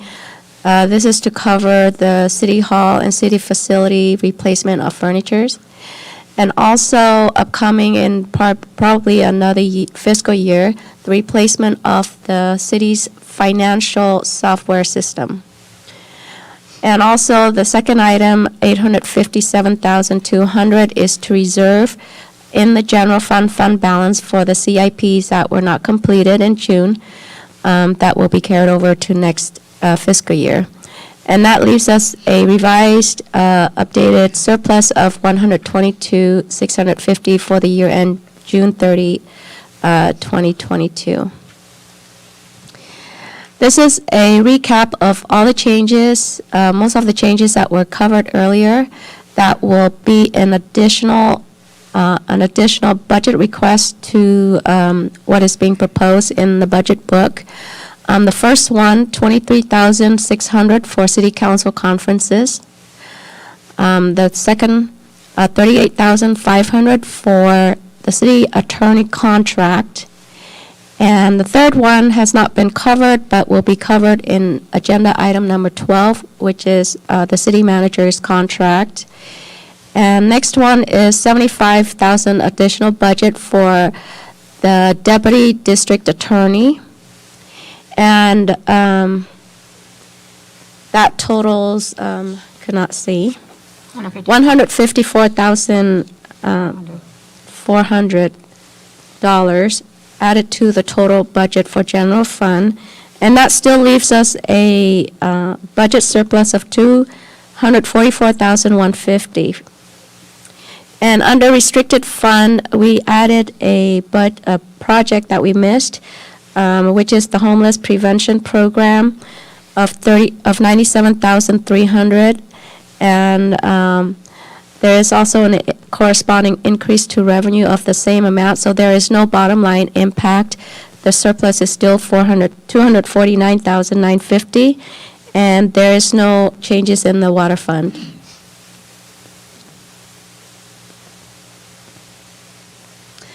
Finally, this is just the overall review again.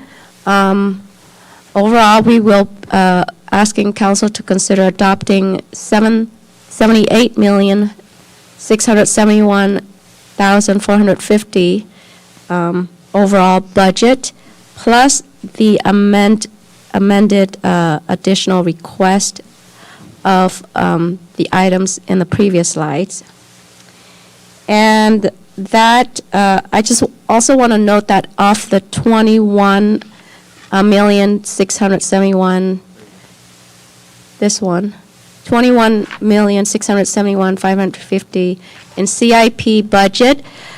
In that amount includes about 16 million of budget that we are reappropriating for budgets that were not completed as of June 30, 2022. That needs to be reappropriated because they will be carried over to next year. And also, in addition to this total 78 million, as I mentioned earlier, plus the additional request that was covered in the previous slides. And that basically concludes my presentation of the fiscal year 23 budget. And I really want to thank Madam Mayor and council members for sitting through our long budget meeting tonight. Because of the state law, which requires us to appropriate and adopt the budget by June 30 in order to give us the legal authority to expend the funds as July 1 comes. This is why we have to do this tonight, and it's imperative that it gets adopted. And with that, it is recommended that the City Council read by title only and adopt resolutions number 22035, the fiscal year 22-23 proposed budget, in addition to the amendments. If council approves, we'd like council to make sure that the motion includes the amendments to the resolution. And also resolution number 22036, fiscal year 22-23, the GAN limit. And resolution number 22038, fiscal year 22-23, the EPMC, which stands for the Employer Paid Member Contribution. Thank you. Anyone have any questions? Madam Mayor, I move 22035. Second. Heidi, may I have roll call, please? May I clarify Yes. if that motion is to move it as presented or as amended and discussed this evening? As amended and discussed this evening. Thank you. Councilmember Lemons? Yes. Councilmember Olmos? Yes. Vice Mayor Aguayo? Yes. Mayor Quer Stallings? Yes. May I have a motion for item 10B, Resolution 22036, by adopting the gang limit? May I have a motion and a second? So moved. Lemons. As discussed and amended. That one was not amended, Madam. Second. Appropriations limit? Okay, because that was those. May I have roll call, please, Heidi? Councilmember Lemons? Yes. Councilmember Olmos? Yes. Vice Mayor Aguayo? Yes. Mayor Quer Stallings? Yes. You And shouldn't ask lastly- these tough questions late in the evening like this. Move 22038. Okay. Lastly, may I have the motion for item 10C, Resolution 22038, So moved. setting the EMPMC. Okay, Mayor. I did not hear a second. Second. Whatever, yeah. Raise your hand. Heidi, may I have roll call, please? Councilmember Lemons? Yes. Councilmember Olmos? Yes. Vice Mayor Aguayo? Yes. Mayor Quer Stallings? Yes. Okay, John, may we have the report on the proposed amendments to the city's personnel manual, sir? Yes, Madam Mayor, you may. We're proposing some changes to the city's personnel manual. They'll incorporate some of the changes to our benefit policies that you saw earlier tonight. Andrew mentioned them. These benefits are also reflected in the agreement that the city council already approved at a recent council meeting with the city's labor union, the Teamsters. These changes will be consistent with what's in the union contract, and with us here tonight is our Human Resources Manager, Nikki Lopez, who will briefly walk you through the item. Nikki? Thanks, John. Good evening, Madam Mayor and members of the City Council. Today, we bring to you some new benefits and updates to the city's personnel manual. Oh, it's not on. Oh, just closer? Sorry, I'm small. Thank you. Oh, what happened? All right, the city's personnel manual serves as the organization's comprehensive administrative policy and is directed and administered by the city manager. It's implemented and maintained by the Human Resources Division, who makes updates periodically to ensure the industry standards, best practices, and legal requirements. Human Resources is responsible for disseminating updates to all employees, and today we are updating the city's personnel manual. As part of this review, we included these changes in the MOU with the city's only bargaining unit that was approved at the last council meeting. The modifications to the personnel manual that impact the city's budget was just approved with the budget. And with that said, I'd like to introduce our first enhancement to our health insurance option. All right, so currently the city pays 85% of the health insurance premium for each employee's and their dependents' medical coverage. Employees who have comparable coverage through an alternative medical plan may elect to opt out of medical coverage and receive a stipend. Employees will now begin to receive a $750 stipend a month for the opting out option. This change will have a fiscal impact of $4,800 for employees currently opting out. Another benefit we'd like to introduce is the Anniversary Achievement Award Program for full-time and part-time employees. First, I'll be going over the full-time program. Currently, employees who reach a milestone in their years of service with the city receive awards at the city's annual picnic in the form of a gift card. However, we do not have a formal policy on this perk. We have decided to formalize and enhance the program, so we are proposing a new Anniversary Achievement Program where employees who reach one of the milestones listed receive a lump sum payment on their paycheck. The program will only count full-time years of service and will reward employees who have completed 30 years of service the $3,000 lump sum at the time of their retirement. The program will be effective April 15th to capture those employees that did not receive a gift card last year and reached a milestone in the last 3 months.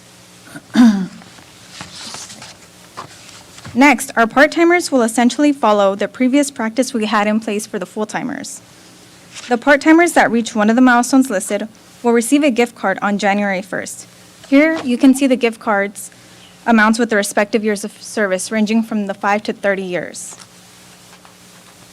Next up, another exciting benefit is our tuition reimbursement program. So employers typically offer education reimbursement to prevent turnover and in turn promotes growth within the organization. We are proposing that our current tuition reimbursement increases from $2,000 per fiscal year to match our local university, Cal State Dominguez Hills, part-time tuition rate, which is currently about $3,500. The reimbursement will be issued for courses that benefit employees in their current positions and must be pre-approved. This new amount will hopefully encourage staff to seek further education and open new opportunities for them within our organization. So lastly, I'm going to go over a couple of new overtime policies to reflect our current practices. The first one is our holiday overtime. When an employee is scheduled to work on a holiday or observed holiday, the employee will be paid at their overtime rate plus their regular pay, or they have the option to elect overtime and bank their holiday hours. We also have the rare case when an employee is required to work both a holiday and observed holiday. They will be paid at their overtime rate plus their regular pay, or they have the option to elect overtime and bank their holiday hours. And the second day they work will just be paid at the straight time. This policy will not result in additional overtime than what would be typical, as departments already include overtime in their budget. So the second overtime policy will cover special events. Full-time employees that are required to work on a select special event designated by the city manager outside of the regular scheduled hours will be paid at the overtime rate of 1.5 times their regular pay. This policy also does not result in additional overtime than what would be typical, as departments already account for this overtime in their budget. With that, it is recommended that the City Council read by title only and adopt Resolution Number 22037, amending the city's personnel manual to incorporate the new benefit policy. That concludes my presentation, and I'm happy to answer any questions. My colleagues have any questions or comments? No, motion to approve. Second. Okay. Heidi, may I have roll call, please? Councilmember Lemmons? Yes. Councilmember Olmos? Yes. Vice Mayor Aguayo? Yes. Mayor Quer-Stallings? Yes. Okay, item 12. Mr. Kavanaugh, may we have the report on the amendment to the city manager's employment agreement, sir? Yes, Madam Mayor and members of the City Council. The report presented to you right now is really more of a ministerial item, and I'll go through this best I can, but I'm probably going to be asking the Assistant City Manager to clarify the calculations that are used. But essentially, we're bringing this item to you to reflect to reflect the intent of what the council wanted in amending the city manager's contract back in February 1st of 2022. Because the calculations with the classic employees and the EPMC were a little bit more complicated as far as the way they were translated, it didn't come out the way that it should have, in the sense that what the council wanted the city manager to have in his contract. So we're bringing this back to you to reflect that intent in the contract itself. So I'll just go through some basic, a summary and background of what happened. Again, this is a ministerial item that would amend the city manager's employment agreement to more clearly reflect the council's intent when the city council approved the city manager's employment agreement at the February 15th, 2022 city council meeting. The city council's intent was to have the city manager's annual salary of $230,000 to serve as a base amount. Then, any deductions for retirement contributions would be met with equal salary adjustments that are similar or exact to the city's other classic CalBERS employees, in which the city manager is a member of the classic. To give you some background, in July of 2019, the city council began approving COLA increase adjustments for employees that included a requirement that classic CalPERS employees gradually start to pay their portion of retirement costs, effectively reducing the employer-paid member contribution, known as the EPMC.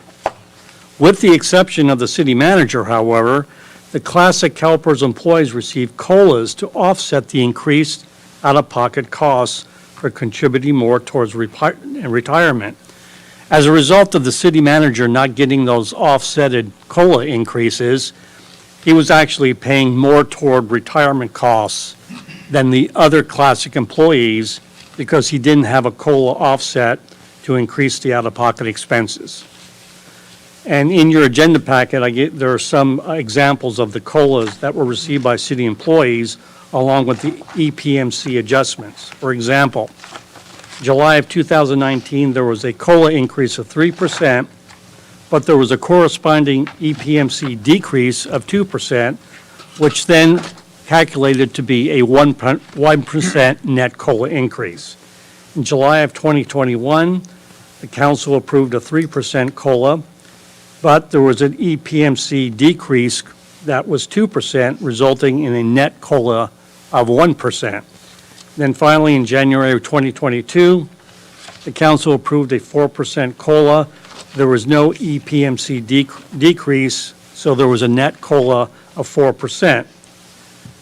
To correct the inconsistency when compared to other classic CalPERS employees, the city council approved a provision in the city manager's amended contract that was intended to build in COLAs with each decrease in EPMC.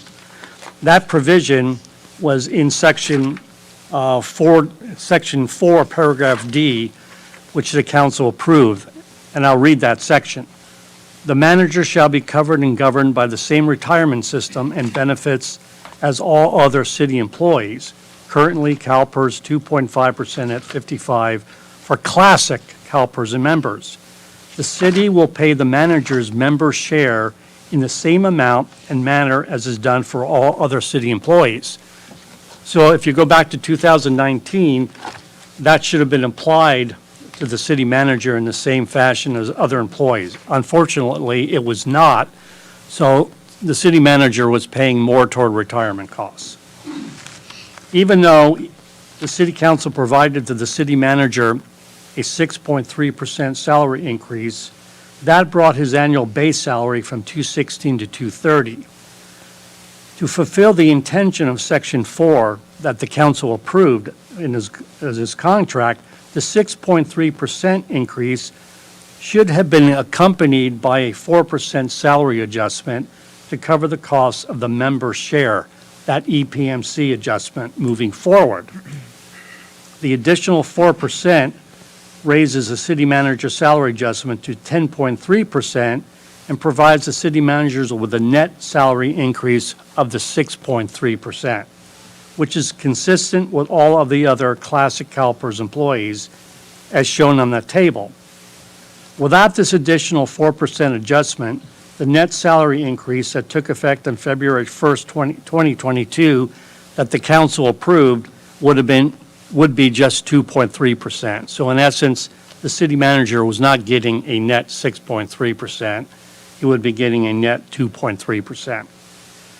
When we reviewed the city manager's employment agreement, it was discovered that the language in Section 4, Paragraph D did not clearly reflect that EPMC adjustment provision, and furthermore, it could be legally challenged by CalPERS should the city provide the city manager with a COLA to offset that reduction in the EPMC, as it does with the other employees.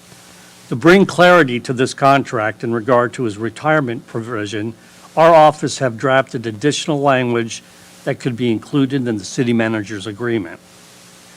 And in your agenda, in Exhibit A is a proposed amendment to the city manager's agreement, which clearly does reflect then what that additional income is necessary to cover the city manager's EPMC retirement contribution. And I will read the amended language just for the record, Madam Mayor. The compensation, it says, city agrees to pay manager for services rendered to this agreement an annual salary, which is $230,000. We've included language that says, additionally, for the sole purpose of offsetting previous reductions to the city's employer paid member contribution, the EPMC benefit, for classic CalPERS employees, city agrees to pay manager an additional salary equal to 4% of the base salary as of February 1st, 2022. For purpose of this provision, the manager's salary shall increase up to an additional 4% on the following schedule as future EPMC reductions are approved by the city council until the classic CalPERS employees pay their entire member share of 8%.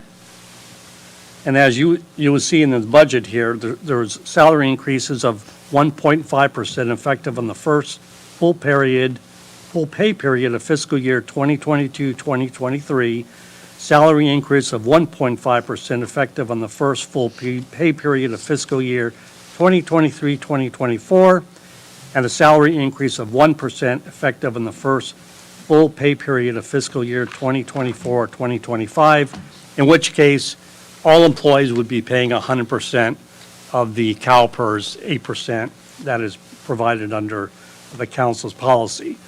So in effect, what we're asking the council is to approve this amendment. As I stated before, it doesn't change the substantive nature of his contract that you approved in February. It just brings the city manager in line with what all the rest of the city employees have been receiving with offsets, and that's how this amendment to the contract will reflect that intent. So if you have any questions, I'd be more than happy to bring that to you. But also, if you have questions on the actual calculation, Andrew here, the Assistant City Manager, can provide more detail. Thank you for the report. Do my colleagues have any comments or questions?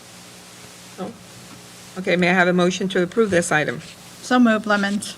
Second, Aguayo. Roll call, please, Heidi. Councilmember Lemmons? Yes. Councilmember Olmos? Yes. Vice Mayor Aguayo? Yes. Mayor Quer Stallings? Yes. John, may we have a report on the Public Safety Service Agreement, sir? Yes, Madam Mayor, this was mostly covered in the budget. It was the two agreements that the council heard about during the Public Safety Department budget. The first one being the contract for the Deputy District Attorney, and then the other one was for the detective specialist. We are prepared to do a presentation if you'd like, or if you just want to go ahead and approve the item, it's at the pleasure of the council. I believe this is crossing guard services, not Oh, is it crossing guard? Deputy DA. It is. That's right, Deputy DA is coming back.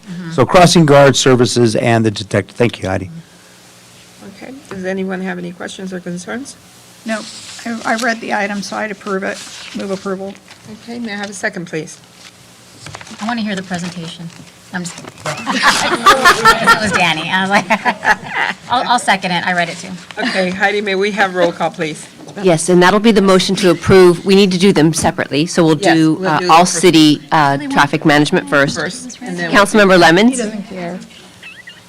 Councilmember Lemmons? Yes.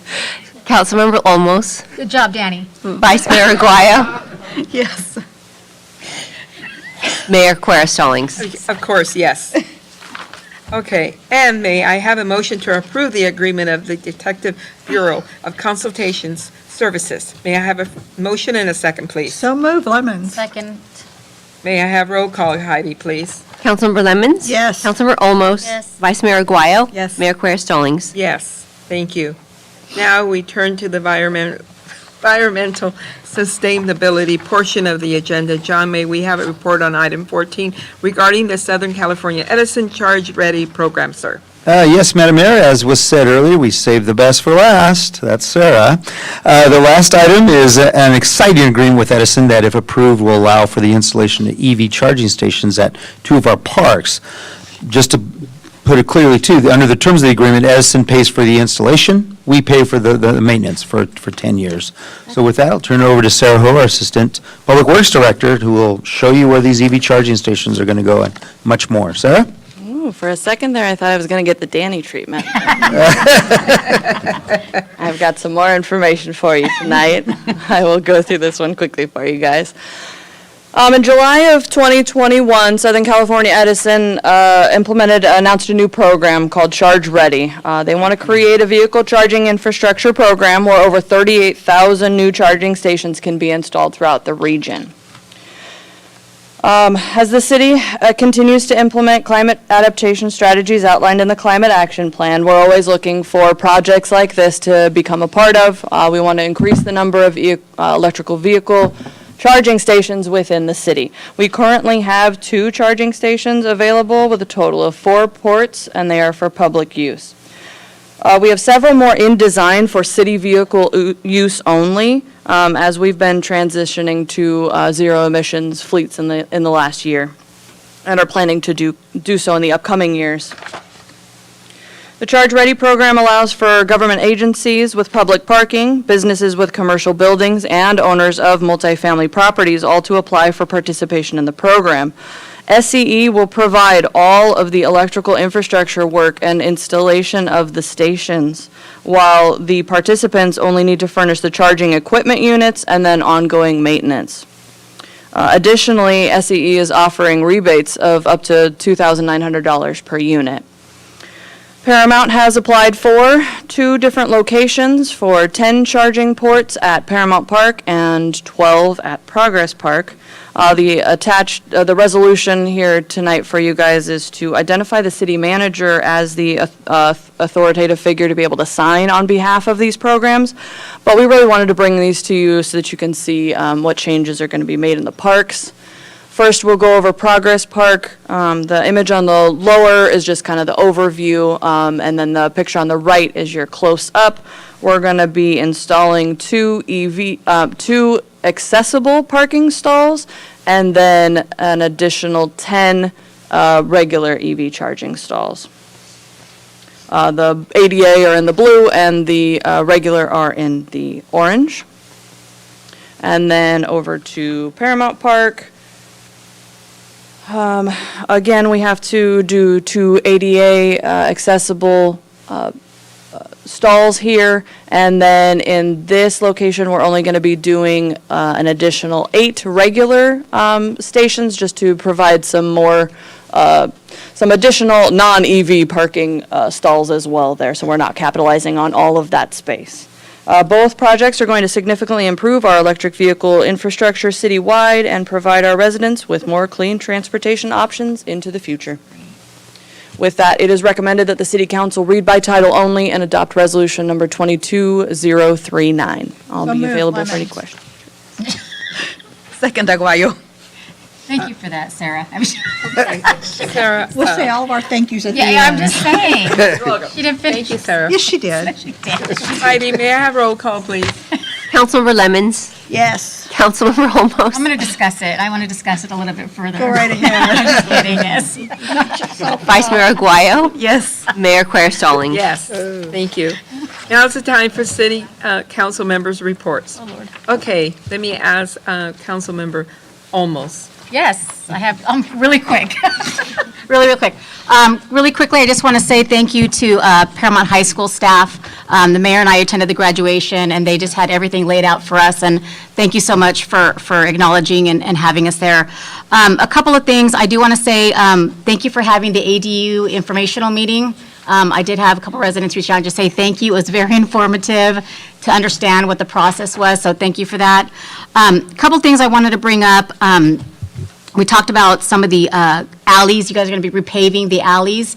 But I'm wondering if we could take that a step further, maybe later on, as we can discuss it, maybe like a revitalization project in our alleys, a little cleanup. I know those have been some of the sore thumbs in our neighborhoods. We have such pretty front yards, then we go to the neighborhoods, and it's just messy. Maybe we could do like a pitch in Paramount where we're cleaning up the fences back there. I don't know. I know it's private property, but maybe it's something that we can look at. And John, I know we talked about a couple of us had asked for certain areas to look at, to do the pitch and Paramounts to clean up. Do we have a schedule of that, or some of the neighborhoods that are going to be doing that? We typically approach it by looking at code enforcement cases. Okay. Like where are most at, or if there are suggestions by council members. I've had a couple. Okay. And then we'll delve into those neighborhoods and look to see if it's truly in need of a facelift as compared to other neighborhoods. So yes, we do have 2 neighborhoods in mind that we're going to be targeting in the upcoming pitch and Paramounts. So when you look at code enforcement, if there's no issues or no one's reporting anything, how do you know there's a code enforcement issue there? Well, that's how we go about it, or we'll go into the neighborhood and look at the properties Okay. that, see if there's other maintenance. But a true telltale sign is if there are code enforcement cases, property maintenance where either the homeowner is elderly or disabled, they need help, paint job, things like that, of that nature, that's what we look at. Okay. Can you supply us maybe within the next Yeah, couple weeks where absolutely. we're looking at? Sure, no Just so problem. there's a couple of neighborhoods that kind of like need some, some. If you have those, go ahead and Yeah, shoot them over to me, and Okay. we'll look at them for sure, so. Councilmember Lemons, please. Thank you, staff. Great job. Yes. Wonderful presentations. Yes, agree. Ditto. Agree. Ditto. Thank you for that. That's it. That's it? Vice Mayor Aguayo? I have all kinds of stuff. The only thing right now is I'm looking to my colleagues. There's something that I kind of tossed around a bit. Maybe enhancing the Pitch and Paramount event. And my thoughts keep going back to the Paramount Looking Good program, because I have, kind of some memories of that. And I think it really did something for the different communities, the different, neighborhoods and that type of thing. But I think before really looking or saying this is what we're going to do, maybe setting up, a meeting with some of the stakeholders and even people, that were involved in the program back in the, 80s. Because I know that it was the churches that kind of stepped up with the volunteers for these. So, I don't know if it's something that my colleagues would be interested in having maybe staff kind of look into that and seeing what we can do with that Pitch and Paramount program, because I think, I know what you're talking about, like the alleys, and something that individually, we each, we kind of look out for, our homes and our neighbors' homes as well. So just, I don't know, and if you guys. Totally support Yeah, us me taking too. a look at the program, seeing if it needs, a hybrid revamping, whatever. Great. We will bring something back to the council, kind of like a little history lesson, what happened then, and we'll maybe even have a couple of the stakeholders, primarily Ken Corver from Emmanuel Reform, see if he's available to come and maybe do a presentation as well. Thank you. And that, to all the departments, thank you, thank you. Danny, thank you. Riveting presentation. And actually, I am going to be going to the Paramount, the Big Sister Cities on Thursday and see what's kind of going on there. So Yeah. I'll be able to come back and let everybody know. That is it. Good night. Okay, well, I have a few things. I did go, as Councilmember almost mentioned, we did go to the Paramount graduation, was very nice. A lot of people, and thank you for the VI seating. I did attend the comedian night in Bellflower at the Comedy Store, and I was invited as a guest. It was the YMCA honor dinner. It was very nice. I really was very impressed by their little comedian that, there was 3 of them presenting. They were very funny. And actually, we had one here was it Friday night? Yeah, we had Mrs. Gaines. Anyway, at the Stand-Up Comedy Club. Anyway, and then Isabel and I attended the Athens disposable service. They had a women's golf clinic, and we had a blast. We laughed, we giggled, we made mistakes, but Lots of them. but we learned. And I am a trooper now. I am going to continue taking lessons. So anyway, hi Isabel. We're going to be a couple, aren't we? It was interesting. And then the FIT program, I did go to the Wednesday night and Saturday class. And it's fabulous. I love it. I plan to keep attending, as long as I don't have a committee meeting. If I have a committee meeting, I won't attend, but I love it. And I got to meet the young man that lost 40 pounds. Good for him. So anyway, last, I would like to promote, because I went to a parade committee meeting last night, and they really, our City of Paramount residents, if you have an older car and it's fixed up and it's really nice, and you want to put it on a parade, please contact me, because I can give you an application, and we would love to have your car. And if you would like to chauffeur one of us, that would be great, too. So if you have a convertible, a little Porsche, little Volkswagen, it could be an old Model T, but if you would like to chauffeur us, that would be great. So anyway, just let me know, or Brenda almost know. Anyway, and She gave me more work, what? You're on. Sorry, Madam Mayor. Am I doing about something? the cars. Oh, yeah. About car the show. old cars. Yes. Anyway, and then last, I appreciate all of you. Thank you for keeping us here till 10:20 at night. Thank you for the wonderful presentations. Thank you. I mean, I know all of you work really hard, each and every department. Thank you from the bottom of my hearts. You've done a very great job this past year, even these past couple of years that I've been on council and going through COVID and us ladies trying to be out there, trying to give out food and face masks and sanitizer and trying to give, be there for our community. It's just been very rewarding now that we're out in the public and they come to us and give us a handshake and tell us thank you. Thank you for providing all these things for us. But anyway, thank you, Danny, for the wonderful presentation. I had to be the last one to say that. Anyway, and thank you also, Parks and Recreation Committee. I want to thank you from the bottom of my heart. I know you work very hard with, also with the Youth Commission. Thank you for everything you've done for them, too. Okay? I've heard great things from the parents. So anyway, that's all. And now, do we have a staff report? I did not forget. That's okay, just real quick. You definitely said it all, each one of you. this is a great group of men and women that really are the backbone of the organization that makes the city shine. So thank you for your support that you give to the staff and for the approval of the budget. Thank you so much for that. Just one quick note, we do have 2 more agencies to open and close real quick, just to approve the budget. So just want to remind. Yes. And thank you, everyone. Our next meeting will be held Tuesday, July 12th at 6 o'clock. We'll be back at the City Council Chamber at City Hall. Tonight, we adjourn this meeting with the hope and prayers for our California Highway Patrol officer who was shot in the line of duty in Studio City, and also in the memory of the 2 El Monte police officers that lost their lives in a senseless act of violence last week. Our thoughts and prayers are with the families and the entire law enforcement community. Now we'll move on to the assessor agency agenda. Heidi, may I have roll call council members, please? Councilmember Lemmons? Here. Councilmember Olmos? Here. Vice Mayor Aguayo? Here. Mayor Quer Stallings? Here. And we'll let the record reflect that Councilmember Guillen has been excused this evening. Okay, thank you.